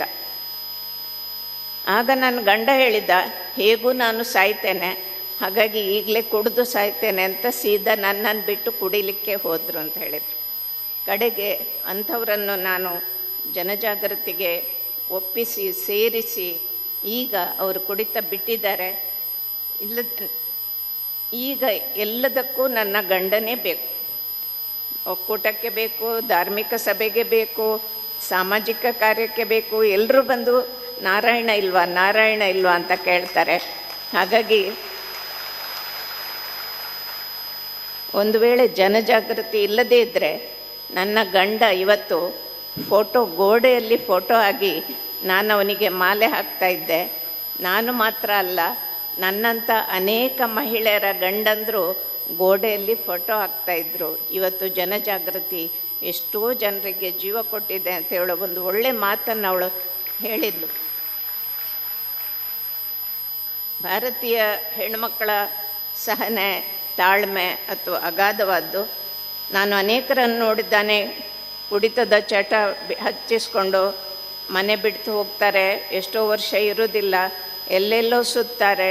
ಎಲ್ಲ ಕೈ ಖಾಲಿ ಆದಮೇಲೆ, ಸ್ನೇಹಿತರೆಲ್ಲ ಕೈ ಬಿಟ್ಟ ಮೇಲೆ ಕೊನೆಗಾಲದಲ್ಲಿ ಎಲ್ಲ ರೀತಿಯ ರೋಗದ ಗೂಡಾಗತ್ತೆ ಶರೀರ. ಆಗ ಬಂದು ಮನೆಯಲ್ಲಿ ಸೇರಿಕೊಳ್ತಾರೆ. ಆಗ ಆರೈಕೆ ಮಾಡುವವಳು ಹೆಂಡತಿ. ಇದು ನಮ್ಮ ದೇಶದಲ್ಲಿ ಮಾತ್ರ ಸಾಧ್ಯ. ಅರುಣಿಮಾ ಸಿನ್ಹಾ ಅಂತ ಹೇಳುವ ಒಬ್ಬಳು ರೈಲಿನಲ್ಲಿ ಪ್ರಯಾಣ ಮಾಡಬೇಕಾದ್ರೆ ಕೆಲವು ಕಳ್ಳರು ಅಲ್ಲಿದ್ದ ಯಾತ್ರಿಕರಿಗೆ ಉಪದ್ರ ಮಾಡಿದ್ರಂತೆ. ಅವರನ್ನು ಹೊಡೆದು ಓಡಿಸ್ಲಿಕ್ಕೆ ನೋಡಿದ್ಲು. ಅವ್ರು ಏನು ಮಾಡಿದರು, ಇವಳನ್ನು ರೈಲಿನಿಂದ ಹೊರಗೆ ತಳ್ತಾರೆ. ಇವಳು ಅಲ್ಲಿ ರೈಲ್ವೆ ಟ್ರ್ಯಾಕ್ನಲ್ಲಿ ಬೀಳ್ತಾಳೆ. ರಾತ್ರಿಯಿಂದ ಬೆಳಗ್ಗಿನವರೆಗೆ ಅವಳ ಕಾಲಿನ ಮೇಲೆ ಬಹಳಷ್ಟು ಸಲ ರೈಲುಗಳು ಓಡಾಡ್ತವೆ. ಕೊನೆಗೆ ಅವಳ ಕಾಲನ್ನು ಕಟ್ ಮಾಡಬೇಕಾಗತ್ತೆ. ಆದರೆ ಅವಳಿಗೆ ಕಾಲು ಕಟ್ಟಾದ ಮೇಲೂ ಹಿಮಾಲಯಕ್ಕೆ ಹೋಗಬೇಕು ಅಂತ ಹೇಳುವಂಥ ಆಸೆ. ಕಡೆಗೆ ಯಾರೆಲ್ಲ ಹಿಮಾಲಯಕ್ಕೆ ಹೋಗಿದ್ದಾರೆ ಅವರ ಎಲ್ಲರ ಅನುಭವವನ್ನು ಪಡ್ಕೊಂಡು ಅವಳು ಹಿಮಾಲಯಕ್ಕೆ ಹೋಗ್ತಾಳೆ. ಹಾಗಾದರೆ ಅವಳ ಸಂಕಲ್ಪ ಶಕ್ತಿ ಎಷ್ಟು ದೊಡ್ಡದಿರ್ಬೋದು. ಕಾಲು ಕಟ್ಟಾಗಿದೆ, ಹಿಮಾಲಯ ಇಂಥ ಒಂದು ಉನ್ನತವಾದ ಶಿಖರ, ಅಲ್ಲಿಗೆ ಹೋಗಬೇಕಂದ್ರೆ ಅವಳು ಯಾವ ರೀತಿಯ ಸಂಕಲ್ಪ ಶಕ್ತಿ ಇರ್ಬೋದು. ಕುಡಿತ ಬಿಡೋದು ಅಂತ ಹೇಳುವಂಥದ್ದು ಅಷ್ಟು ದೊಡ್ಡ ಏನು ಕಷ್ಟದ ಕೆಲಸ ಅಲ್ಲ ಅಂತ ನಾನು ಭಾವಿಸ್ತೇನೆ. ಇಷ್ಟು ದಿವಸ ನೀವು ಯಾರು ಅಂತ ನಿಮಗೆ ಗೊತ್ತಿರಲಿಲ್ಲ. ಕೆಲವರು ಕುಡಿದು ತನ್ನನ್ನು ಹೆತ್ತ ತಾಯಿಗೆ ಬಡಿತಾ ಇದ್ದರು, ಕೆಲವರು ಹೆಂಡತಿಗೆ ಹೊಡಿತಾ ಇದ್ದರು, ಕೆಲವರು ಮಕ್ಕಳ ಕಾಲು ಹಿಡಿದು ದುಡ್ಡು ಕೊಡದೇ ಇದ್ದರೆ ಮಗುವನ್ನು ಗೋಡೆಗೆ ಹೊಡೆದು ಸಾಯಿಸ್ತೇನೆ ಅಂತ ಹೇಳಿದವರು ಇದ್ದರು. ನನಗೆ ಅನೇಕ ಕಥೆಗಳನ್ನು ಹೇಳ್ತಾರೆ. ನೆಲಕ್ಕಪ್ಪಳಿಸ್ತೇನೆ ಮಗುವನ್ನು ದುಡ್ಡು ಕೊಡು ಅಂತ ಹೇಳುವವರು ಸಹ ಇದ್ದರು. ಅವರೆಲ್ಲರಿಗೆ ನಿಮ್ಮ ಸ್ವರೂಪ ಇದಲ್ಲ, ನೀವು ನೀವು ನೀವು ನಿಜವಾಗಿ ಮನುಷ್ಯ ನೀವಲ್ಲ, ನಿಮ್ಮ ಸ್ವರೂಪ ಇದು ಅಂತ ನಿಮ್ಮ ಪರಿಚಯವನ್ನು ನಿಮಗೇ ಮಾಡಿಕೊಟ್ಟವರು ಜನಜಾಗೃತಿಯವರು. ನಿಮ್ಮ ಮನಸ್ಸಿನಲ್ಲಿ ಸತ್ಯದ ದೀಪವನ್ನು ಬೆಳಗಿಸಿದ್ದಾರೆ. ಹಿಂದೆ ನಡೆದದ್ದೆಲ್ಲ ಸುಳ್ಳು, ಈಗ ಇರುವ ನಿಮ್ಮ ಸ್ಥಿತಿಯೇ ನಿಜವಾದ ಸ್ಥಿತಿ ಅಂತ ನಿಮಗೆ ತಿಳುವಳಿಕೆ ನೋಡಿದ್ದಾರೆ. ನಿಮ್ಮ ಮಕ್ಕಳ ಮತ್ತು ಮನೆಯ ಭವಿಷ್ಯವನ್ನು ಬೆಳಗುವ ಕೆಲಸವನ್ನು ಮಾಡಬೇಕಾಗಿದೆ. ಅನೇಕ ಸಲ ನಮಗೆ ಕುಡಿತ ಬಿಡಬೇಕಂತ ಅನಿಸಿದ್ರು ಬಿಡಲಿಕ್ಕೆ ಆಗ್ತಾ ಇರಲಿಲ್ಲ. ಆದರೆ ಜನಜಾಗೃತಿಯವರು, ವಿವೇಕ್ ಪಾಯಸ್ ಮತ್ತು ಅವರ ಸಂಗಡಿಗರು ಕೇವಲ 7-8 ದಿವಸದಲ್ಲಿ ಎಂಥ ಪವಾಡ ಮಾಡ್ತಾರೆ. ನಮಗೆ ಆಶ್ಚರ್ಯ ಆಗುತ್ತೆ. ಇದು ನಿಜವಾದ ಪವಾಡ ಅಂತ ನಾನು ಭಾವಿಸ್ತೇನೆ. ಇಷ್ಟು ಕೋಟಿ ಜನರಲ್ಲಿ ಮಂಜುನಾಥ ಸ್ವಾಮಿ ನಿಮ್ಮನ್ನು ಆಯ್ಕೆ ಮಾಡಿದ್ದಾರೆ. ನಿಮ್ಮ ಆಯುಷ್ಯ, ಆರೋಗ್ಯ, ಸುಖ, ನೆಮ್ಮದಿಗೆ ಕಾರಣರಾಗಿದ್ದಾರೆ ಅಂದರೆ ನೀವು ಬಹಳ ಅದೃಷ್ಟವಂತರು ಅಂತ ನಾನು ಭಾವಿಸ್ತೇನೆ. ನಮ್ಮ ದೇಶದಲ್ಲಿ ತ್ಯಾಗಿಗಳು, ಸನ್ಯಾಸಿಗಳು ಬಹಳ ಇದ್ದಾರೆ. ಅವರಿಗೆಲ್ಲ ನಮ್ಮ ದೇಶದಲ್ಲಿ ಹೆಚ್ಚಿನ ಗೌರವ ಇದೆ. ಯಾಕೆಂದರೆ ಅವರ ನಿಗ್ರಹ ಶಕ್ತಿ. ಅವರಿಗೂ ನಮ್ಮ ಹಾಗೆ ಕಣ್ಣು, ಕಿವಿ, ಮೂಗು ಎಲ್ಲವೂ ಇರ್ತದೆ. ಆದರೆ ಅವರು ಅದನ್ನು ತನ್ನ ನಿಯಂತ್ರಣದಲ್ಲಿ ಇಟ್ಕೊಂಡಿರ್ತಾರೆ. ಅವರ ಎಲ್ಲ ಇಂದ್ರಿಯಗಳು ಅವರು ಹೇಳಿದ ಹಾಗೆ ಇರ್ತದೆ. ಆದರೆ ನಮ್ಮ ಇಂದ್ರಿಯಗಳು ನಮ್ಮ ಅಂಕೆಯಲ್ಲಿ ಇರೋದಿಲ್ಲ. ಯಾವಾಗ ಒಂದು ಶಾಲೆಯಲ್ಲಿ ಮೇಷ್ಟ್ರು ಮಲಗಿದ್ರೆ, ನಿದ್ದೆ ಮಾಡ್ತಾಯಿದ್ರೆ ಮಕ್ಕಳದ್ದೇ ಗಲಾಟೆ ಜೋರಾಗುತ್ತೆ. ಹಾಗೆ ಯಾವಾಗ ನಮ್ಮ ವಿವೇಕ, ಬುದ್ಧಿ ಮಲಗಿರ್ತದೆ, ಆಗ ನಮ್ಮ ಇಂದ್ರಿಯಗಳು ಏನು ಕೇಳಿದರೂ ಅದನ್ನೆಲ್ಲ ನಾವು ಕೊಡುವ ಸ್ಥಿತಿಯಲ್ಲಿ ಇರ್ತೇವೆ. ಆದರೆ ಈಗ ನಿಮ್ಮ ಎಚ್ಚರ ಆಗಿದೆ. ನಿಮ್ಮಲ್ಲಿ ಒಳ್ಳೆಯ ಒಂದು ಮನಸ್ಸು, ಬುದ್ಧಿಗಳಿಗೆ ಕವಿದ ಒಂದು ವಾತಾವರಣ ತಿಳಿಯಾಗಿದೆ ಅಂತ ನಾನು ಬಯಸ್ತೇವೆ. ಪರೀಕ್ಷಿತ ಮಹಾರಾಜನ ಕಾಲದಲ್ಲಿ ಕಲಿಯುಗ ಆರಂಭ ಆಯ್ತಂತೆ. ಆತನಿಗೆ ಭಾಳ ಸಿಟ್ಟು ಬಂತು. ಕಲಿಯುಗ ನನ್ನ ರಾಜ್ಯದಲ್ಲಿ ಕಲಿಗೆ ನಾನು ಅವಕಾಶ ಕೊಡೋದಿಲ್ಲ ಅಂತ. ಅವನು ಅದನ್ನು ಕೊಲ್ಲುವುದಕ್ಕೆ ಖಡ್ಗ ತಗೊಂಡು ಹೋದ. ಆಗ ಕಲಿ ಹೇಳ್ತಾನೆ, ಸರಿ ನಿನ್ನ ರಾಜ್ಯ ಬೇಡ ಅಂದರೆ ನನಗೆ ಎಲ್ಲಾದರೂ ಒಂದು ಬದುಕಲಿಕ್ಕೆ ಆಶ್ರಯ ಕೊಡು, ಯಾಕೆಂದರೆ ಕಲಿಯುಗ ಬರಲೇಬೇಕು. ಆದರೆ ನಾನು ಎಲ್ಲಿ ವಾಸ ಮಾಡೋದು ಅಂತ ಕೇಳಿದ್ನಂತೆ. ಆಗ ಕಲಿ ಹೇಳ್ತಾನೆ, ಎಲ್ಲಿ ಮದ್ಯಪಾನ ನಡೀತದೆ, ಎಲ್ಲಿ ಜೂಜು, ಎಲ್ಲಿ ವಧಾಸ್ಥಾನ ಇದೆ, ಎಲ್ಲಿ ವ್ಯಭಿಚಾರ ನಡೀತದೆ, ಅಂಥ ಜಾಗದಲ್ಲಿ ನೀನು ನೆಲೆಸು ಅಂತೇಳಿ ಅವನಿಗೆ ಜಾಗಗಳನ್ನು ತೋರಿಸಿದ್ನಂತೆ. ನಮ್ಮೂರಲ್ಲಿ ಶರಾಬಿಗೆ ಕಲಿ ಅಂತ ಹೇಳ್ತಾರೆ. ಹಾಗೆ ಒಮ್ಮೆ ಈ ಕುಡಿದಾಗ ಕಲಿ ನಮ್ಮ ಒಳಗೆ ಪ್ರವೇಶ ಆಗ್ತಾನೆ, ಮತ್ತೆಲ್ಲ ಕೆಟ್ಟತನಕ್ಕೂ ಅವನು ಕಾರಣ ಆಗ್ತಾನೆ. ಇವತ್ತು 2000ನೇ ಶಿಬಿರದ ಸಂಭ್ರಮದಲ್ಲಿ ನಾವೆಲ್ಲ ಇದ್ದೇವೆ. ಕ್ಷೇತ್ರದ ಯಾವುದೇ ಕಾರ್ಯಕ್ರಮ ಇರಲು ಕಾವಂದರು ಮೊದಲು 1 ಸಂಖ್ಯೆ ಬರೆದು ಬಿಡ್ತಾರೆ, ಆಮೇಲೆ 0ಗಳು ಸೇರ್ತಾನೆ ಹೋಗ್ತದೆ. 100, 200, 1000, 2000 ಹೇಗೆ ಆಯಿತು ನಮಗೆ ಗೊತ್ತೇ ಆಗ್ತಾ ಇಲ್ಲ. ಆದರೆ ಹೆಚ್ಚಿನ ಸಭೆಗಳಲ್ಲಿ, ಶಿಬಿರಗಳಲ್ಲಿ ಕಾವಂದರು 15 ದಿವಸಕ್ಕೊಮ್ಮೆ ಲಾಯ್ಲದಲ್ಲಿ ನಡೆಯುವ ಶಿಬಿರಗಳಿಗೆ ಹೋಗ್ತಾನೆ ಇರ್ತಾರೆ. ಆದ್ದರಿಂದ ಇವತ್ತು ಈ ಕಾರ್ಯಕ್ರಮ ಇಷ್ಟು ಯಶಸ್ವಿಯಾಗಿದೆ. ತುಂಬ ಸಂತೋಷ ಆಗುತ್ತೆ. ಇಷ್ಟೊಂದು ಜನರನ್ನು, ಕುಡಿತ ಬಿಟ್ಟವರನ್ನು ನೋಡಲಿಕ್ಕೆ, ಅವರ ಮನೆಯವರನ್ನು ನೋಡಲಿಕ್ಕೆ ತುಂಬ ಸಂತೋಷ ಆಗುತ್ತೆ. ಪ್ರತಿ ವರ್ಷ ನಮ್ಮ ಜನಜಾಗೃತಿ ವೇದಿಕೆಗೆ ಒಳ್ಳೆಯ ರಾಜ್ಯಾಧ್ಯಕ್ಷರು ಸಿಗ್ತಾರೆ. ಯೋಜನೆ ಜವಾಬ್ದಾರಿ ತಗೊಂಡು ನಮ್ಮದೇ ಕಾರ್ಯಕ್ರಮ ಅಂತ ಮಾಡ್ತಾರೆ. ಹಿಂದೆ ರಾಜ್ಯಾಧ್ಯಕ್ಷರಾಗಿದ್ದವರು ಸಹ ನಮ್ಮದು ಯಾವತ್ತೂ ಬಿಟ್ಟು ಹೋಗೋದಿಲ್ಲ. ಯಾಕೆಂದರೆ ಅವ್ರದ್ದು ಪೀಠ ಬದಲಾಗಿರ್ಬೋದು, ಆದರೆ ಮನಸ್ಸು ಅವ್ರದ್ದು ಜನಜಾಗೃತಿ ಮೇಲೆ ಇರ್ತದೆ. ಅವರೆಲ್ಲರಿಗೆ ನನ್ನ ಅಭಿನಂದನವನ್ನು ಸಲ್ಲಿಸ್ತೇನೆ. ಮತ್ತು ನನ್ನ ಸಂಸಾರ, ನನ್ನ ಶರೀರ, ನನ್ನ ಮಕ್ಕಳು ಅಂತ ಹೇಳುವ ಭಾವನೆಯಿಂದ ನಮ್ಮೆಲ್ಲ ಈ ಮದ್ಯಪಾನಿಗಳು, ಮದ್ಯ ವ್ಯಸನ ಮುಕ್ತರು ಇನ್ನು ಮುಂದಿನ ದಿನಗಳಲ್ಲಿ ನಡೆಸ್ಕೊಂಡು ಹೋಗಬೇಕು ಅಂತ ಅವರಿಗೆ ಸ್ವಾಮಿ ಆ ಬುದ್ಧಿಯನ್ನು ಕೊಡಲಿ ಅಂತ ಹೇಳ್ತಾ ನನ್ನ ಮಾತು.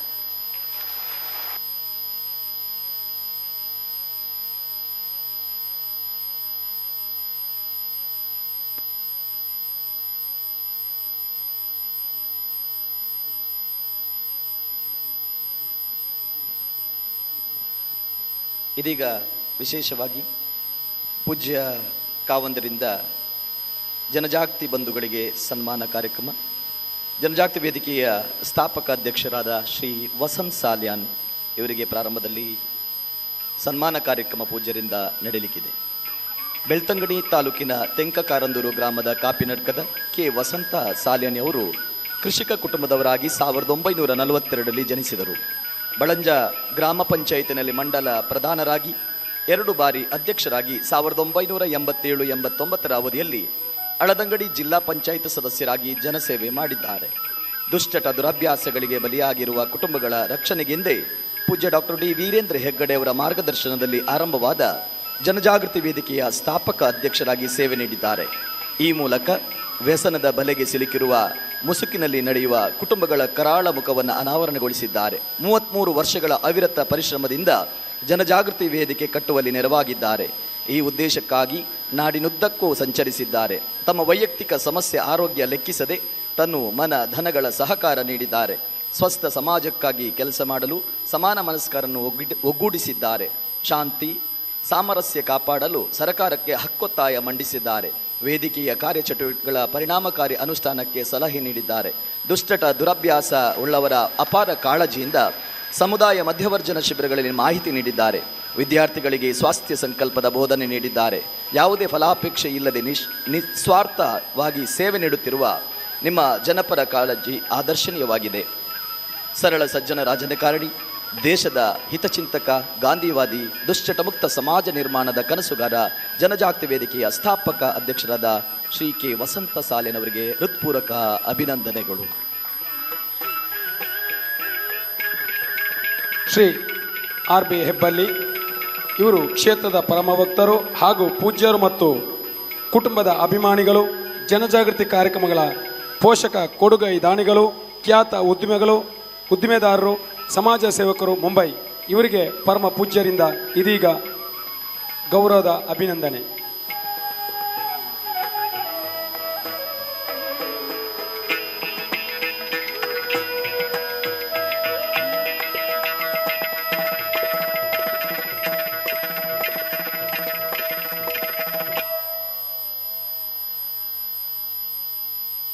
ಪೂಜ್ಯ ಕಾವಂದರಿಗೆ ಇದೀಗ ಗೌರವಾರ್ಪಣೆ. ರಾಮಸ್ವಾಮಿಗಳು ಮತ್ತು ನಟರಾಜ್ ಬಾದಾಮಿ ಸಂಘಟನಾಧ್ಯಕ್ಷರಿಂದ ಪೂಜ್ಯ ಕಾವಂದರಿಗೆ ಗೌರವಾರ್ಪಣೆ.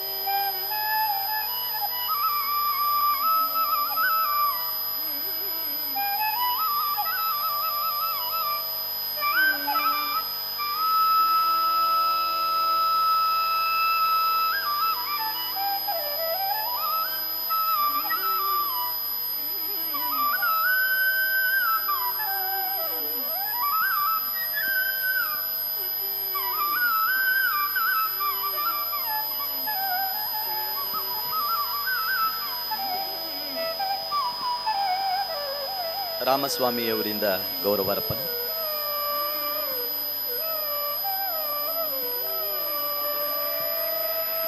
ನಮ್ಮಲ್ಲೊಂದು ಮಾತಿದೆ, ಎತ್ತರಕ್ಕೆ ಏರಿದವರು ಚಿಕ್ಕವನಾಗಿರಬೇಕು, ಜಗತ್ತಿಗೆ ಸಾರಿದ ಸೂರ್ಯನಂತೆ ನಮ್ಮ ಕಾವಂದರು. ಅಂತೆಯೇ ಧರ್ಮಪೀಠವನ್ನೇರಿ 58 ವರ್ಷಗಳು ಪೂರೈಸಿಕೊಂಡ ಪೂಜ್ಯರು ಈ ನೆಲದ ಅತ್ಯುನ್ನತ ಗೌರವವನ್ನು ಪಡೆದಂಥವರು. ಇಂದಿಗೂ ಕೂಡ ತನ್ನ ಬಳಿಗೆ ಸಾಗಿ ಬರುವ ಸಾಮಾನ್ಯನನ್ನು ಅತ್ಯಂತ ಆಪ್ತತೆಯಿಂದ ವಿಚಾರಿಸಿ ಅವರ ಭಾವನೆಗಳಿಗೆ ಸ್ಪಂದಿಸಿದವರು. ಅವರ ಪ್ರಾರ್ಥನೆಗಳಿಗೆ ಕಿವಿಯಾದವರು ಮಾತ್ರವಲ್ಲ, ಬದುಕಿನ ತುಂಬ ಸಂತಸದ ಬದುಕು ಚೆಲ್ಲಿದವರು. ಅವರ ಆಶೀರ್ವಾದದ ಮಾತುಗಳಿಗೆ ಕಿವಿಯಾಗೋಣ. ಇದೀಗ ಪೂಜ್ಯರಿಂದ ಆಶೀರ್ವಾದದ ಮಾತುಗಳು.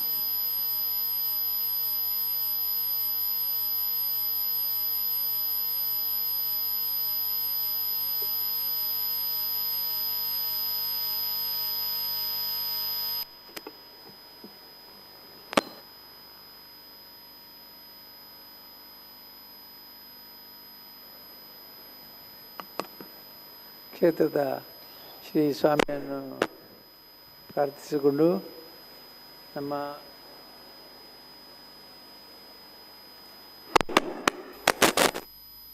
ಹಬ್ಬಕ್ಕಾಗಿ ತಮ್ಮ ಎಲ್ಲ ಕಾರ್ಯಕ್ರಮಗಳನ್ನು ಮುಂದೂಡಿ ಇಲ್ಲಿ ಬಂದಿರತಕ್ಕಂಥ ಪೂಜ್ಯರಾದ ಚಂದ್ರಶೇಖರ ಶಿವಾಚಾರ್ಯ ಮಹಾಸ್ವಾಮಿಗಳು ಹುಕ್ಕೇರಿ ಮಠ ಇವರನ್ನು ಕೂಡ ಈ ಸ್ಥಾನದಲ್ಲಿ ಪ್ರಾರ್ಥಿಸಿ, ವೇದಿಕೆಯಲ್ಲಿರುವಂಥ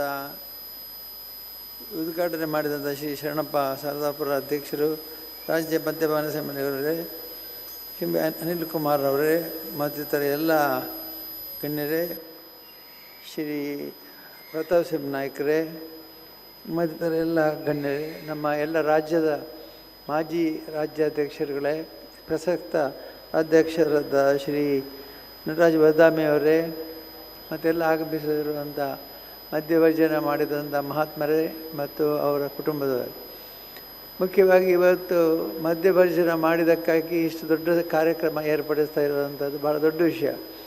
ಯಾಕಂದರೆ ಕಾರ್ಯಕ್ರಮದಲ್ಲಿ ಯಾವತ್ತೂ ಕೂಡ ಮದ್ಯಪಾನಿಗಳು ಅಂತಂದರೆ ಅವರನ್ನು ಈ ಸಿನಿಮಾ ನಾಟಕಗಳಲ್ಲಿ ನೋಡಿದರೆ ಹಾಸ್ಯ ಪಾತ್ರಕ್ಕೆ ಯಾರು ಅಂತಂದರೆ ಕುಡುಕರನ್ನ ಹಾಸ್ಯ ಪಾತ್ರಗಳಿಗೆ ನಾವು ನಿಯೋಜಿಸ್ತೇವೆ. ಹಾಸ್ಯಕ್ಕೆ ಒಳ್ಳೆಯ ಉದಾಹರಣೆ ಯಾರು ಅಂತಂದರೆ ಮದ್ಯಪಾನಿಗಳು. ಅವ್ರನ್ನ ಕರೆದ ಅವರಿಂದ ಏನಾದರೂ ಪಾತ್ರ ಮಾಡಿ ಎಲ್ಲರೂ ನಗ್ತಾರೆ ಅಂಥೇಳಿ. ಆದರೆ ಇದು ಭಾಳ ದುರದೃಷ್ಟಕರ.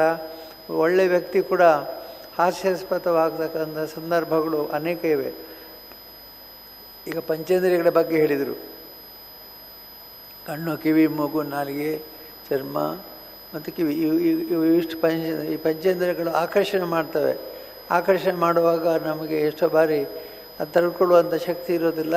ಮತ್ತು ಒಂದು ಸಲ ದಾಸರಾದರೆ ಶಾಶ್ವತ ದಾಸರಾಗುವಂಥ ಶಕ್ತಿ ಈ ಪಂಚೇಂದ್ರಿಯಗಳಿಗಿದೆ.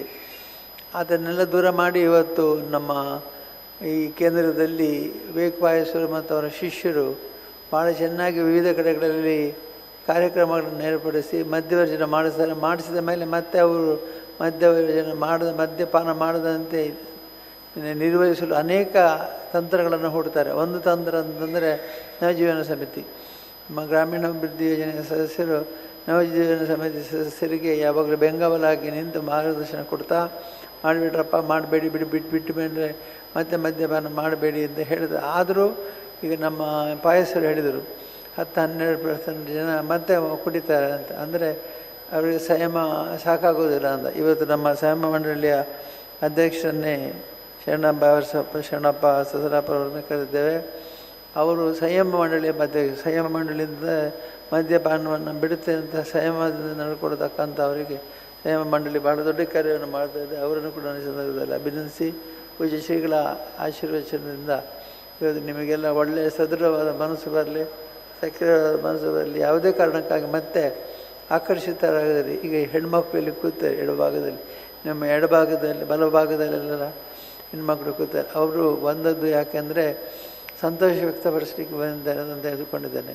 ಸಂತೋಷ ಏನು ಅಂತಂದರೆ, ನಾವು ಈ ಮೊದಲು ಸಮಾಜದಲ್ಲಿ ಎಲ್ರಿಗೂ ಬೇಡದವರಾಗಿದ್ದು ಈಗ ಬೇಕಾಗುವವರಾಗಿದ್ದೇವೆ, ಉಪಕೃತರಾಗಿದ್ದೇವೆ ಅಂತೇಳಿ. ಈಗ ನಮ್ಮ ಮಧ್ಯವರ್ಜನ ಶಿಬಿರಗಳಿಗೆ ಇಲ್ಲಿ ಹೋದಾಗ ಒಬ್ಬ ಹೇಳ್ತಿದ್ದ, ಅವನ 2 ಮಕ್ಕಳನ್ನು ಓದಿಸಿ ಶಿಕ್ಷಣ ಕೊಟ್ಟು ಒಳ್ಳೆಯ ಉದ್ಯೋಗಕ್ಕೆ ತೊಡಗಿಸಿದ್ದಾನೆ. ಈಗ ಮಾತಾಡಿದವರು ಕೂಡ ಹೇಳಿದರು, ಮದ್ಯಪಾನ ಬಿಟ್ಟ ಮೇಲೆ ಒಳ್ಳೆಯ ಉದ್ಯೋಗಕ್ಕೆ ಸೇರಿದೆ ಅಂತ. ಉದ್ಯೋಗ ಅವಕಾಶಗಳು ಮತ್ತು ಸ್ಥಾನಮಾನಗಳೆಲ್ಲ ದೊರಕಬೇಕಾದರೆ ಈ ಮಧ್ಯವರ್ಜನ ಶಿಬಿರಕ್ಕೆ ಸೇರಲೇಬೇಕು. ಸೇರಿದ ಮೇಲೆ ಅವರೆಲ್ಲ ಒಳ್ಳೆ ರೀತಿ ಜೀವನ ಮಾಡಬೇಕು. ಇದರಿಂದ ಅವರೆಲ್ಲರೂ ಕೂಡ ಅಭಿನಂದಿಸಿ, ಎಲ್ಲ ಇಲ್ಲಿ ಬಂದಿರತಕ್ಕಂಥ 2000 ಶಿಬಿರದ ಸದಸ್ಯರು ನೀವು ಎಲ್ಲರೂ ಇಲ್ಲಿ ಬಂದು ಕೆಲವರು ಮಾತ್ರ ಇಲ್ಲಿ ಸಮೇತ ಬಂದಿರಿ, ಕೆಲವರಲ್ಲಿ ಬರಲಿಕ್ಕೆ ಆಗಲಿಲ್ಲ. ಹಾಗಾಗಿ ಅವರೆಲ್ಲರನ್ನೂ ಕೂಡ ನಾನು ಈ ಸಂದರ್ಭದಲ್ಲಿ ಅಭಿನಂದಿಸಿ, ಪೂಜ್ಯರು ಇಲ್ಲಿಗೆ ಬರಬೇಕಾಗಿದೆ, ಭಾಳ ಕಷ್ಟ ಇತ್ತು, ಬೇರೆ ಬೇರೆ ಕಾರ್ಯಕ್ರಮಗಳನ್ನು ಒಪ್ಪಿಕೊಂಡಿದ್ದರು, ಆದರೂ ಅವರು ಎಲ್ಲ ರದ್ದು ಮಾಡಿ ಇಲ್ಲಿ ದಯಮಾಡಿಸಿದ್ದಾರೆ. ಹಾಗಾಗಿ ಅವರಿಗೆ ವಿಶೇಷವಾಗಿ ನಮ್ಮ ಕೃತಜ್ಞತೆಗಳನ್ನು ಹೇಳ್ತಾ, ಮಾನ್ಯದ ಸ್ವಾಮಿಗಳು, ಹಾಗೆ ಸನ್ಮಾನಿತ ವಸಂತ ಸಾಲಿಯನರು ಮತ್ತು ನಮ್ಮ ಹೆಬ್ಬಳ್ಳಿಯವರು ಭಾಳ ಕಾರ್ಯಕ್ರಮ ತೊಡಗಿಸಿಕೊಂಡಿದ್ದಾರೆ. ವಸಂತ ಸಾಲಿಯನಂತೂ ಮೊದಲನೇ ವರ್ಷ ಬಹಳ ಕಷ್ಟ ಅನುಭವಿಸ್ತಿದ್ರು. ಅದು ಇವತ್ತೆಲ್ಲ ಪರಿಹಾರ ಆಗಿ ಅವರು ಸಂತೋಷ ಪಡುವಂಥ ದಿವಸಗಳು ಇವತ್ತು ಬಂದಿದೆ. ರಾಜ್ಯದಿಂದ ಈ ವೃಕ್ಷ ಬೆಳೆದಿದೆ, ವೃಕ್ಷದ ಕೆಳಗೆ ಅನೇಕ ಮಂದಿ ಆಶ್ರಯವನ್ನು ಪಡೆದಿದ್ದಾರೆ. ಹಾಗಾಗಿ ಅವರೆಲ್ಲರೂ ಕೂಡ ನಾನು ಅಭಿನಂದಿಸಿ, ಇಲ್ಲಿ ನಮ್ಮ ಟ್ರಸ್ಟಿಗಳಿದ್ದಾರೆ, ರಾಜ್ಯಾಧ್ಯಕ್ಷರುಗಳಿದ್ದಾರೆ, ಅವರೆಲ್ಲರೂ ಕೂಡ ಅಭಿನಂದಿಸಿ, ನೀವೆಲ್ಲ ಒಳ್ಳೆಯ ಕೆಲಸ ಮಾಡ್ತಾಯಿದ್ದೀರಿ. ಸಮಸ್ಯೆಗಳು ಅನೇಕ ನಮಗೂ ಈಗ ಕಳೆದ 1-2 ತಿಂಗಳ ಹಿಂದೆಲ್ಲ ಭಾಳ ದೊಡ್ಡ ಸಮಸ್ಯೆ ಬಂದು ಅವಾಗೆಲ್ಲರೂ ಹೇಳ್ತಿದ್ದೆ, ಮಧ್ಯವರ್ಜನ ಮಾಡಿದ್ರಿಂದ ನಿಮಗೆ ಹೆಚ್ಚು ಸಮಸ್ಯೆ ಬಂದಿದೆ ಅದು. ನಾವು ಯಾವುದಕ್ಕೂ ತಯಾರು ಅಂತ ಹೇಳಿದ್ದೇನೆ. ಮಧ್ಯವರ್ಜನ ಶಿಬಿರ ಮಾಡೋದರಿಂದ ಆಪತ್ತು ಬರುತ್ತೆ, ಅದರ ಕೆಟ್ಟ ಮಾತುಗಳು ಬರುತ್ತೆ, ಅದಕ್ಕೂ ಸೈ. ಆದರೆ ಇಷ್ಟು ಜನರ ಸಂಸಾರದಲ್ಲಿ ಸುಖ ನೆಮ್ಮದಿ ಸಿಗುವುದಾದರೆ ಯಾವ ತ್ಯಾಗಕ್ಕೂ ನಾನು ಸಿದ್ಧ ಅಂತ ಮಾತು ಹೇಳಿದೆ. ಮತ್ತು ಆ ಮಾತನ್ನು ಹೇಳಿದ, ನಿಮ್ಮೆಲ್ಲರಿಗಾಗಿ ನಾವು ಮಾಡುವಂಥ ಸಣ್ಣ ಉಪಕಾರ, ಸಣ್ಣ ಕೃತ್ಯ ದೊಡ್ಡ ಪರಿಣಾಮವನ್ನು ಬೀರ್ತದೆ, ನಾವೆಲ್ಲ ಸಂತೋಷ ಪಡ್ತೇವೆ ಅಂತ ಹೇಳ್ತಾ, ನಿಮ್ಮೆಲ್ಲರಿಗೂ ಭಾಗ್ಯೋದಯವಾಗಲಿ. ಮಕ್ಕಳು ಮತ್ತೆ ಮದ್ಯಪಾನ ಬಿಡೋದಂದರೆ ನವಜೀವನ ಅವರಿಗೆ ಹೊಸ ಕಾರ್ಯಕ್ರಮವನ್ನು ಹಾಕೊಂಡಿದೆ. ಹಾಗಾಗಿ ಎಲ್ಲರೂ ಕೂಡ ಧೈರ್ಯವಾಗಿ ಇನ್ನು ಮುಂದೆ ಯಾವುದೇ ರೀತಿಯಲ್ಲಿ ಅಭ್ಯಾಸವನ್ನು ನಾವು ತೊಡಗಿಸಿಕೊಳ್ಳದೆ ತ್ಯಾಗ ಮಾಡಲಿ ಮತ್ತು ನೀವೆಲ್ಲ ಒಳ್ಳೆ ರೀತಿ ಜೀವನ ಮಾಡಿ ಅಂತ ಹೇಳಿ ನಿಮ್ಮ ದೇವರಲ್ಲಿ ಪ್ರಾರ್ಥಿಸಿ ನನ್ನ ಮಾತನ್ನು ಮುಗಿಸ್ತೇನೆ. ಪೂಜ್ಯರಿಗೆ ಭಕ್ತಿಪೂರ್ವಕ ನಮನಗಳು.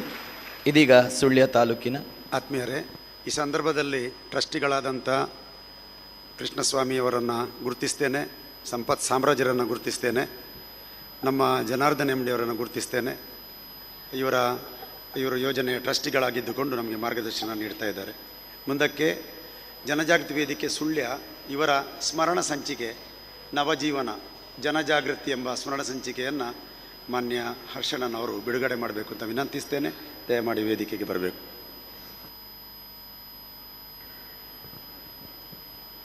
ಸುಳ್ಯ ಜನಜಾಗೃತಿ ವೇದಿಕೆ ಕಳೆದ 20 ವರ್ಷಗಳಿಂದ ಈ ಬಿಡುಗಡೆಯನ್ನು SDM ಶಿಕ್ಷಣ ಸಂಸ್ಥೆಯ ಕಾರ್ಯದರ್ಶಿಗಳು ಶ್ರೀ ಹರ್ಷೇಂದ್ರ ಕುಮಾರ್ ಸರ್ ಅವರು ನೆರವೇರಿಸಿಕೊಡಬೇಕಾಗಿ ವಿನಂತಿ. ರಾಜ್ಯದಲ್ಲಿ ಜನಜಾಗೃತಿ ಕಾರ್ಯಕ್ರಮಗಳಲ್ಲಿ ನಮ್ಮ ದಕ್ಷಿಣ ಕನ್ನಡ ಜಿಲ್ಲೆ, ಕಡಬ ತಾಲೂಕು ಹಾಗೂ ಕರಾವಳಿ ಪ್ರಾದೇಶಿಕ ವಿಭಾಗ ಪ್ರಥಮ ಸ್ಥಾನ ಪಡೆದಿದೆ ಅಂತ ಹೇಳಿಕೆ ಸಂತೋಷವನ್ನು ವ್ಯಕ್ತಪಡಿಸ್ತಾ ಇದ್ದೇವೆ. ಸುಳ್ಯ ಜನಜಾಗೃತಿ ವೇದಿಕೆ ಕಳೆದ 20 ವರ್ಷಗಳಿಂದ ವೇದಿಕೆ ಮತ್ತು ಸಂಘಟನೆಯ ಮೂಲಕ ಯೋಜನೆಯ ವಿವಿಧ ಯಶಸ್ವಿ ಕಾರ್ಯಕ್ರಮಗಳನ್ನು ಪೂರೈಸಿ ಪ್ರಥಮ ಬಾರಿಗೆ ಸ್ಮರಣ ಸಂಚಿಕೆಯನ್ನು ಇವತ್ತು ಈ ವೇದಿಕೆಯಲ್ಲಿ ಬಿಡುಗಡೆಗೊಳಿಸ್ತಾ ಇದ್ದಾರೆ. ಒಟ್ಟು 49 ಶಿಬಿರಗಳನ್ನು ನಡೆಸಿ 3707 ಮದ್ಯ ವ್ಯಸನಿಗಳನ್ನು ವ್ಯಸನ ಮುಕ್ತಗೊಳಿಸಿದ್ದಾರೆ. ಅನೇಕ ಜನಜಾಗೃತಿ ಕಾರ್ಯಕ್ರಮಗಳನ್ನು ಬಹಳ ಪರಿಣಾಮಕಾರಿಯಾಗಿ ನಡೆಸಿರುತ್ತಾರೆ. ಜಾಗೃತಿ ಪ್ರಗತಿಪಥ ಸ್ಮರಣ ಸಂಚಿಕೆ ಬಿಡುಗಡೆಯಾಗಿದೆ. ನಮ್ಮ ಗೆಲುವಿನ ಚಪ್ಪಾಳೆ ಸ್ಥ.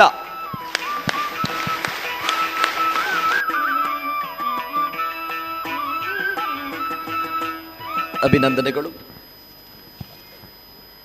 ಒಂದು ಕುಟುಂಬದಲ್ಲಿ ಹಿರಿಯಣ್ಣನಿದ್ದರೆ ಕುಟುಂಬದ ಎಲ್ಲರಿಗೂ ಜೀವನದ ಮಾರ್ಗದರ್ಶನ ಮಾಡಬೇಕು.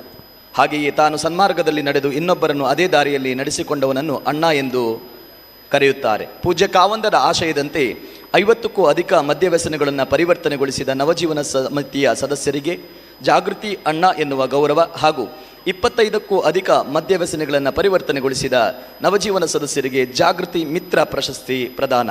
ಇದೀಗ ವಿಧಾನ ಪರಿಷತ್ ಶಾಸಕರಾದ ಪ್ರತಾಪ್ ಸಿಂಗ್ ನಾಯ್ಕ್ ಇವರಿಂದ ಜಾಗೃತಿ ಅಣ್ಣ ಮತ್ತು ಜಾಗೃತಿ ಮಿತ್ರ ಬಂಧುಗಳಿಗೆ ಸನ್ಮಾನ. ಮೈಸೂರು ಜಿಲ್ಲೆಯ ಮೈಸೂರು ತಾಲೂಕಿನ ಗೋವಿಂದರಾಜ್ ಇವರು 79 ಮಂದಿಯನ್ನು ಕುಡಿತ ಬಿಡಿಸಿದ್ದಾರೆ. ಜಾಗೃತಿ ಅಣ್ಣ ಪ್ರಶಸ್ತಿಯನ್ನು ಪಡಿತಾ ಇದ್ದಾರೆ. ಬೆಂಗಳೂರು ಪ್ರಾದೇಶಿಕ ವಿಭಾಗದ ಮಧುಗಿರಿಯ ಲಕ್ಷ್ಮೀನಾರಾಯಣ ಇವರು 70 ಮಂದಿಯನ್ನು ಕುಡಿತ ಬಿಡಿಸಿ ಜಾಗೃತಿ ಅಣ್ಣ ಪ್ರಶಸ್ತಿಯನ್ನು ಪಡಿತಾ ಇದ್ದಾರೆ.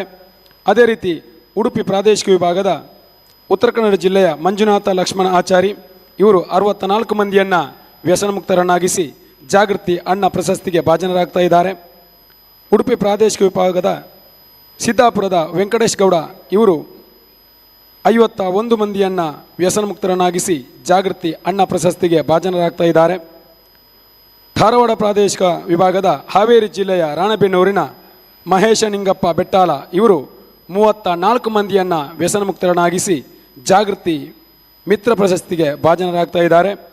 ಧಾರವಾಡ ಪ್ರಾದೇಶಿಕ ವಿಭಾಗದ ಹುಬ್ಬಳ್ಳಿಯ ರಮೇಶ್ ಏರಿಮಣಿ ಇವರು 26 ಮಂದಿಯನ್ನು ಕುಡಿತ ಬಿಡಿಸಿ ಜಾಗೃತಿ ಮಿತ್ರ ಪ್ರಶಸ್ತಿಗೆ ಪಾತ್ರರಾಗ್ತಾ ಇದ್ದಾರೆ. ಅದೇ ರೀತಿ ಬೆಂಗಳೂರು ಪ್ರಾದೇಶಿಕ ವಿಭಾಗದ ಶಿರದ ಶ್ರೀ ಆನಂದ ಇವರು 30 ಮಂದಿಯನ್ನು ವ್ಯಸನ ಮುಕ್ತರನ್ನಾಗಿಸಿ ಜಾಗೃತಿ ಮಿತ್ರ ಪ್ರಶಸ್ತಿ ಪಡಿತಾ ಇದ್ದಾರೆ. ಬೆಂಗಳೂರು ಪ್ರಾದೇಶಿಕ ವಿಭಾಗದ ಭರತ್ಯಾನ ಇವರು 25 ಮಂದಿಯನ್ನು ವ್ಯಸನ ಮುಕ್ತರಾಗಿಸಿ ಜಾಗೃತಿ ಮಿತ್ರ ಪ್ರಶಸ್ತಿ ಪಡಿತಾ ಇದ್ದಾರೆ. ಶಿವಮೊಗ್ಗದ ಆನಂದಯ್ಯ ಇವರು 27 ಮಂದಿಯನ್ನು ವ್ಯಸನ ಮುಕ್ತರಾಗಿಸಿ ಜಾಗೃತಿ ಮಿತ್ರ ಪ್ರಶಸ್ತಿ ಪಡಿತಾ ಇದ್ದಾರೆ. ಉಡುಪಿ ಪ್ರಾದೇಶಿಕ ವಿಭಾಗದ ಕೊಡಗು ಜಿಲ್ಲೆಯ ಪ್ರಕಾಶ್ ಎಪಿ ಅವರು 49 ಮಂದಿಯನ್ನು ವ್ಯಸನ ಮುಕ್ತನಾಗಿಸಿ ಜಾಗೃತಿ ಮಿತ್ರ ಪ್ರಶಸ್ತಿ ಪಡಿತಾ ಇದ್ದಾರೆ. ಉಡುಪಿ ಪ್ರಾದೇಶಿಕ ವಿಭಾಗದ ಕೊಡಗು ಜಿಲ್ಲೆಯ ಶ್ರೀ ರಾಮದಾಸ್ ಇವರು 41 ಮಂದಿಯನ್ನು ವ್ಯಸನ ಮುಕ್ತನಾಗಿಸಿ ಜಾಗೃತಿ ಮಿತ್ರ ಪ್ರಶಸ್ತಿಯನ್ನು ಪಡಿತಾ ಇದ್ದಾರೆ. ಸಮಯವನ್ನು ಉಳಿಸುವ ದೃಷ್ಟಿಯಿಂದ ಜನಜಾಗೃತಿ ವೇದಿಕೆಯ ಮಧ್ಯವರ್ಜನ ಶಿಬಿರಗಳು ಬೆಳೆದು ಬಂದ ದಾರಿಯ ಬಗ್ಗೆ ಒಂದು 5 ನಿಮಿಷದ ಡಾಕ್ಯುಮೆಂಟ್ರಿ ಈಗ ಬಿಡುಗಡೆ ಆಗಲಿಕ್ಕಿದೆ. ಜನಜಾಗೃತಿ ವಿಡಿಯೋ ಕ್ಲಿಪ್ಪು ಅವಲೋಕನ. ಕೊಪ್ಪಳ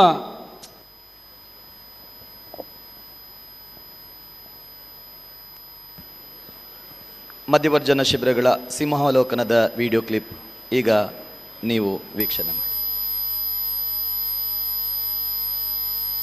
ಮಾನ್ಯ ಚೇತನ್ ರವರು ಅದು 80ರ ದಶಕ. ಅದಾಗಲೇ ಬೆಳ್ತಂಗಡಿ ತಾಲೂಕಿನ ಗ್ರಾಮಗಳಲ್ಲಿ ಕರಾಳ ಪರ್ವವೊಂದು ಆರಂಭವಾಗಿತ್ತು. ದುಡಿಮೆಯೇ ದೈವವೆಂದು ಹಗಲಿರುಳು ಮಣ್ಣಿನಲ್ಲಿ ಬೆವರು ಹರಿಸಿದ್ದ ರೈತರು ಮತ್ತು ಕೂಲಿ ಕಾರ್ಮಿಕರ ಬದುಕಿಗೆ ಮದ್ಯಪಾನ ಎಂಬ ರಾಕ್ಷಸನ ನೆರಳು ಆವರಿಸಿತ್ತು. ಇದು ನಾಲಗೆ ಚಟವಾಗಿರದೆ ಇಡೀ ಸಂಸಾರಗಳ ಅಡಿಪಾಯವನ್ನೇ ಅಲ್ಲಾಡಿಸಿದ ಭೀಕರ ವಿಷವಾಯಿತು.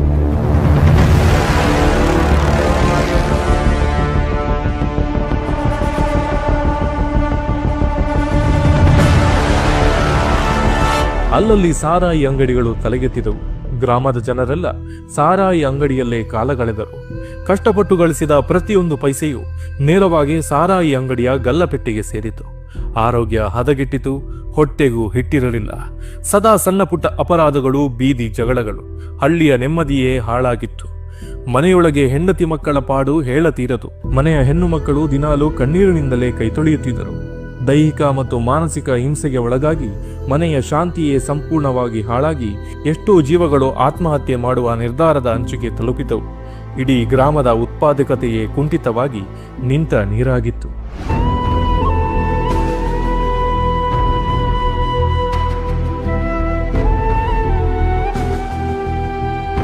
ಈ ಸಮಾಜವನ್ನು ದುಶ್ಚಟದ ದವಡೆಯಿಂದ ರಕ್ಷಿಸುವ ಅನಿವಾರ್ಯತೆ ಎದುರಾದಾಗ ಜನಮಾನಸದ ಮಿಡಿತವನ್ನು ಅರಿತು ಮದ್ಯಪಾನದ ಪಿಡುಗನ್ನು ನಿರ್ಮೂಲನೆ ಮಾಡುವ ಮಹಾಸಂಕಲ್ಪ ಮಾಡಿದವರು ಶ್ರೀ ಕ್ಷೇತ್ರ ಧರ್ಮಸ್ಥಳದ ಧರ್ಮಾಧಿಕಾರಿಗಳಾದ ಪೂಜ್ಯ ಡಾಕ್ಟರ್ ಡಿ ವೀರೇಂದ್ರ ಹೆಗ್ಗಡೆಯವರು.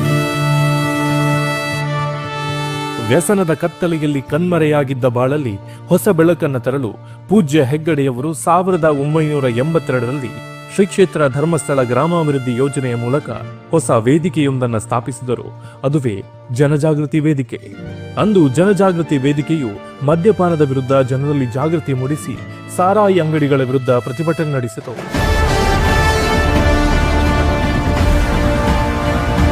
ಮದ್ಯದ ಅಂಗಡಿಗಳನ್ನು ತೆರವು ಮಾಡಲು ಹೋರಾಟ ಹಾಗೂ ಬೆಳ್ತಂಗಡಿ ತಾಲೂಕಿನಲ್ಲಿ ಮದ್ಯಪಾನ ನಿಷೇಧ ಮಾಡಬೇಕೆಂಬ ಹಕ್ಕೊತ್ತಾಯ ಸಭೆಗಳು ನಡೆದವು. ಕೊನೆಗೂ ಜನಜಾಗೃತಿ ವೇದಿಕೆಯ ಒತ್ತಡಕ್ಕೆ ಮಣಿದು ಬೆಳ್ತಂಗಡಿ ತಾಲೂಕಿನ 81 ಗ್ರಾಮಗಳಲ್ಲಿ ಮದ್ಯಪಾನ ನಿಷೇಧ ಎಂಬ ನಿರ್ಬಂಧ ಜಾರಿಗೆ ಬಂತು.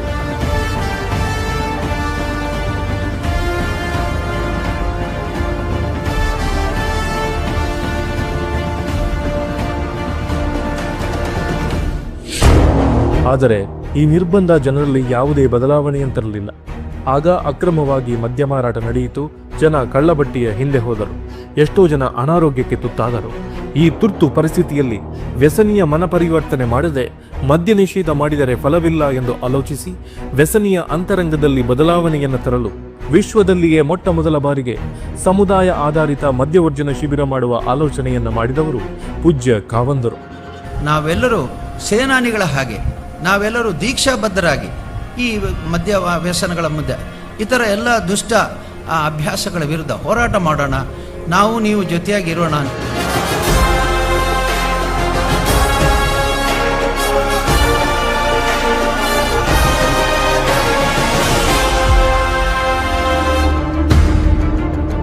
ಇದಕ್ಕೆ ಮುನ್ನುಡಿಯಾಗಿ 1998ರಲ್ಲಿ ಮೊದಲ ಮದ್ಯವರ್ಜನ ಶಿಬಿರ ಬೆಳ್ತಂಗಡಿ ತಾಲೂಕಿನ ಗುರುವಾಯನಕೆರೆಯ ಕುಲಾಲ ಮಂದಿರದಲ್ಲಿ ಕೇವಲ 18 ಮಂದಿ ವ್ಯಸನಿಗಳೊಂದಿಗೆ ಆರಂಭವಾಯಿತು.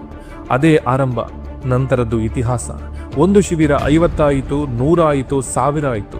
ಇದೀಗ 2000 ಶಿಬಿರಗಳನ್ನು ಜನಜಾಗೃತಿ ವೇದಿಕೆ ಪೂರ್ಣಗೊಳಿಸಿದೆ. ಇಡೀ ವಿಶ್ವದಲ್ಲಿಯೇ ಸಮುದಾಯ ಮದ್ಯವರ್ಜನ ಶಿಬಿರವನ್ನು ಪ್ರಥಮ ಬಾರಿಗೆ ಬೃಹತ್ ಮಟ್ಟದಲ್ಲಿ ಮಾಡಿದ ಏಕೈಕ ಸಂಸ್ಥೆ ಪೂಜ್ಯರು ಕಟ್ಟಿದ ಅಖಿಲ ಕರ್ನಾಟಕ ಜನಜಾಗೃತಿ ವೇದಿಕೆ. ಅಖಿಲ ಕರ್ನಾಟಕ ಜನಜಾಗೃತಿ ವೇದಿಕೆಯ ಮೂಲಕ ನಡೆಯುವ ಮದ್ಯವರ್ಜನ ಶಿಬಿರದಲ್ಲಿ ಶಿಬಿರಾರ್ಥಿಯನ್ನು ದೈಹಿಕವಾಗಿ ಮತ್ತು ಮಾನಸಿಕವಾಗಿ ಸರ್ವತೋಮುಖ ರೀತಿಯಲ್ಲೂ ಬದಲಾವಣೆಯನ್ನು ತರಲು ಪ್ರಯತ್ನಿಸಲಾಗುತ್ತದೆ. ಭಜನೆ, ಯೋಗ, ಸಮಾಲೋಚನೆ, ಸೂಕ್ತ ಚಿಕಿತ್ಸೆಯೊಂದಿಗೆ ಆತನನ್ನ ಹೊಸ ವ್ಯಕ್ತಿಯನ್ನಾಗಿ ರೂಪಿಸಲಾಗುತ್ತದೆ. ಯಾವುದೇ ಶುಲ್ಕವಿಲ್ಲದೆ ಶಿಬಿರಾರ್ಥಿಗಳಿಗೆ ಸೂಕ್ತ ವಸತಿಯೊಂದಿಗೆ ಈ ಶಿಬಿರಗಳು ನಡೆಯುತ್ತವೆ. ಮನದಲ್ಲಿ ನೆನೆಯುತ್ತಾ ಇಂದು ಈ ದಿವ್ಯ ಸಾನ್ನಿಧ್ಯವನ್ನು ವಹಿಸಿರ್ತಕ್ಕಂಥ ಪೂಜ್ಯ ಧರ್ಮದರ್ಶಿಗಳು ಆದಂಥ ಶ್ರೀ ವೀರೇಂದ್ರ ಹೆಗ್ಗಡೆಯವರ ಪಾದಗಳಿಗೂ ಹಾಗೂ ಅದೇ ರೀತಿ ಶ್ರೀಮತಿ ಹೇಮಾವತಿ ವಿ ಹೆಗ್ಗಡೆಯವರ ಪಾದಗಳಿಗೂ ಸಾಷ್ಟಾಂಗ ಪ್ರಣಾಮಗಳನ್ನು ಮಾಡುತ್ತಾ ಈ ಕಾರ್ಯಕ್ರಮದ ದಿವ್ಯ ಸಾನ್ನಿಧ್ಯವನ್ನು ವಹಿಸಿರ್ತಕ್ಕಂಥ ಪೂಜ್ಯ ಶ್ರೀ ಚಂದ್ರಶೇಖರ್ ಶಿವಾಚಾರ್ಯ ಸ್ವಾಮೀಜಿಯವರ ಪಾದಗಳಿಗೂ ಹಾಗೂ ಇನ್ನೊಬ್ಬ ಪೂಜ್ಯರ ಪಾದಗಳಿಗೂ ನಾನು ಪ್ರಣಾಮಗಳನ್ನು ಮಾಡುತ್ತಾ ಇಂದು ಈ ಅದೇ ರೀತಿಯಾಗಿ ವೇದಿಕೆ ಮೇಲೆ ಆಸೀನರಾಗಿರ್ತಕ್ಕಂಥ ಹರೀಶ್ ಪೂಂಜ್ ಅವರು ಶಾಸಕರು ಬೆಳ್ತಂಗಡಿ ವಿಧಾನಸಭಾ ಕ್ಷೇತ್ರ, ಅದೇ ರೀತಿಯಾಗಿ ಸನ್ಮಾನ್ಯ ಶ್ರೀ ಕೆ ಪ್ರತಾಪ್ ಸಿಂಹ ವಿಧಾನ ಪರಿಷತ್ ಸದಸ್ಯರು ಕರ್ನಾಟಕ ಸರ್ಕಾರ, ಮಾನ್ಯ ಶ್ರೀ ಕೆ ಹರೀಶ್ ಕುಮಾರ್ ಅಧ್ಯಕ್ಷರು ಮಂಗಳೂರು ವಿದ್ಯುತ್ ಸರಬರಾಜು ನಿಗಮ, ಅದೇ ರೀತಿಯಾಗಿ ಕೆ ವಸಂತ್ ಸಾಲಿಯಾನ್ ಇದು ಅಖಿಲ ಕರ್ನಾಟಕ ಜನಜಾಗೃತಿ ವೇದಿಕೆಯ ಅಧ್ಯಕ್ಷರು, ಅದೇ ರೀತಿ ಆರ್ ಬಿ ಹೆಬ್ಬಳ್ಳಿ ಸಮಾಜ ಸೇವಕರು ಮುಂಬೈ, ಇವರೆಲ್ಲರಿಗೂ ಹಾಗೂ ವೇದಿಕೆ ಮೇಲಿರ್ತಕ್ಕಂಥ ಎಲ್ಲ ಗಣ್ಯರೆಲ್ಲರಿಗೂ ಶರಣುಗಳನ್ನು ತಿಳಿಸುತ್ತಾ ಅದೇ ರೀತಿ ಪತ್ರಕರ್ತ ಬಂಧುಗಳು ದೃಶ್ಯ ಮಾಧ್ಯಮ ಬಂಧುಗಳಲ್ಲಿ ಶರಣು ತಿಳಿಸುತ್ತಾ ಇಂದು ಒಂದು ನವಜೀವನಕ್ಕೆ ಕಾಲಿಟ್ಟಿರ್ತಕ್ಕಂಥ ಎಲ್ಲ ಬಂಧುಗಳಲ್ಲಿಯೂ ನಾನು ಶರಣನ್ನು ತಿಳಿಸುತ್ತಾ ನಮ್ಮ ತಾಯಂದಿರಲ್ಲಿ ಕೂಡ ಶರಣನ್ನು ತಿಳಿಸುತ್ತಾ ಈ ಒಂದು ಅದ್ಭುತವಾದ ಕಾರ್ಯಕ್ರಮ ನಿಜವಾಗಿ ಈ ದೇಶದಲ್ಲಿ ಇಂಥ ಕಾರ್ಯಗಳನ್ನು ಮಾಡ್ತಕ್ಕಂಥ ಒಂದು ಬಹುಶಃ ಈ ಕನಸನ್ನು ಇಡೀ ದೇಶಕ್ಕೆ ಬಿತ್ತಿರ್ತಕ್ಕಂಥ ಸನ್ಮಾನ್ಯ ಪೂಜ್ಯ ಧರ್ಮದರ್ಶಿ ವೀರೇಂದ್ರ ಹೆಗ್ಗಡೆಯವರನ್ನು ನಾವು ಸ್ಮರಿಸಬೇಕಾಗ್ತದೆ. ಏಕೆಂದರೆ ಸಮಾಜ ಬೆಳೀತಕ್ಕಂಥ ಅನೇಕ ತಪ್ಪುಗಳನ್ನು ಮಾಡದರನ್ನು ಪರಿವರ್ತನೆಗೆ ತರ್ತಕ್ಕಂಥ ಒಂದು ಕಾರ್ಯಕ್ರಮ ಏನು ರೂಪಿಸಿದ್ದಾರೆ. ಬಹುಶಃ ಅದರ ಬಗ್ಗೆ ನಾನು ಮಾತಾಡಬೇಕಾದ್ರೆ ಭಾಳ ದಿನಗಳು ಬೇಕಾಗ್ತದೆ. ಒಂದು ಮಾತನ್ನು ಹೇಳ್ಬೋದು, ಅಲ್ಲಿಯ ಒಂದು ತೆಂಗಿನ ಮರದಲ್ಲಿ ಇಡೀ ನಮ್ಮ ಸಮಾಜದ ಅನೇಕ ವಿಚಾರಗಳನ್ನು ಜಾಗೃತಿ ಮೂಡಿಸ್ತಕ್ಕಂಥ ಶ್ರೀಮತಿ ಪೂಜ್ಯ ಧರ್ಮದರ್ಶಿ ಹೇಮಾವತಿ ತಾಯಿಯವರ ಒಂದು ಚಿತ್ರದ ಒಂದು ಇದೆ. ಅದೇ ರೀತಿ ವೀರೇಂದ್ರ ಹೆಗ್ಗಡೆಯವರ ಒಂದು ಮರ ಇದೆ. ಇಡೀ ಸಮಾಜ ಬದುಕಿನಲ್ಲಿ ಯಾವ ಬದಲಾವಣೆಗಳನ್ನು ನಾವು ತರಲಿಕ್ಕೆ ಪ್ರಯತ್ನ ಮಾಡ್ತೀವಿ ಅಂತಕ್ಕಂಥ ಒಂದು ಸಂದೇಶ ಕೊಟ್ಟಿದ್ದಾರೆ. ಇದು ನಮ್ಮೆಲ್ಲರಿಗೂ ಒಂದು ದಾರಿದೀಪ. ಅದಕ್ಕಾಗಿ ನನಗೆ ಒಂದು ನೆನಪು ಬರ್ತದೆ, ಏನಂದರೆ ಬಹುಶಃ ಈ ಭವ್ಯ ದಿವ್ಯ ಸಭೆಯಲ್ಲಿ 12ನೇ ಶತಮಾನದ ಅಣ್ಣ ಬಸವಣ್ಣ ನನ್ನ ನೆನಪಿಗೆ ಬರ್ತಾನೆ. ಯಾಕಂದರೆ ಆತ ಯಾವ ಕುಲ ಧರ್ಮ ಜಾತಿಯನ್ನು ನೆನೆಸಿದೆ. ಇಡೀ ಸಮಾಜದ ಕಟ್ಟಕಡೆಯ ಮನುಷ್ಯನನ್ನು ಮುಟ್ಟಿರ್ತಕ್ಕಂಥ ಒಬ್ಬ ಮಹಾನ್ ವ್ಯಕ್ತಿ, ನಮ್ಮೆಲ್ಲರ ಬದುಕಿನ ಬೆಳಕಾಗಿರ್ತಕ್ಕಂಥ ಅಣ್ಣ ಬಸವಣ್ಣ ನನಗೆ ನೆನಪರ್ತದೆ. ಯಾಕಂದರೆ ಆತ ಒಂದು ವಚನವನ್ನು ಹೇಳಿದ, ಕಳಬೇಡ ಕೊಲಬೇಡ ಹುಸಿಯ ನುಡಿಯಲು ಬೇಡ, ಮುನಿಯ ಬೇಡ ಅನ್ಯರಿಗೆ ಅಸಹ್ಯ ಪಡಬೇಡ, ತನ್ನ ಬಣ್ಣಿಸಬೇಡ ಇದುರು ಹಳೆಯಲು ಬೇಡ, ಇದೇ ಅಂತರಂಗ ಸುದ್ದಿ ಇದೇ ಬಹಿರಂಗ ಸುದ್ದಿ, ನಮ್ಮ ಕೂಡಲ ಸಂಗನ ಒಲಿಸುವ ಪರಿ ಅಂತಕ್ಕಂಥ ಮಾತನ್ನು ಬಹುಶಃ ಒಬ್ಬ ಮನುಷ್ಯ ಪರಿಪೂರ್ಣ ವ್ಯಕ್ತಿ ಮಾನವತ್ವವನ್ನು ಪಡಿತಕ್ಕಂಥ ಒಬ್ಬ ವ್ಯಕ್ತಿ ಹೆಂಗಿರ್ಲಿಕ್ಕೆ ಸಾಧ್ಯ ಅಂತಕ್ಕಂಥ ಮಾತುಗಳು ಈ ವಚನದಲ್ಲಿದೆ. ಇಡೀ ಒಬ್ಬ ಮನುಷ್ಯ ಯಾವ ರೀತಿ ಇರಬೇಕು ಈ ಸಮಾಜದಲ್ಲಿ ಅಂತಕ್ಕಂಥ ಒಂದು ವಿಚಾರವನ್ನು ಕಳಬೇಡ ಕಳವು ಮಾಡಬೇಡ, ಕೊಲಬೇಡ ಕೊಲೆ ಸುಲಿಗೆಯನ್ನು ಮಾಡಬೇಡ, ಅದೇ ರೀತಿ ಹುಸಿಯ ನುಡಿಯಲು ಬೇಡ, ಸುಳ್ಳು ಹೇಳಬೇಡ, ಮುನಿಯ ಬೇಡ, ಇನ್ನೊಬ್ಬರ ಮೇಲೆ ಸಿಟ್ಟು ಮಾಡಿಕೆಬೇಡ ಯಾವುದೇ ಸಣ್ಣ ಸಣ್ಣ ಕಾರಣಕ್ಕೆ, ಅದೇ ರೀತಿ ಅನ್ಯರಿಗೆ ಅಸಹ್ಯ ಇನ್ನೊಬ್ಬರು ನೋಡಿ ಆಡಿಕೇಳಬೇಡ, ಅಸಹ್ಯ ಪಡಬೇಡ, ಆತನ ಪರಿಸ್ಥಿತಿಗೆ ಆತನ ಕಾಲಿಲ್ಲದೆ ಅಥವಾ ಅನೇಕ ರೀತಿಯ ತೊಂದರೆಗೆ ಒಬ್ಬ ಮನುಷ್ಯ ಬದುಕ್ತಿರ್ತಾನೆ, ಅವನು ನೋಡಿ ಅಸಹ್ಯ ಪಡಬೇಡ, ಅದೇ ರೀತಿಯಾಗಿ ಇದಿರು ಹಳಿಯಲ್ಲ ಬೇಡ, ಇನ್ನೊಬ್ಬರನ್ನ ಆಡಿಕೆ ಬೇಡ ಅಂತ, ಬೇರೆಯವ್ರನ್ನ ಆಡಿಕೆ ಬೇಡ ಅಂತಕ್ಕಂಥ ಮಾತನ್ನು ಹೇಳಿದ. ಇದೇ ಅಂತರಂಗ ಸುದ್ದಿ ಇದೇ ಬಹಿರಂಗ ಸುದ್ದಿ, ನಮ್ಮ ಕೂಡಲ ಸಂಗನ ಒಲಿಸುವ ಪರಿ. ಬಹುಶಃ ಈ ವಿಚಾರ ಏನಿದೆ, ಸಂವಿಧಾನದ ಪೀಠಿಕೆಯನ್ನು ಓದಿದರೆ ಇದು ಅಣ್ಣ ಬಸವಣ್ಣನ ವಿಚಾರಗಳು ಸಂವಿಧಾನ ಪೀಠಿಕೆಯಲ್ಲಿ ನಾವು ನೋಡ್ಬೋದು ಸಾಧ್ಯ. ಆ ಸಂವಿಧಾನ ಪೀಠಿಕೆಯಲ್ಲಿ ನಾನು ಓದಿದ್ನಲ್ಲ, ಈ ವಿಚಾರಗಳು ಭಾರತದ ಸಂವಿಧಾನ ಪೀಠಿಕೆಯಲ್ಲಿ ಇವೆ. ಈ ಮಾತುಗಳನ್ನು ಅಂಥ ಅದ್ಭುತವಾದ ಕಲ್ಪನೆ ಬಹುಶಃ ಬುದ್ಧ ಬಸವ ಅಂಬೇಡ್ಕರ್ ಅವರು ಈ ದೇಶಕ್ಕೆ ಒಂದು ಮಾದರಿಯ ಸಮಾಜ ಕಟ್ಟಬೇಕಂತಕ್ಕಂಥ ಕನಸು ಕಟ್ಟಿರ್ತಕ್ಕಂಥ ಗಾಂಧೀಜಿ ಗ್ರಾಮ ಸ್ವರಾಜ್ಯದ ಕನಸನ್ನು ಕಂಡ. ಬಹುಶಃ ಆ ಕನಸನ್ನು ಇವತ್ತು ನಮ್ಮ ಧರ್ಮದರ್ಶಿಗಳ ದಂಪತಿಗಳಲ್ಲಿ ನೋಡ್ತಾ ಇದ್ದೀವಿ.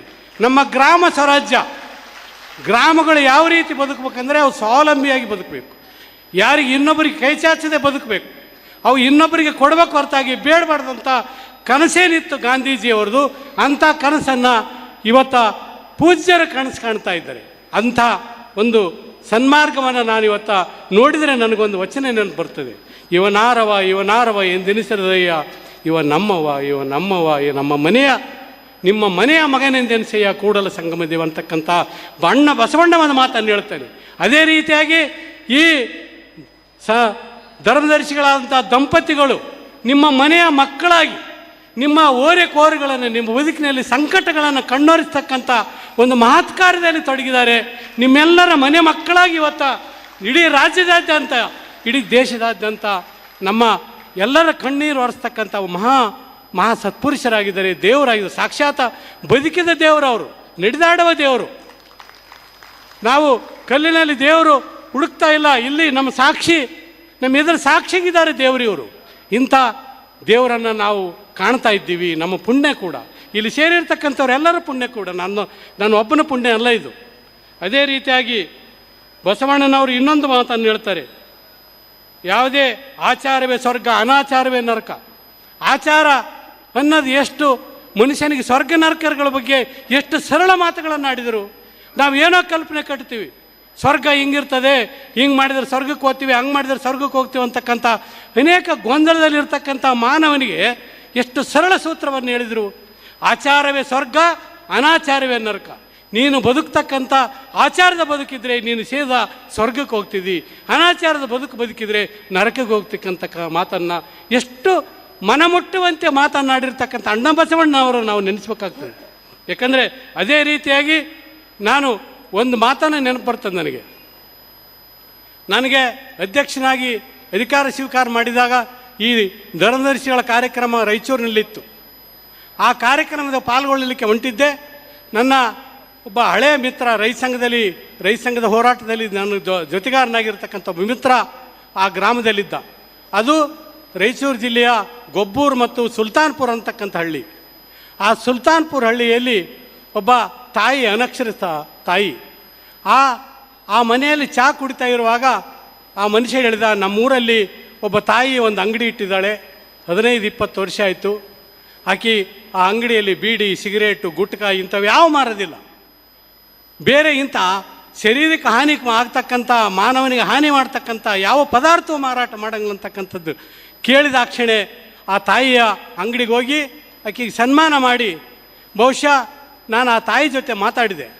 ಏನಮ್ಮ ತಾಯಿ, ನಿನಗೆ ಇಂಥ ಅದ್ಭುತವಾದ ಆಲೋಚನೆ ಹೆಂಗೆ ಬಂತು? ಯಾಕಂದ್ರೆ ಇವತ್ತಿನ ಸಮಾಜದಲ್ಲಿ ಲಾಭನೇ ನನ್ನ ಗುರಿ ಅಂತಕ್ಕಂಥ ಒಂದು ಬದುಕ್ತಕ್ಕಂಥ ಇವತ್ತಿನ ಸಮಾಜ ನಾವು ನೋಡ್ತಾ ಇದ್ದೀವಿ. ದೊಡ್ಡ ದೊಡ್ಡ ಶ್ರೀಮಂತರು, ಈ ದೇಶದ ಅಗರ್ಭ ಶ್ರೀಮಂತರಾಗಿರ್ತಕ್ಕಂಥವ್ರನ್ನು ನೋಡಿದ್ದೀವಿ ನಾವು. ಯಾಕಂದರೆ ಅವರು ಗಳಿಕೆನೇ ಅವರ ಬದುಕಾಗಿದೆ. ಅಂಥದ್ರಲ್ಲಿ ಈ ತಾಯಿ, ಆಕೆಯ ಹೆಸರು ವಿಜಯಲಕ್ಷ್ಮಿ ಅಂತಕ್ಕಂಥದ್ದು, 45ರಿಂದ 50 ವರ್ಷದ ಮೇಲ್ಪಟ್ಟದ ಮಹಿಳೆ ಇದ್ದಾಳೆ. ಆಕೆ ಒಂದು ಮಾತು ಹೇಳಿದಳು, ಟಿ ವಿ ನೋಡ್ತಿದ್ದೀನಿ ರೀ, ಬೀಡಿ ಸಿಗರೇಟ್ ಸೇದಿದ್ರೆ ಈ ರೋಗ ಬರ್ತದೆ, ಗುಟ್ಕ ತಿಂದರೆ ಈ ರೋಗ ಬರ್ತದೆ ಅಂತಕ್ಕಂಥದ್ದನ್ನು ನೋಡಿದೆ.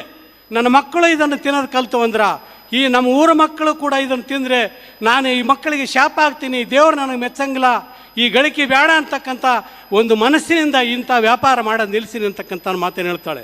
ಅದೇ ರೀತಿಯಾಗಿ ಕೊಪ್ಪಳ ಜಿಲ್ಲೆಯ ಕಾಮನೂರು ಅಂತಕ್ಕಂಥ ಒಂದು ಹಳ್ಳಿ, ಆ ಹಳ್ಳಿಯಲ್ಲಿ 2,500 ಜನ ಪಾಪ್ಯುಲೇಷನ್ ಇರ್ತಕ್ಕಂಥ ಒಂದು ಊರು.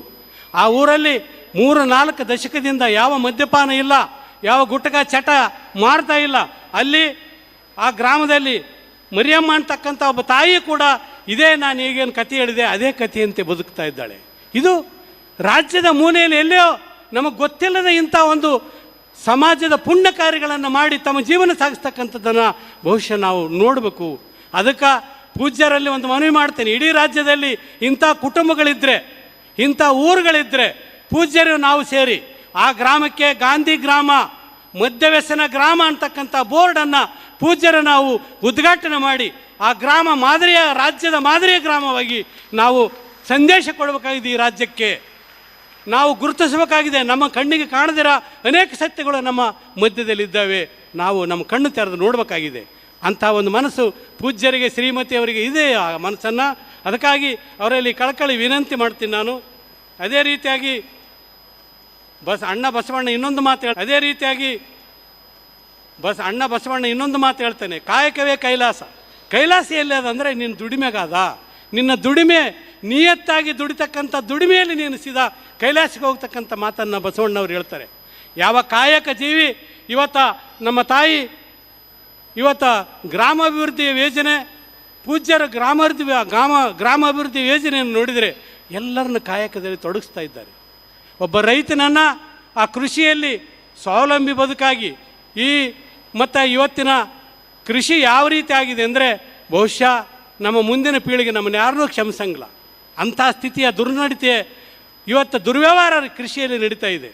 ಏನಾಗಿದೆ ಅಂದರೆ ಒಂದು ಕಡೆ ಯೂರಿಯಾ, DAP ನಾವು ಭೂಮಿಗೆ ಹಾಕಿ ಭೂಮಿಯ ಸತ್ವವನ್ನು, ಯಾಕಂದರೆ ನಾನು ಸಣ್ಣವನಿರಾಗ ಭೂಮಿಯಲ್ಲಿ ಒಂದು ಗಾಣದೊಳ ಸಿಗ್ತಿತ್ತು.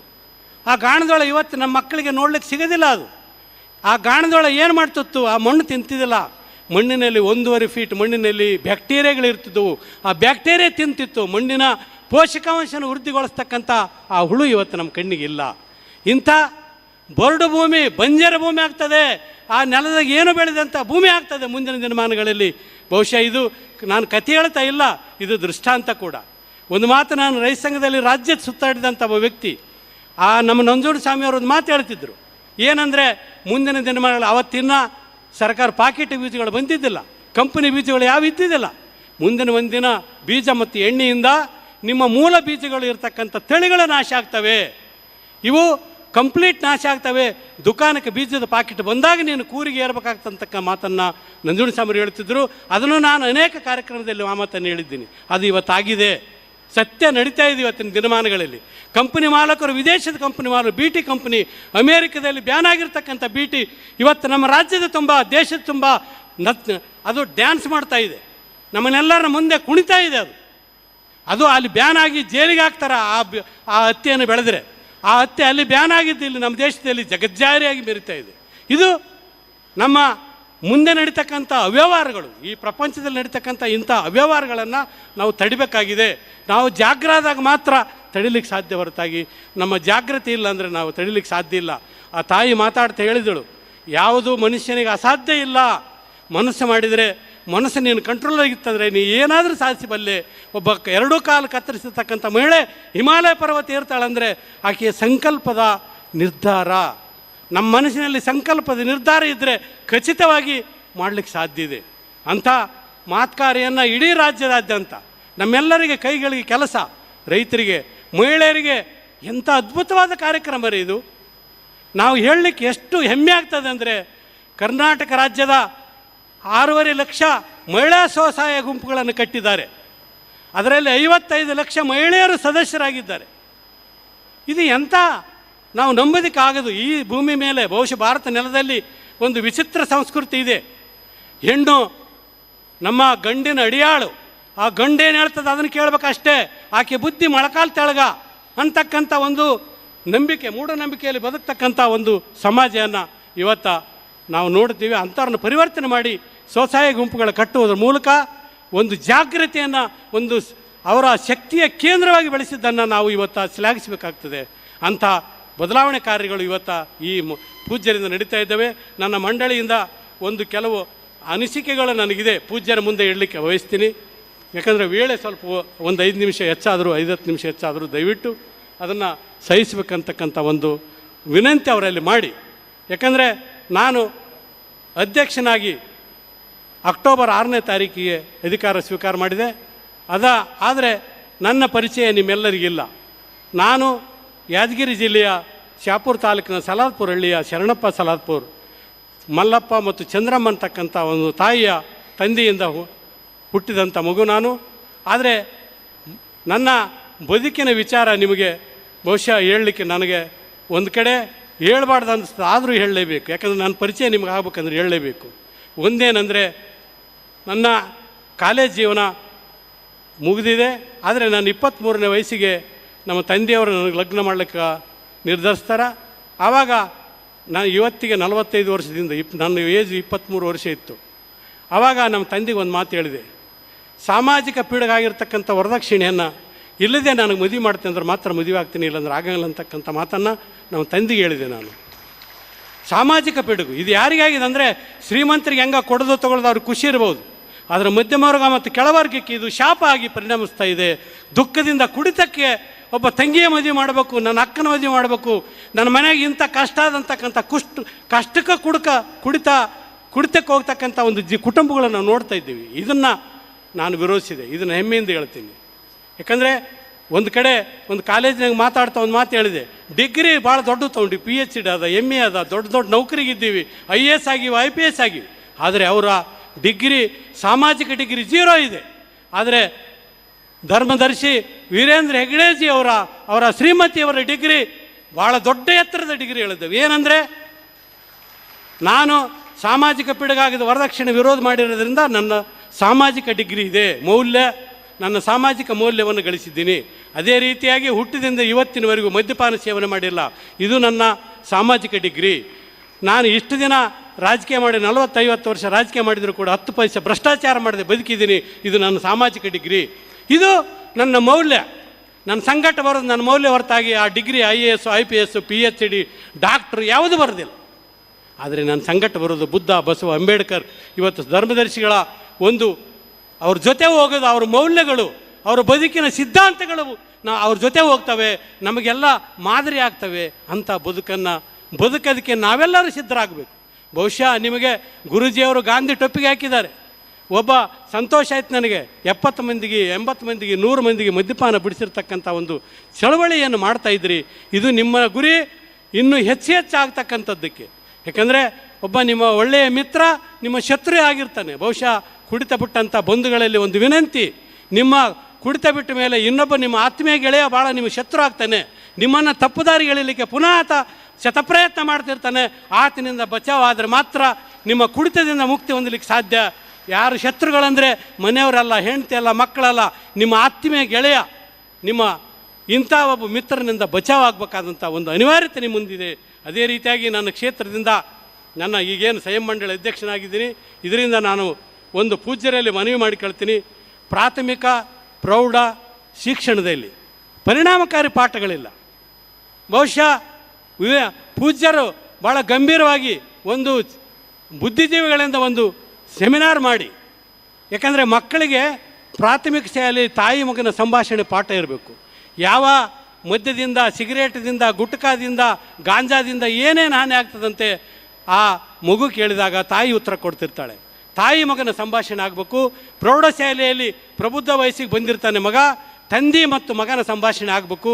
ಇದು ಪಠ್ಯಕ್ರಮದಲ್ಲಿ ನಾವು ಬದಲಾವಣೆಯನ್ನು ಮಾಡಬೇಕಾಗಿದೆ. ಇದು ಭಾಳ ದೊಡ್ಡ ಬದಲಾವಣೆ. ರಾಜ್ಯದ ಮಕ್ಕಳ ಮೇಲೆ ನಾವೇನಾದರೂ ಇದನ್ನು ಮಾಡಲಿಲ್ಲ ಅಂದರೆ ಬಹುಶಃ ಅದೇ ರೀತಿಯಾಗಿ ಕ್ರೀಡಾ ಚಟುವಟಿಕೆ ಭಾಳ ಕ್ಷೀಣಿಸ್ತಾ ಇದೆ.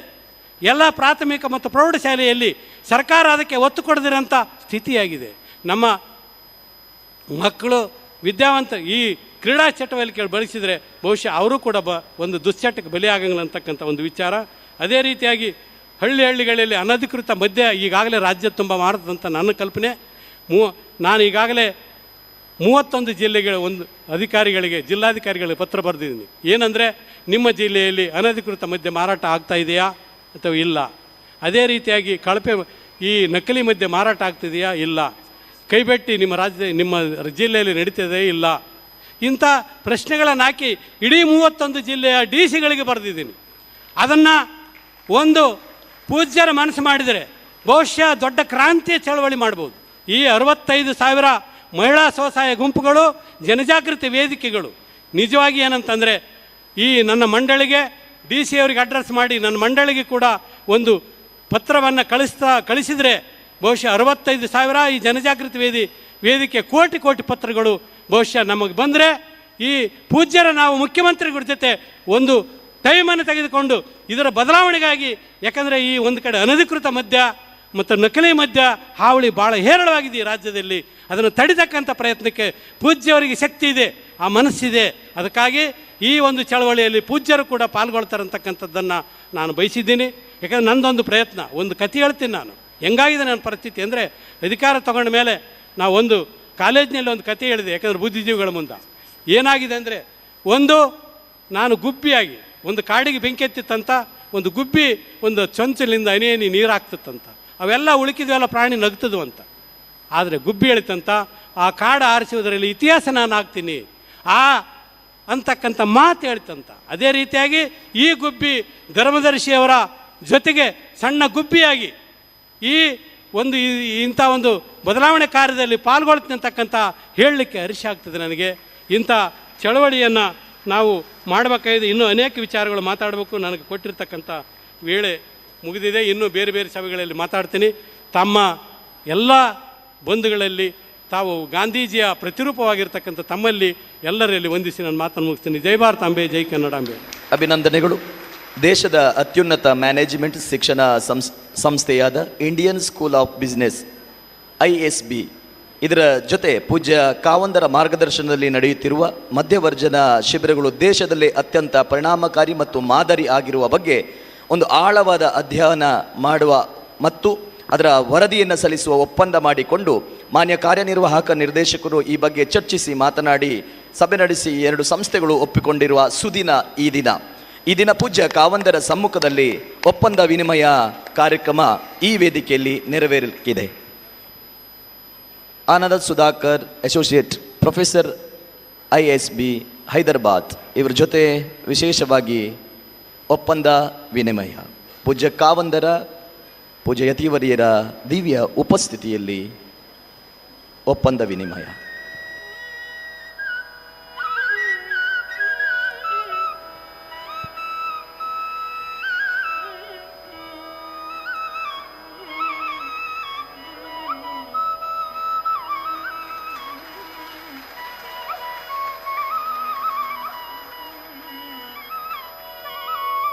ಈ ಕಾರ್ಯಕ್ರಮದ ಮುಖ್ಯ ಅತಿಥಿಗಳಾಗಿರ್ತಕ್ಕಂತಹ ಸನ್ಮಾನ್ಯ ಶ್ರೀ ಕೆ ಪ್ರತಾಪಸಿಂಹ ನಾಯಕ್, ವಿಧಾನ ಪರಿಷತ್ ಸದಸ್ಯರು, ಕರ್ನಾಟಕ ಸರ್ಕಾರ, ಇವರಿಂದ ಇದೀಗ ಶುಭ ಹಾರೈಕೆಯ ನುಡಿ.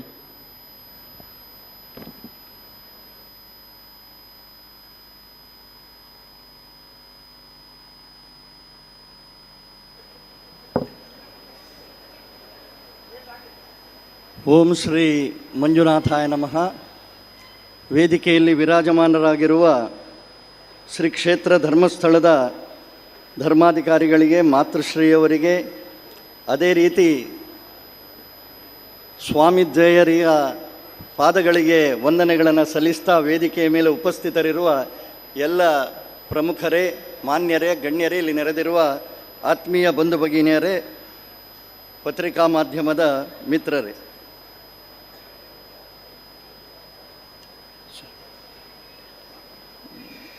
ನಾನು ಈ ಜನಜಾಗೃತಿಯ ಜೊತೆಗೆ 93ನೇ ಇಸವಿಯಿಂದ ಪ್ರಾರಂಭಗೊಂಡಲ್ಲಿಂದ ಪರಮ ಪೂಜ್ಯ ಕಾವಂದರ ನೆರಳಿನಲ್ಲಿ ಅವರ ಮಾರ್ಗದರ್ಶನದಲ್ಲಿ ಈ ಕಾರ್ಯಕ್ರಮದ ಜೊತೆಗೆ ಸೇರಿಕೊಂಡು ಒಬ್ಬ ಕಾರ್ಯಕರ್ತನಾಗಿ ದುಡಿದಿದ್ದೇನೆ ಅಂತೇಳಿ ಹೇಳೋದಕ್ಕೆ ಬಹಳ ಹೆಮ್ಮೆ ಪಡ್ತೇನೆ. 98ರಿಂದ ಏನು ಶಿಬಿರಗಳಾಗಿದೆ ಆ ಶಿಬಿರಗಳಲ್ಲಿಯೂ ಭಾಗಿಯಾಗಿ ಒಂದು ಅನುಭವವನ್ನು ಪಡೆದಿದ್ದೇನೆ. ಆಗ ಜನಜಾಗೃತಿಯ ಸಿಂಹಾವಲೋಕನ ಹೇಳುವಾಗ ಕಳೆದ 32 ವರ್ಷಗಳ ನನ್ನ ಅನುಭವದ ನೆನಪಿನ ಸುರುಳಿಯ ಪ್ರತಾಪ ಸಿಂಹಾವಲೋಕನ ಮಾಡುವ ಅಂಥೇಳಿ ಕಾಣ್ತದೆ. ಆದರೆ ಸಂಯಮವನ್ನು ತೆಗೆದುಕೊಂಡಿದ್ದೇನೆ. ನಾನು ಮೊದಲಾಗಿ ಜನಜಾಗೃತಿ ಯಾವ ರೀತಿಯಲ್ಲಿ ಒಂದು ಬದಲಾವಣೆ ತರ್ತದೆ ಅಂತ ಹೇಳುವುದಕ್ಕೆ ಈ ಸಭೆ ಸಾಕ್ಷಿ ಅಂತೇಳಿ ಹೇಳೋದಕ್ಕೆ ನಾನು ಇಷ್ಟಪಡ್ತೇನೆ. ಇಷ್ಟೊಂದು ಶಿಸ್ತುಬದ್ಧವಾಗಿ ಇಷ್ಟು ಕಾರ್ಯಕ್ರಮದಲ್ಲಿ ನಾವು ಭಾಗಿಯಾಗ್ತಾ ಇದ್ದೇವೆ ಅಂತೇಳಿ ಆದರೆ ಅದಕ್ಕೆ ಪೂಜ್ಯರ ಮಾರ್ಗದರ್ಶನದ ಜನಜಾಗೃತಿ ಕಾರಣ ಅಂತ ಹೇಳುವಂಥದ್ದನ್ನು ಹೆಮ್ಮೆಯಿಂದ ಹೇಳಿಕೊಳ್ತೇನೆ. ಇದು ಕ್ಷೇತ್ರ ಮಂಜುನಾಥ ಸ್ವಾಮಿಯ ಕ್ಷೇತ್ರ.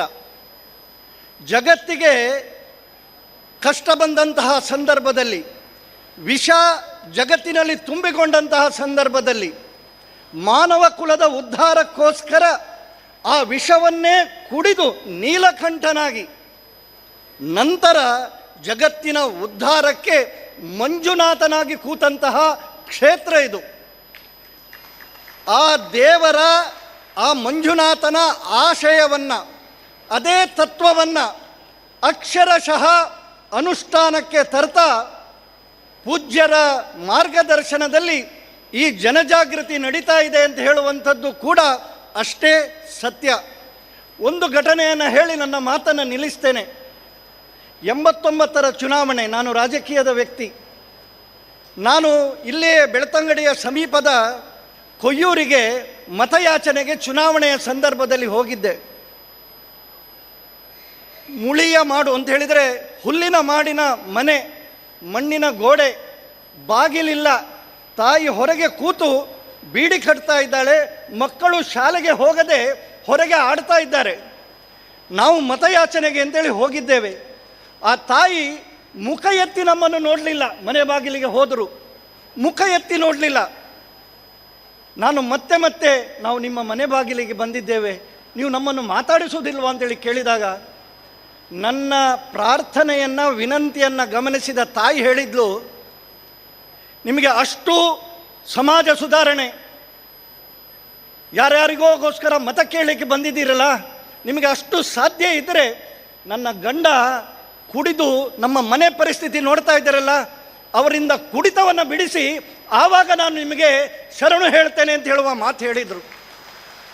ಬಹುಶಃ ಅಂತಹ ತಾಯಂದಿರ, ಅಂತಹ ಸಹೋದರಿಯರ, ಅಂತಹ ಮಕ್ಕಳ ಪ್ರಾರ್ಥನೆ ಏನಿದೆ ಅದು ಮಂಜುನಾಥ ಸ್ವಾಮಿಗೆ ಕೇಳಿ ಆ ಸ್ವಾಮಿ ಪೂಜ್ಯರ ಮೂಲಕ ಈ ಜನಜಾಗೃತಿಯನ್ನು ಪ್ರಾರಂಭ ಮಾಡಿದ್ದಾರೆ ಅಂತ ಹೇಳುವಂತಹ ಮಾತನ್ನು ಹೇಳ್ತಾ, ಇವತ್ತು ಯಶೋಗಾಥೆಯ ಬಗ್ಗೆ ಹೇಳುವುದಿದ್ದರೆ ಕಳೆದ ತುಂಬ ವರ್ಷಗಳಿಂದ ನಾವು ಕಣ್ಣಾರೆ ನೋಡಿದ್ದೇವೆ. ವಸಂತ್ ಸಾಲಿಯಾನ್ರಿದ್ದಾರೆ, ಅವರ ಬಗ್ಗೆ ಪ್ರಸ್ತಾವ ಆಯ್ತಿಲ್ಲಿ. ಪ್ರಾರಂಭದ ಹಂತದಲ್ಲಿ ಈ ಕಾರ್ಯಕ್ರಮವನ್ನು ಪ್ರಾರಂಭಿಸಿದಾಗ ಬೆಳ್ತಂಗಡಿಯಲ್ಲಿ, ನಾನು ಬೆಳ್ತಂಗಡಿಯವ, ಹಾಗಾಗಿ ಬೆಳ್ತಂಗಡಿಯಲ್ಲಿ ಪ್ರಾರಂಭಿಸಿದಾಗ ಪೂಜ್ಯರದ್ದು ಎಲ್ಲವೂ ಆಗಬಹುದು, ಆದರೆ ಈ ಕಾರ್ಯಕ್ರಮ ಯಾಕೆ ಅಂಥೇಳಿ ಕೇಳಿದವರು ತುಂಬ ಮಂದಿ ಇದ್ದಾರೆ. ಒಂದು ರೀತಿಯ ತಿರಸ್ಕಾರ, ಏನು ಮಾಡ್ಯಾರು ಇವರು, ಜನಜಾಗೃತಿ ಪ್ರಾರಂಭ ಮಾಡಿ ಏನು ಇವರಿಂದ ಸಾಧ್ಯ, ಕುಡಿತ ಬಿಡಿಸುವುದು ಸಾಧ್ಯವೋ, ಇವರಿಗಿದು ಬೇಡದ ಕೆಲಸ ಅಂತೇಳಿ ಪ್ರಾರಂಭ ಮಾಡಿದವರು. ಆದರೆ ಇದು ಬೇರು ಬಿಡ್ತಾ ಇದ್ದ ಹಾಗೆ, ಸಂಘಟನೆ ಗಟ್ಟಿಯಾಗ್ತಾ ಇದ್ದ ಹಾಗೆ ವಿರೋಧ ಮಾಡುವುದಕ್ಕೆ ಪ್ರಾರಂಭ ಮಾಡಿದರು. ಎಲ್ಲಿಯವರೆಗೆ ಅಂತ ಹೇಳಿದರೆ, ನಾವು ಕುಡಿತ ಬಿಡಬೇಕು ಅಂತೇಳಿ ಹೇಳಿದರೆ ಕುಡಿತ ಮಾಡಬೇಕು ಅಂತ ಹೇಳಿಕೊಂಡು ಮೆರವಣಿಗೆ ತೆಗೆದವರಿದ್ದಾರೆ. ಎಲ್ಲಿಯವರೆಗೆ ಅಂತ ಹೇಳಿದರೆ ಕಾರ್ಯಕರ್ತರಿಗೆ ಧಮಕಿ ಹಾಕುವುದರ ಮೂಲಕ ಜೋರು ಮಾಡಿದವರಿದ್ದಾರೆ. ಅಂಥದರ ಮಧ್ಯೆ ನಮ್ಮ ಕಾರ್ಯಕರ್ತರು ಪೂಜ್ಯರ ನೇತೃತ್ವದಲ್ಲಿ ಇವತ್ತು ಅಭಿಮಾನ ಆಗ್ತದೆ. 2000 ಶಿಬಿರಗಳು, 32 ವರ್ಷದ ಒಂದು ದೂರದ ಪಯಣ, ಲಕ್ಷಾಂತರ ಜನ ಇವತ್ತು ಮದ್ಯಮುಕ್ತರಾಗಿ ಬೆಳಕನ್ನು ಕಾಣುತ್ತಿರುವಂತಹ ಸಂದರ್ಭದಲ್ಲಿ ಶಿಬಿರದ ಪ್ರಾರಂಭದ ಹಂತದಲ್ಲಿ ನೆನಪಿಗೋಸ್ಕರ ಹೇಳ್ತಾ ಇದ್ದೇನೆ, ಬಲಾತ್ಕಾರವಾಗಿ ನಾವು ತಂದು ಶಿಬಿರದೊಳಗೆ ಹಾಕ್ತಿದ್ದೆವು. ಅವರನ್ನು ಕಾಯುವುದೇ ದೊಡ್ಡ ಕೆಲಸ. ಕೆಲವು ಶಿಬಿರಗಳಲ್ಲಿ ಆ ಶಾಲೆಯ ಮಂದಿರದ ಹೊಂಚನ್ನು ತೆಗೆದು ಹೊರಗೆ ಹಾರಿ ಹೋದವರಿದ್ದಾರೆ. ಕಿಟಕಿಯ ಮೂಲಕ ಚೂರಿಯನ್ನು ತೋರಿಸಿ ಒಮ್ಮೆ ಶಿಬಿರದಿಂದ ಹೊರಗೆ ಬರ್ತೇನೆ, ನಿನ್ನನ್ನು ನೋಡಿಕೊಳ್ತೇನೆ ಅಂತೇಳಿ ನಮಗೆ ಹೆದರಿಸಿದವರಿದ್ದಾರೆ. ಆದರೆ ಚಮತ್ಕಾರ, ಆ 8 ದಿವಸಗಳಲ್ಲಿ ಆಗುವಂತಹ ಚಮತ್ಕಾರ ಅದ್ಭುತ. ಅದಕ್ಕೆ ನಾನು ತಿಳ್ಕೊಳ್ತೇನೆ, ಪೂಜ್ಯರ ಮನಸ್ಸಿನ ಸಂಕಲ್ಪ ಮತ್ತು ಆ ಮಂಜುನಾಥ ಸ್ವಾಮಿಯ ಆಶೀರ್ವಾದದ ಕಾರಣಕ್ಕೆ ಬೇರೆ ಯಾವುದೇ ಶಿಬಿರಗಳಲ್ಲಿ ಆಗದಂತಹ ಪರಿಣಾಮ ಈ ಶಿಬಿರಗಳಿಂದ ಆಗಿದೆ ಅಂತ ಹೇಳುವಂಥದ್ದನ್ನು ಹೇಳ್ತಾ ಕೊನೆಯದಾಗಿ ನನ್ನ ಆಸೆ ಇಷ್ಟೇ. ಇವತ್ತು ಇಷ್ಟೊಂದು ದೊಡ್ಡ ಸಂಖ್ಯೆಯಲ್ಲಿ ನಾವು ಸೇರಿದ್ದೇವೆ. ನಾವು ಜನಜಾಗೃತಿಯ ಪ್ರತಿನಿಧಿಗಳು, ನಾವು ಕ್ಷೇತ್ರದ ಪ್ರತಿನಿಧಿಗಳು. ಸಮಾಜಕ್ಕೆ ಇದನ್ನು ತೋರಿಸಬೇಕಾದಂತಹ ಜವಾಬ್ದಾರಿ ನಮ್ಮ ಹೆಗಲ ಮೇಲಿದೆ. ನಾವು ಒಬ್ಬರು ಕೂಡ ನಮ್ಮ ಈ ಸಂಕಲ್ಪದಿಂದ ದೂರ ಆದರೆ ಮಾತನಾಡುವವರಿಗೆ ನಾವು ಅವಕಾಶ ಮಾಡಿಕೊಟ್ಟ ಹಾಗೆ ಆಗ್ತದೆ. ಇದು ಯಶಸ್ಸನ್ನು ಮಾಡಲಿಕ್ಕೆ ಸಾಧ್ಯ ಅಂತ ಹೇಳುವಂಥದ್ದನ್ನು ನಾವು ತೋರಿಸಿಕೊಟ್ಟಿದ್ದೇವೆ. ನಮ್ಮಿಂದ ಇದು ಸಾಧ್ಯ. ನಮ್ಮ ಮನೆ ಬಾಗಿಲಿಗೆ ಜನಜಾಗೃತಿಯ ಮೂಲಕ, ಧರ್ಮಸ್ಥಳ ಗ್ರಾಮಾಭಿವೃದ್ಧಿಯ ಮೂಲಕ ಮಂಜುನಾಥನ ಪೂಜ್ಯ ಕಾವಂದರ ಪ್ರತಿನಿಧಿಗಳೇ ನಮ್ಮ ಮನೆ ಬಾಗಿಲಿಗೆ ಬಂದು ಬಾಗಿಲು ತಟ್ಟಿದ್ದಾರೆ. ಹೊರಗೆ ತುಂಬ ಮಂದಿ ಇದ್ದಾರೆ. ಆದರೆ ನಮಗೆ ಈ ಯೋಗ ಭಾಗ್ಯ ಸಿಕ್ಕಿದೆ. ಆದರೆ ಆ ಮಂಜುನಾಥ ಸ್ವಾಮಿ ಕರುಣಿಸಿದಂತಹ ಭಾಗ್ಯ, ಯಾರು ಆ ನಮ್ಮ ಮನೆಯ ಬಾಗಿಲನ್ನು ತೆಗೆದು ಮಂಜುನಾಥ ಸ್ವಾಮಿಯನ್ನು ಒಳಗೆ ಕರೆದು, ಸ್ವಾಮಿ ನನ್ನ ಮನೆಗೆ ಬಂದಿದ್ದೀಯಾ, ನಿನ್ನ ಆದೇಶವನ್ನು, ನಿನ್ನ ಸಂಕಲ್ಪವನ್ನು ನಾನು ಜೀವನ ಪೂರ್ತಿ ಅನುಷ್ಠಾನಕ್ಕೆ ತರ್ತೇನೆ ಅಂತ ಹೇಳುವಂತಹ ಸಂಕಲ್ಪದ ಜೊತೆಗೆ ನಾವು ಇಲ್ಲಿಂದ ತೆರಳಿದರೆ ಇಡೀ ಇವತ್ತು ಲಕ್ಷಾಂತರ ಕೋಟ್ಯಾಂತರ ಜನ ಶ್ರೀ ಕ್ಷೇತ್ರದ ಕಲ್ಪವೃಕ್ಷದ ಅಡಿಯಲ್ಲಿ ತಮ್ಮ ಬದುಕನ್ನು ಕಟ್ಟಿಕೊಳ್ತಾ ಇದ್ದಾರೆ. ನಾವು ಅದರ ಭಾಗಿಯಾಗ್ತೇವೆ ಅಂತೇಳಿ ಹೇಳ್ತಾ, ಎಲ್ಲ ಶಿಬಿರಗಳಿಗೆ ನಾನು ಸಂಪನ್ಮೂಲ ವ್ಯಕ್ತಿಯಾಗಿ ವಿಶೇಷವಾಗಿ ಶಿಬಿರಗಳಿಗೆ ಹೋಗ್ತಿದ್ದೆ. ಇದು ಮನಸ್ಸಿನ ಯುದ್ಧ ಅಷ್ಟೇ. ಒಳ್ಳೆಯದು, ನಮ್ಮಿಂದ ಸಾಧ್ಯ ಅಂತ ಹೇಳುವಂಥದ್ದನ್ನು ಮನಸ್ಸಿನೊಳಗೆ ಸಂಕಲ್ಪ ತೆಗೆದುಕೊಂಡ್ರೆ ಯಾವುದೂ ಅಸಾಧ್ಯ ಅಲ್ಲ. ಹೆನ್ರಿ ಫೋರ್ಡ್ ಒಂದು ಮಾತು ಹೇಳ್ತಾರೆ, ನಿಮ್ಮಿಂದ ಸಾಧ್ಯ ಅಂತೇಳಿ ತಿಳ್ಕೊಳ್ತೀರಾ, ಅದು ಸಾಧ್ಯ. ನಿಮ್ಮಿಂದ ಸಾಧ್ಯ ಇಲ್ಲ ಅಂತೇಳಿ ತಿಳ್ಕೊಳ್ತೀರಾ, ಆವಾಗ ಅದು ಸಾಧ್ಯ ಇಲ್ಲ. ನಾನೊಂದು ಸರಳವಾದಂತಹ ನನ್ನ ಜೀವನದಲ್ಲಿ ಅಳವಡಿಸಿದಂತಹ ಒಂದು ಕ್ರಿಯೆಯನ್ನು ನಿಮಗೆ ತಿಳಿಸಿ, ಯಾಕೆಂದರೆ ಬೇರೆ ಬೇರೆ ಯೋಗಗಳು ತುಂಬ ಇರಬಹುದು, ಆದರೆ ಸುಲಭದ ಒಂದು ಕ್ರಿಯೆಯನ್ನು ನಿಮಗೆ ತಿಳಿಸಿ ನನ್ನ ಮಾತನ್ನು ನಿಲ್ಲಿಸ್ತೇನೆ. ನೀವು ನೋಡಿರ್ಬೋದು, ಕ್ರಿಕೆಟ್ನಲ್ಲಿ ಬೌಲರ್ ಬಹಳ ದೂರದಿಂದ ಓಡಿ ಬಂದು ಬಾಲ್ ಹಾಕುವಾಗ ವಿಕೆಟ್ ಸಿಕ್ಕಿದಾಗ ಅವ ಒಂದು ರಿಯಾಕ್ಷನ್ ಕೊಡ್ತಾನೆ.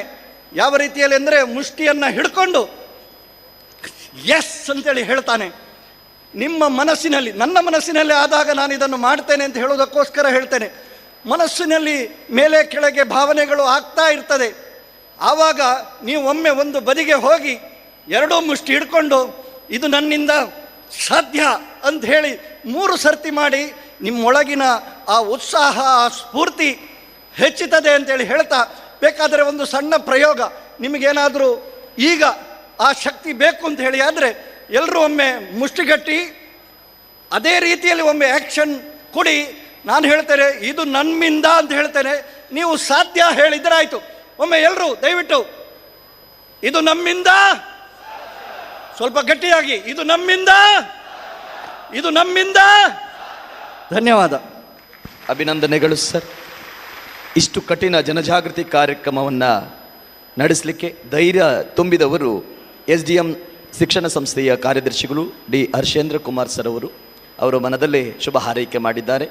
ಇದೀಗ ಶ್ರೀ ಗುರು ಶಾಂತೇಶ್ವರ ಸಂಸ್ಥಾನ ಹಿರೇಮಠ ಹುಕ್ಕೇರಿ ಈ ಮಠದ ವತಿಯಿಂದ ಪರಮ ಪೂಜ್ಯ ಡಾಕ್ಟರ್ ಡಿ ವೀರೇಂದ್ರ ಹೆಗ್ಗಡೆ ಅವರಿಗೆ ಗೌರವಾರ್ಪಣೆ. ಷಡಕ್ಷರಿ ಬ್ರಹ್ಮ ಶ್ರೀ ಚಂದ್ರಶೇಖರ ಶಿವಾಚಾರ್ಯ ಮಹಾಸ್ವಾಮೀಜಿಗಳು ಪೂಜ್ಯ ಕಾವಂದರನ್ನು ಗೌರವಿಸ್ತಾ ಇದ್ದಾರೆ.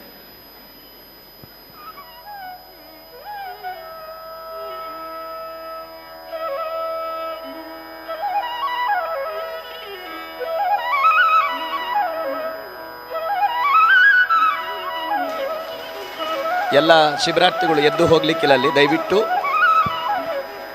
ಸ್ವಾಮೀಜಿಗಳ ಮಾತು ಆದ ಬಳಿಕ ಕಾರ್ಯಕ್ರಮ ಮುಕ್ತಾಯಗೊಳ್ಳಿಕ್ಕಿದೆ. ಪೂಜ್ಯರಿಂದ ಪರಮ ಪೂಜ್ಯ ಕಾವಂದರಿಗೆ ಗೌರವಾರ್ಪಣೆ ನಡೀತಾ ಇದೆ. ನಾವೆಲ್ಲರೂ ಗೆಲುವಿನ ಚಪ್ಪಾಳೆ ಹಾಕೋಣ. ಚಪ್ಪಾಳೆ ಅಷ್ಟ.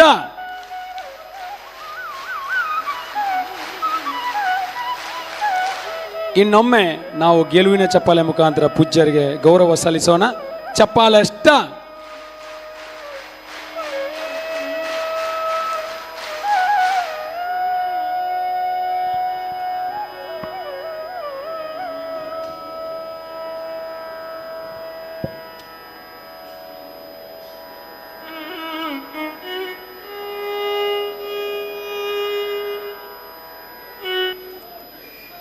ಅಭಿನಂದನೆಗಳು. ನಮ್ಮ ನೆಲದಲ್ಲಿ ಯತಿಗಳನ್ನು ಗೌರವಿಸಿದ ಬಗೆ ಹೇಗೆ ಎಂದರೆ, ಗರ್ಭಗುಡಿಯಲ್ಲಿರುವ ಬಿಂಬ ಭಗವಂತನ ಸ್ಥಿರ ರೂಪವಾದರೆ ನಡೆದಾಡುವ ಯತಿಗಳು ಭಗವಂತನ ಚರರೂಪ ಎಂಬ ನಂಬಿಕೆ ನಮ್ಮದು. ಅದೇ ಗೌರವದಿಂದ ಪೂಜ್ಯ ಶ್ರೀಗಳನ್ನು ಈ ಸಮಾರಂಭಕ್ಕೆ ವಿನಂತಿಸಿಕೊಂಡಿದ್ದೇವೆ. ಅವರ ದಿವ್ಯ ಸಾನ್ನಿಧ್ಯವಿದೆ. ಇದೀಗ ಷಡಕ್ಷರಿ ಬ್ರಹ್ಮ ಶ್ರೀ ಚಂದ್ರಶೇಖರ ಶಿವಾಚಾರ್ಯ ಮಹಾಸ್ವಾಮೀಜಿಗಳಿಂದ ಆಶೀರ್ವಚನ. ಎಲ್ಲ ಶಿಬಿರಾರ್ಥಿಗಳು ಕೂತ್ಕೊಳ್ಳಿ, ಎಲ್ಲ ಕೂತ್ಕೊಳ್ಳಿ. ಒಂದು ಕ್ಷಣ ಕೂತ್ಕೊಳ್ಬೇಕು. ಎಲ್ಲರೂ ಶಾಂತಚಿತ್ತರಾಗಿ. ಚಪ್ಪಾಳೆ ಸ್ಟಾರ್ಟ್.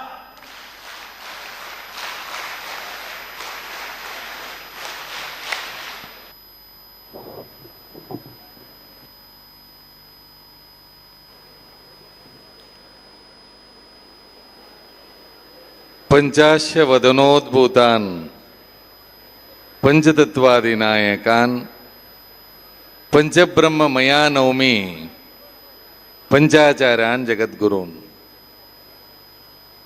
ಪ್ರಾತಸ್ಮರಣೀಯ ಗುರುದೇವರನ್ನು ಸ್ಮರಣೆ ಮಾಡಿಕೊಳ್ತಾ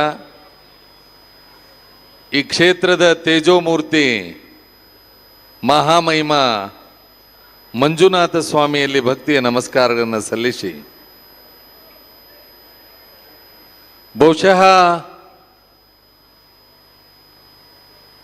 ನಿಮ್ಮ ಲಕ್ಷಲ ಈ ಕಡೆ ಅದ ಅಲ್ಲ, ಐತೋ ಇಲ್ಲೋ?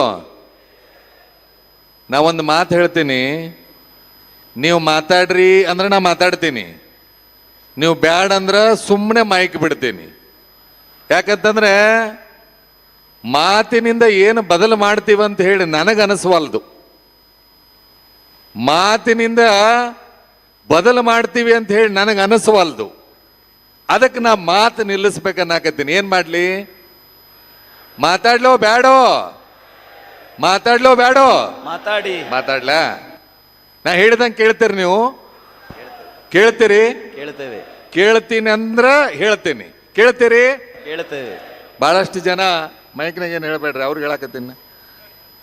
ಕೈ ಮೇಲೆ ಎತ್ರಿ. ಕೈ ಇದ್ದವ್ರು ಮಾತ್ರ ಎತ್ರಿ, ಕೈ ಇಲ್ದವ್ರು ಎತ್ತಕ್ಕೆ ಹೋಗ್ಬೇಡ್ರಿ. ಇದು ಮಂಜುನಾಥನ ಕ್ಷೇತ್ರ, ಗೊತ್ತಿರಲಿ ನಿಮಗೆ. ಕೈ ತಲೆ ಮೇಲೆ ಇಟ್ಕೊಳ್ಳಿ, ಮತ್ ಕೈ ಮೇಲೆ ಎತ್ತಿ, ಭುಜದ ಮೇಲೆ ಇಟ್ಕೊಳ್ಳಿ, ಮತ್ ಕೈ ಮೇಲೆ ಎತ್ರಿ. ಆರಾಮದಿರಿ ಎಲ್ಲರೂ? ಮೂಗಿನ ಮೇಲೆ ಇಟ್ಕೋರಿ, ಮತ್ ಕೈ ಮೇಲೆ ಎತ್ರಿ. ಭಾಳಷ್ಟು ಜನ ಉತ್ತರ ಕರ್ನಾಟಕದವ್ರು ಭಾಳ ಮಂದಿ ಇದ್ದೀರಲ್ಲ, ನನ್ನ ಭಾಷೆ ನಿಮಗೆ ಅರ್ಥ ಆಗ್ಬೋದು, ಒಂದಿಟ್ಟು ಹೆಚ್ಚು ಕಡಿಮೆ ನಿಮಗೂ ಒಂದಷ್ಟು ಅರ್ಥ ಆಗದೇ ಇರಬಹುದು. ಮತ್ತೆ ತಲೆ ಮೇಲೆ ಇಟ್ಕೊಳ್ಳಿ, ಮತ್ ಕೈ ಮೇಲೆ ಎತ್ರಿ, ಗಲ್ಲದ ಮೇಲೆ ಇಟ್ಕೋರಿ. ಇದು ಗಲ್ಲ, ಇದು ಗದ್ದ, ಇದು ಗಲ್ಲ, ಹೌದಲ್ರು? ಏನ್ ಮಾಡ್ರಿ ನೀವು? ಗಲ್ಲದ ಮೇಲೆ ಕೈ ಇಟ್ಕೊಳ್ಳಿಲ್ಲ, ನಾನು ನೋಡಿ ಗದ್ದದ ಮೇಲೆ ಕೈ ಇಟ್ಕೊಂಡ್ರಿ. ಹೌದೋ ಅಲ್ಲೋ? ಹೌದೋ ಅಲ್ಲೋ? ನಾ ಹೇಳಿದ್ ಕೇಳಿರಿ ನೀವು? ಕೇಳಿಲ್ಲ. ನೆನಪಲ್ಲಿ ಇಟ್ಕೊಳ್ಳಿ, ಕರೆ ಕೇವಲ ಮಾತೇ ಬದಲಾವಣೆ ಆಗಿತ್ತು ಅಂತಂದ್ರೆ ಸರ್ಕಾರ ಇಷ್ಟು ದಿನ ಏನೆಲ್ಲ ಮಾಡ್ತಿ ಕರೆ ಯಾವತ್ತೂ ಕೂಡ ಇಷ್ಟು ಬದಲಾವಣೆ ಆಗಿರಲಿಲ್ಲ. ಆದರೆ ಡಾಕ್ಟರ್ ವೀರೇಂದ್ರ ಹೆಗಡೆ ಅವರು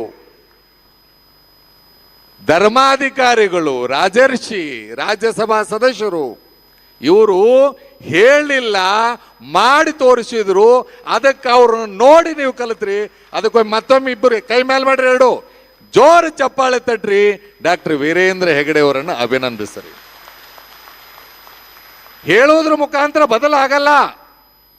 ಬಹಳಷ್ಟು ಜನ ಹೇಳ್ತಾರೆ ಕಾಯಕದ ಬಗ್ಗೆ ಉಪನ್ಯಾಸ ನೀಡುವವರು ನಮಗೆ ಬೇಕಿಲ್ಲ, ಸ್ವತಃ ಕಾಯಕ ಮಾಡುವವರು ನಮಗೆ ಬೇಕಯ್ಯ. ಬೆನ್ನು ತೋರಿಸುವ ಹೇಡಿಗಳು ನಮಗೆ ಬೇಕಿಲ್ಲ, ಎದೆ ತೋರಿಸುವ ಧೀರರು ನಮಗೆ ಬೇಕಯ್ಯ. ಹುಕೇರೀಶ ಮುಖವಾಡ ಧರಿಸಿದವರು ನಮಗೆ ಬೇಕಿಲ್ಲ, ನೈಜ ಮುಖ ಹೊಂದಿದವರು ನಮಗೆ ಬೇಕಯ್ಯ. ಬಹುಶಃ ವೀರೇಂದ್ರ ಹೆಗಡೆ ಅವರು ನಾನು ಬಹಳ ಸರಿ ಬಂದೀನಿ. ನೀವು ಅನ್ಕೋಬಹುದು ಈಗ ಬಂದಾರಂತ ಹೇಳಿ. ಕ್ಷೇತ್ರದ ಕಾರ್ಯವನ್ನ ಬಹಳ ವರ್ಷಗಳಿಂದ ನೋಡ್ಕೊಂತ ಬಂದೀನಿ. ಅವ್ರು ಯಾವತ್ತೂ ಕೂಡ ಹೇಳಿಲ್ಲ, ಮಾಡಿ ತೋರಿಸಿದ್ರು. ಅದಕ್ಕೇನೆ ಅವರು ಆದರ್ಶ. ನಾಲ್ಕದಾವ ಎರಡು ಎಲ್ಲರೂ ಅದಾವ ಇಲ್ಲೋ? ಎಷ್ಟದಾವ್? ಕೈ ಮೇಲಿದ್ರೆ ಕರೆಕ್ಟಾಗಿ ಹೇಳ್ಬೇಕು. ನಾವು ಉತ್ತರ ಕರ್ನಾಟಕದ ಸ್ವಾಮಿಗಳು, ಬೆಳಗಾವಿ ಜಿಲ್ಲಾ, ಅದ್ರಾಗೂ ನಾಲ್ಗೆ ಎಷ್ಟದವು? ಕಾಲು ಎಷ್ಟದವು? ಒಂದರಷ್ಟು ನುಡಿದ್ರ ಎರಡರಷ್ಟು ನಡಿ ಅನ್ನೋ ದೃಷ್ಟಿಯಿಂದ ನನ್ನ ಭಗವಂತ ಒಂದು ನಾಲಿಗೆ ಕೊಟ್ಟಿದ್ದಾನೆ, ಎರಡು ಕಾಲು ಕೊಟ್ಟಾನ. ಅದಕ್ಕಾಗಿ ದೇಹವೇ ದೇಗುಲ, ಶಿರವೇ ಹೊಂಡ ಕಳಶವಯ್ಯ. ದೇಹವನ್ನ ದೇಗುಲವನ್ನ ಮಾಡಿ, ಬಹುಶಃ ಗೊತ್ತಿರಲಿ ನಿಮಗ, ಎದೆ ತಟ್ಟಿ ಹೇಳ್ಬೇಕು ನೀವೆಲ್ಲ. ಕೇವಲ ಧರ್ಮಸ್ಥಳದೊಳಗ ಅನ್ನ ಉಂಡವ್ರು ಲಕ್ಷ ಜನ ಇರ್ಬೋದು. ಅನ್ನ ಉಣ್ಣುವ ಸಾಮರ್ಥ್ಯ ನೆನಪಲ್ಲಿಟ್ಟುಕೊಳ್ಳಿ. ಅನ್ನ ಉಣ್ಣುವ ಸಾಮರ್ಥ್ಯ, ಅನ್ನ ಉಂಡು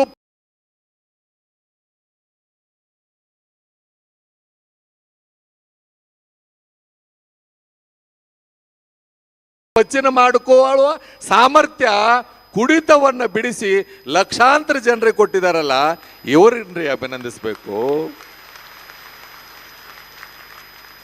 ಇನ್ನೂ ಒಂದು ಮುಂದೆ ಹೇಳ್ತಾನೆ, ಧರ್ಮಸ್ಥಳ ಅಂತಂದ್ರೆ ಅನ್ನದಾನಕ್ಕೆ ಪ್ರಸಿದ್ಧ. ಹೌದೋ ಅಲ್ಲೋ? ಪ್ರಸಿದ್ಧ ಹೌದೋ ಅಲ್ಲೋ? ಹೌದು.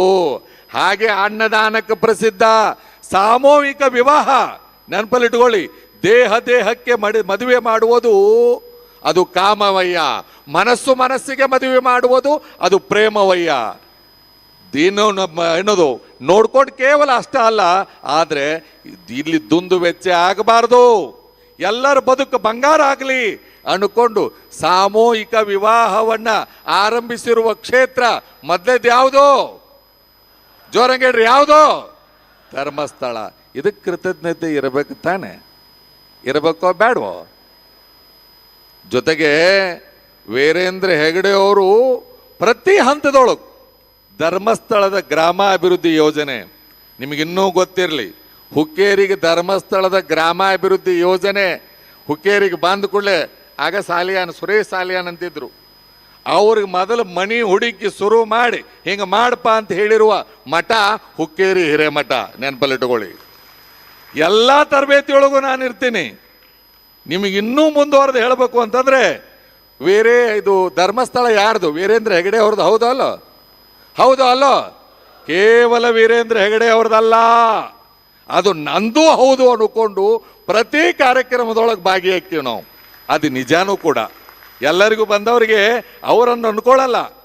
ನಿಮಗಿನ್ನೂ ಹೇಳಬೇಕು ಅಂತಂದ್ರೆ, ಇದೇನು ತರಬೇತಿ ನಡೆದಾಗ ನೀವು ಬಂದಿರ್ತಾನೆ, ನೀವೆಲ್ಲ ಇದ್ರಿ, ಭಾಳಷ್ಟು ಜನ ಇದ್ದಾರೆ ಇಲ್ಲಿ.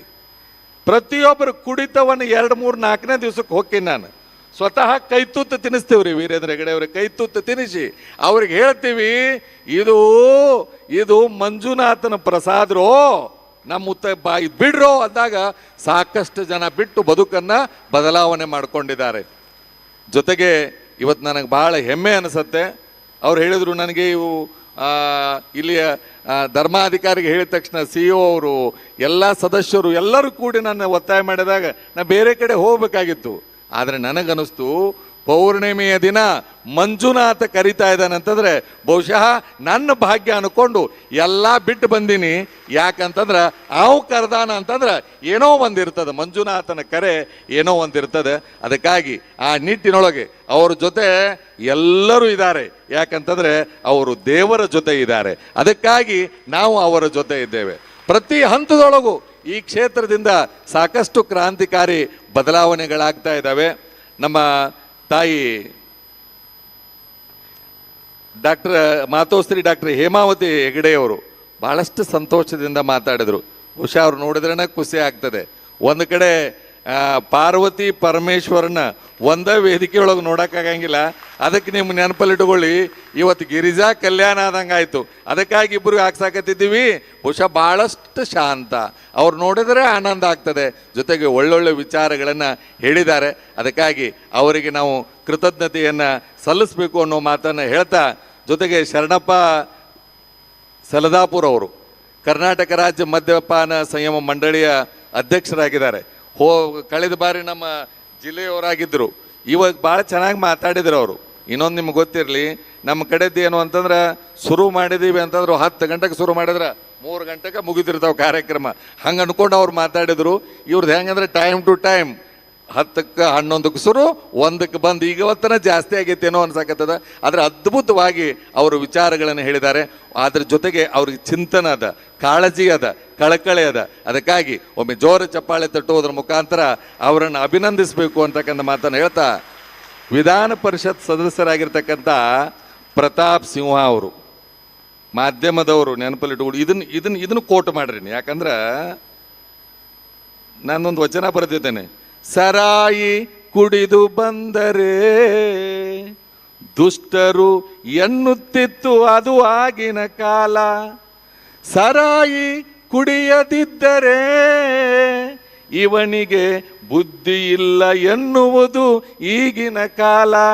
ಬದಲಾಗೈತಿ. ಆದ್ರೆ ಪ್ರತಾಪ್ ಸಿಂಹ ನಾಯ್ಕ ಅವರು ಹೋಟ್ ಕೇಳಕ್ಕೆ ಹೋಗಿದ್ರಂತ. ಅವ್ರು ಹೇಳಿರೋ ಕತೆ ಇದನ್ನ ಹೇಳಕತ್ತೀನಿ ನಿಮಗೆ. ಹೋಟ್ ಕೇಳಕ್ಕೆ ಹೋಗಿದ್ರಂತ. ಭಾಳಷ್ಟು ಜನ ರಾಜಕಾರಣಿಗಳು ಕೊಟ್ಟು ಹೋಟ್ ಕೇಳ್ತಾರೆ. ಹೌದು ಅಲ್ಲೋ? ಕೊಟ್ಟು ಹೋಟ್ ಕೇಳ್ತಾರೆ, ನೋಟು ಕೊಡ್ತಾರೆ, ಅದ್ರ ಜೊತೆಲಿ ಕೊಡಬಾರ್ದು ಕೊಡ್ತಾರೆ. ಅವ್ರು ಹೋದ ತಕ್ಷಣ ನಿಮಗೆ ಇಂಥವು ಮಾಡೋಕ್ಕಾಗಂಗಿಲ್ಲ, ಎದಕ್ಕೆ ಬಂದಿರಿ ಅಂತ ಹೇಳಿ ಅವರಿಗೆ ಯಾರ ಅಕಸ್ಮಾತಾಗ ಹೆಸರು ಗೊತ್ತಿದ್ರೆ ಹೇಳ್ರಿ, ಅವ್ರಿಗೆ ಹೋಗಿ ಅಭಿನಂದಿಸಿ ಬರ್ತೀನಿ ನಾನು. ನೀವು ಹಿಂಗಾಗಬೇಕು. ಯಾರು ಓಟ್ ಕೇಳಕ್ಕೆ ಬರ್ತಾರಲ್ಲ, ನೀವು ಕುಡಿತವನ್ನು ಬಿಡಿಸ್ರಿ ಅನ್ನಬೇಕು. ಅವ್ರೇನಾರ ಕೊಟ್ರ ತಡಿ ಅನ್ನಬೇಕು.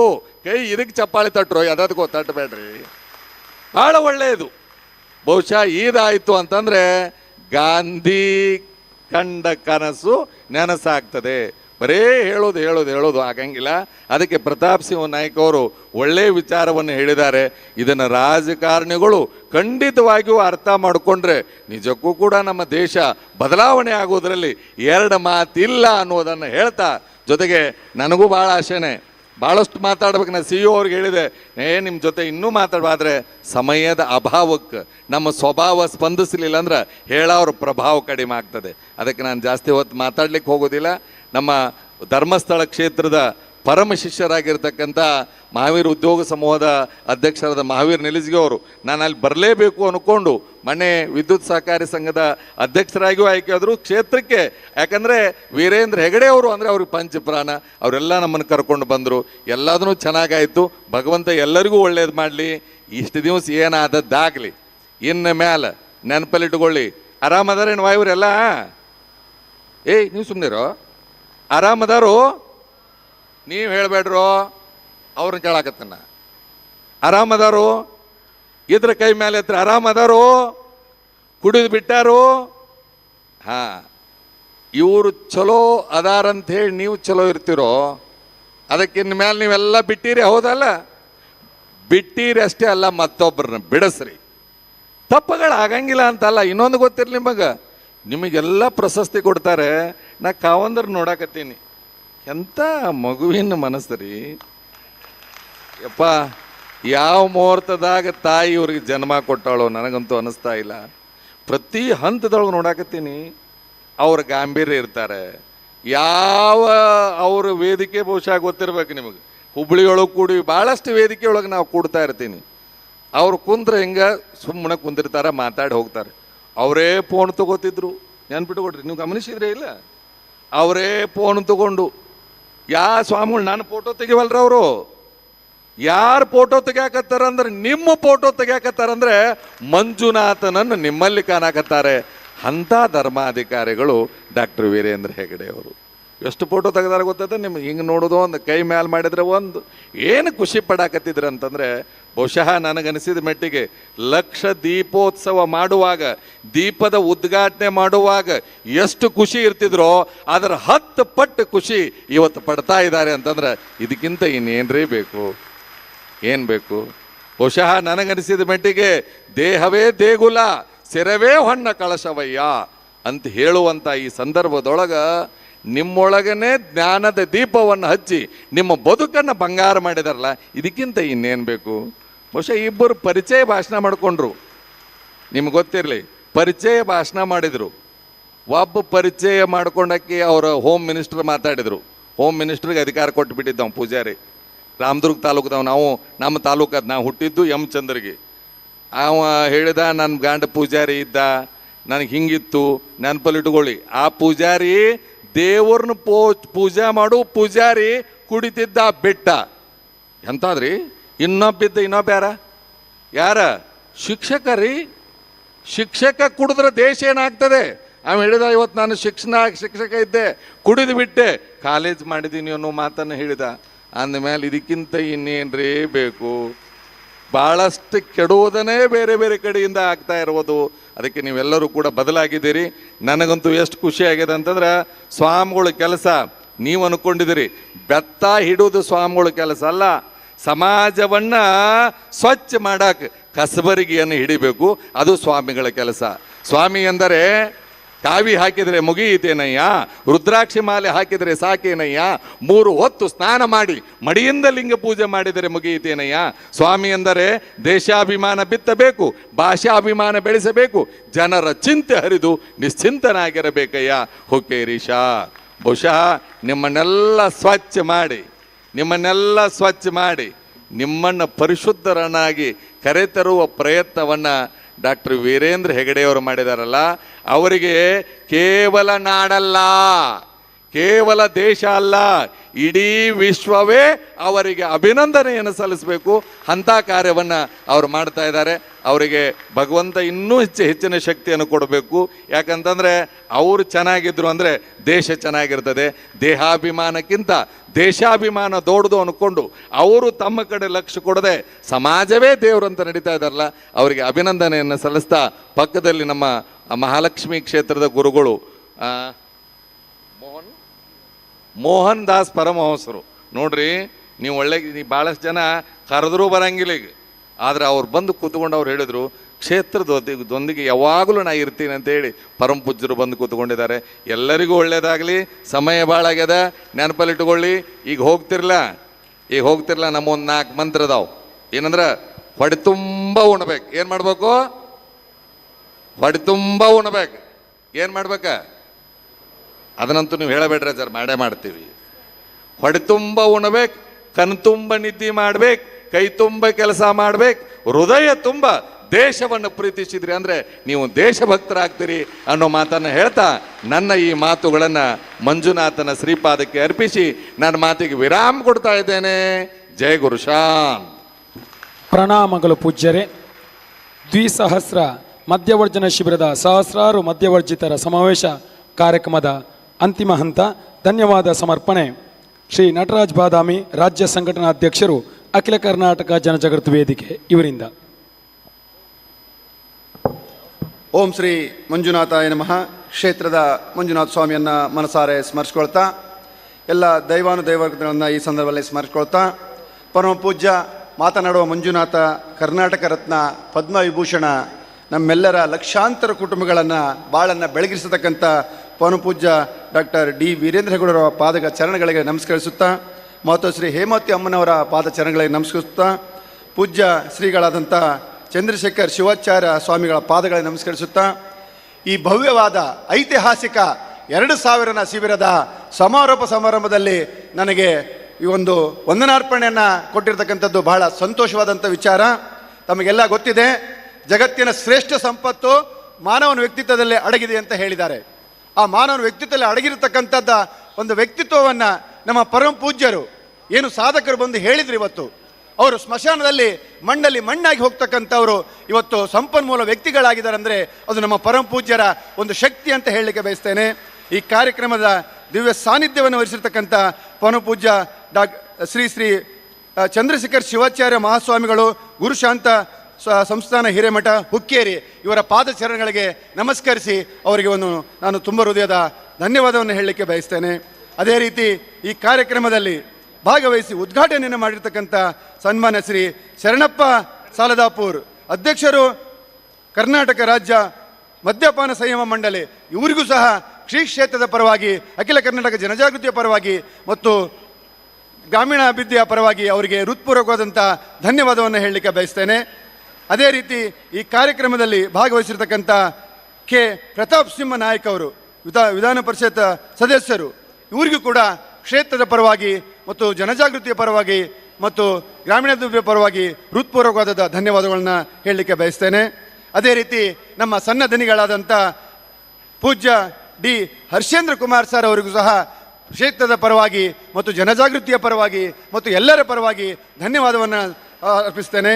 ಅದೇ ರೀತಿ ನಮ್ಮೆಲ್ಲರ ಮಾರ್ಗದರ್ಶಕರು, ನಮ್ಮ ಸಂಸ್ಥಾಪಕ ಅಧ್ಯಕ್ಷರು, ಅಖಿಲ ಕರ್ನಾಟಕ ಜನಜಾಗೃತಿ ವೇದಿಕೆ, ನನ್ನ ತಂದೆ ಸಮಾನರಾದಂಥ ಕೆ ವಸಂತ್ ಸಾಲಿಯಾನ ಅವರು ಈ ಕಾರ್ಯಕ್ರಮದಲ್ಲಿ ಭಾಗವಹಿಸಿದ್ದಾರೆ. ಅವರಿಗೂ ಸಹ ನಾನು ಈ ಧನ್ಯವಾದವನ್ನು ಹೇಳಲಿಕ್ಕೆ ಬಯಸ್ತೇನೆ. ಅದೇ ರೀತಿ RB ಹೆಬ್ಬಳ್ಳಿ ಸರ್ ಅವರು ಸಮಾಜ ಸೇವಕರು, ದೂರದ ಮುಂಬೈಯಿಂದ ಬಂದಿರತಕ್ಕಂಥ ಸಾರ್ ಅವರಿಗೂ ಸಹ ಕ್ಷೇತ್ರದ ಪರವಾಗಿ ಮತ್ತು ವೇದಿಕೆ ಪರವಾಗಿ ಮತ್ತು ಗ್ರಾಮೀಣಾಭಿವೃದ್ಧಿಯ ಪರವಾಗಿ ಅವರಿಗೆ ಹೃತ್ಪೂರ್ವಕವಾದಂಥ ಧನ್ಯವಾದವನ್ನು ಹೇಳಲಿಕ್ಕೆ ಬಯಸ್ತೇನೆ. ಅದೇ ರೀತಿ ಈ ಕಾರ್ಯಕ್ರಮದಲ್ಲಿ ಶ್ರದ್ಧಾ ಅಮ್ಮನವರು ಸಹ ಈ ಕಾರ್ಯಕ್ರಮದಲ್ಲಿ ಭಾಗವಹಿಸಿದ್ದಾರೆ. ನಮ್ಮ ಟ್ರಸ್ಟಿಗಳು ಹಾಗೂ ಆಡಳಿತ ನಿರ್ದೇಶಕರು, ಕ್ಷೇಮವನ ಬೆಂಗಳೂರು, ಇವ್ರಿಗೂ ಸಹ ನಾವು ನಿನ್ನೆ ನಮ್ಮ ತಾಯಿಯಂದಿರು ಹುಟ್ಟುಹಬ್ಬವನ್ನು ಆಚರಿಸಿಕೊಂಡಿದ್ದಾರೆ. ಹಾಗಾಗಿ ಎಲ್ಲರೂ ಒಂದು ಜೋರಾದ ಚಪ್ಪಾಳೆ ಮೂಲಕ ನಮ್ಮ ಶ್ರದ್ಧಾಮ್ಮನವರಿಗೆ ಹುಟ್ಟುಹಬ್ಬದ ಶುಭಾಶಯಗಳನ್ನು ಕೋರೋಣ. ಆ ಮಂಜುನಾಥ ಸ್ವಾಮಿ, ಅಣ್ಣಪ್ಪ ಸ್ವಾಮಿ ನಮ್ಮ ತಾಯಿಗೆ ಇನ್ನೂ ಹೆಚ್ಚು ಆಯುಷ್ಯ ಆರೋಗ್ಯವನ್ನು ಕೊಡಲಿ ಅಂತ ಹೇಳಿ ಈ ಸಂದರ್ಭದಲ್ಲಿ ನಾನು ಪ್ರಾರ್ಥನೆಯನ್ನು ಮಾಡ್ಕೊತಾನೆ. ಅದೇ ರೀತಿ ನಮ್ಮ ಅನಿಲ್ ಕುಮಾರ್ SSR ಅವರು ಕಾರ್ಯನಿರ್ವಾಹಕ ನಿರ್ದೇಶಕರು, SKDRDP ಧರ್ಮಸ್ಥಳ, ಇವರು ನಮ್ಮ ಕಾರ್ಯಕ್ರಮದಲ್ಲಿ ಭಾಗವಹಿಸಿ ಅತ್ಯುತ್ತಮವಾದಂಥ ಮಾಹಿತಿ ಮಾರ್ಗದರ್ಶನವನ್ನು ಕೊಟ್ಟಿದ್ದಾರೆ. ಅವ್ರಿಗೂ ಸಹ ಒಂದು ಜೋರಾದ ಚಪ್ಪಾಳೆ ಮೂಲಕ ಅವರಿಗೆ ನಾವು ಧನ್ಯವಾದಗಳನ್ನು ಸಲ್ಲಿಸೋಣ. ಅದೇ ರೀತಿ ನಮ್ಮ ಸಹೋದರರು, ನಮ್ಮ ಟ್ರಸ್ಟಿಗಳು, ಉದ್ಯಮಿಗಳು, ನಿಕಟಪೂರ್ವ ಅಧ್ಯಕ್ಷರು ಆದಂಥ ನಮ್ಮ ರಾಮಸ್ವಾಮಿ ಅವರನ್ನು ಸಹ ಈ ಸಂದರ್ಭದಲ್ಲಿ ನಾನು ಧನ್ಯವಾದವನ್ನು ಹೇಳಲಿಕ್ಕೆ ಬಯಸ್ತೇನೆ. ಅದೇ ರೀತಿ ಮತ್ತೋರ್ವ ನಿಕಟಪೂರ್ವ ಅಧ್ಯಕ್ಷರಾದಂಥ ನಮ್ಮ ರಾಜಣ್ಣ ಕೊರ್ವಿ ಅವರು, ಬಹಳ ಸರಳ ವ್ಯಕ್ತಿತ್ವ ಹೊಂದಿರತಕ್ಕಂಥ ರಾಜಣ್ಣ ಕೊರ್ವಿ ಅವರು ಸಹ ಈ ಕಾರ್ಯಕ್ರಮದಲ್ಲಿ ಭಾಗವಹಿಸಿದ್ದಾರೆ. ಅವ್ರಿಗೂ ಸಹ ನಾನು ಧನ್ಯವಾದವನ್ನು ಹೇಳಲಿಕ್ಕೆ ಬಯಸ್ತೇನೆ. ಅದೇ ರೀತಿ ನಮ್ಮ ಎಲ್ಲ ಕಾರ್ಯಕ್ರಮಗಳಿಗೆ ಫೈನಾನ್ಸನ್ನು ಅತ್ಯಂತ ಅಚ್ಚುಕಟ್ಟಾಗಿ ನಿರ್ವಹಣೆ ಮಾಡ್ತಕ್ಕಂಥ ನಮ್ಮ ಶಾಂತಾರಾಮ್ ಪೈ ಸರ್ ಅವರಿಗೂ ಸಹ ಈ ಸಂದರ್ಭದಲ್ಲಿ ವಿಶೇಷವಾದಂಥ ಧನ್ಯವಾದವನ್ನು ಹೇಳಲಿಕ್ಕೆ ಬಯಸ್ತೇನೆ. ಅದೇ ರೀತಿ ನಮ್ಮ ಎಲ್ಲ ಕಾರ್ಯಕ್ರಮಗಳಿಗೆ ಮುಂಚೂಣಿಯಾಗಿದ್ದು ನಮಗೆ ಮಾರ್ಗದರ್ಶನ ಮಾಡ್ತಕ್ಕಂಥ ನಮ್ಮ ವಿವೇಕ್ ವಿಂಟೇಜ್ ಪಾಯ್ ಸರ್ ಅವರು, ಪ್ರಾದೇಶಿಕ ನಿರ್ದೇಶಕರು, SKDRDP ಟ್ರಸ್ಟ್ ಧರ್ಮಸ್ಥಳ, ಇವ್ರಿಗೂ ಸಹ ನಾನು ಹೃತ್ಪೂರ್ವಕವಾದಂಥ ಧನ್ಯವಾದವನ್ನು ಹೇಳಲಿಕ್ಕೆ ಬಯಸ್ತೇನೆ. ಅದೇ ರೀತಿ ನಮ್ಮ ಒಟ್ಟಿಗೆ ನಮ್ಮ ಹಾಸನಾಗಿರ್ತಕ್ಕಂಥ ನಮ್ಮ ಸತೀಶ್ ಹೊನ್ನಾಳಿ ಸರ್ ಅವರು, ಪೂರ್ವ ಅಧ್ಯಕ್ಷರು, ಅಖಿಲ ಕರ್ನಾಟಕ ಜನಜಾಗೃತಿ ವೇದಿಕೆ, ಅವರಿಗೂ ಸಹ ನಾನು ವಿಶೇಷವಾದಂಥ ಧನ್ಯವಾದವನ್ನು ಹೇಳಲಿಕ್ಕೆ ಬಯಸ್ತೇನೆ. ಅದೇ ರೀತಿ ಡಾಕ್ಟರ್ ಶ್ರೀನಿವಾಸ್ ಭಟ್ ಅವರು, ಮನೋರೋಗ ತಜ್ಞರು, ಅವ್ರಿಗೂ ಸಹ ನಾನು ವಿಶೇಷವಾದಂಥ ಧನ್ಯವಾದವನ್ನು ಹೇಳಲಿಕ್ಕೆ ಬಯಸ್ತೇನೆ. ಹಾಗೆ ಕಾರ್ಯಕ್ರಮದಲ್ಲಿ ಹಾಸನರಾಗಿರ್ತಕ್ಕಂಥ ಎಲ್ಲ ನನ್ನ ವ್ಯವಸ್ಥಾಪನಾ ಸಮಿತಿಯ ಅಧ್ಯಕ್ಷರು, ಹಾಗೆ ಸಭಾದ ಮುಂದೆ ಇರತಕ್ಕಂಥ ನನ್ನೆಲ್ಲ ಗಣ್ಯಮಾನ್ಯರು, ವಿಶೇಷವಾಗಿ ಪತ್ರಕರ್ತರು, ಮಾಧ್ಯಮ ಮಿತ್ರರು, ನವಜೀವನ ಸಮಿತಿಯ ಸದಸ್ಯರು, ಅನೇಕ ಗ್ರಾಮಗಳಿಂದ, ರಾಜ್ಯದ ಮೂಲೆಗಳಿಂದ ಬಂದಿರತಕ್ಕಂಥ ಎಲ್ಲ ನಮ್ಮ ತಾಯಂದಿರಿಗೆ ಒಂದೇ ಮಾತಿನಲ್ಲಿ ನಾನು ಧನ್ಯವಾದವನ್ನು ಹೇಳಿ ನನ್ನ ಧನ್ಯವಾದಗಳಿಗೆ ನಾನು ಕೊನೆಯನ್ನು ಹೇಳ್ತೇನೆ. ಜೈ ಧರ್ಮಸ್ಥಳ, ಜೈ ಜನಜಾಗೃತಿ ವೇದಿಕೆ. ಅಭಿನಂದನೆಗಳು ಸರ್. ಪೂಜ್ಯರಿಗೆ ಗೌರವಾರ್ಪಣೆ ನಡೀತಾ ಇದೆ. ನಮಗೆಲ್ಲ ಸಂತಸ ಕಾರಣ ಇಷ್ಟೇ, ಸ್ವಾಮಿಗೆ ಅಭಿಷೇಕ ಮಾಡಿದಾಗ ಅಭಿಷೇಕದ ಮಂಗಳ ದ್ರವ್ಯಗಳು ಸ್ವಾಮಿಯ ಪಾದಕಮಲಕ್ಕೆ ಹರಿದು ಬಂದಾಗ ಅಲ್ಲಿರುವ ಭಕ್ತರಿಗೆ ಅದು ಪ್ರಸಾದವಾಗಿ ಒದಗಿ ಬರುತ್ತದೆ. ಹಾಗೆಯೇ ಇಂತಹ ಸುಂದರ ಮನಸ್ಸುಗಳು ಪೂಜ್ಯರನ್ನು ಅಭಿನಂದಿಸಿ ಅಭಿವಂದಿಸಿ ಸಂಭ್ರಮಿಸಿದಾಗ ಅವರ ಆಶ್ರಯದಲ್ಲಿ ಬದುಕು ಕಟ್ಟಿಕೊಳ್ಳುತ್ತಿರುವ, ಅವರ ಸಂಕಲ್ಪದ ಸಾಕಾರಕ್ಕಾಗಿ ದುಡಿಯುತ್ತಿರುವ ನಮಗೂ ಒಂದು ರೀತಿಯ ಧನ್ಯತೆ ಇದೆ. ಇಂತಹ ಧನ್ಯತೆಗಳನ್ನು ತುಂಬಿಕೊಳ್ಳುತ್ತಲೇ ಪೂಜ್ಯರಿಗೆ ಗೌರವಾರ್ಪಣೆ ನಡೀತಾ ಇದೆ.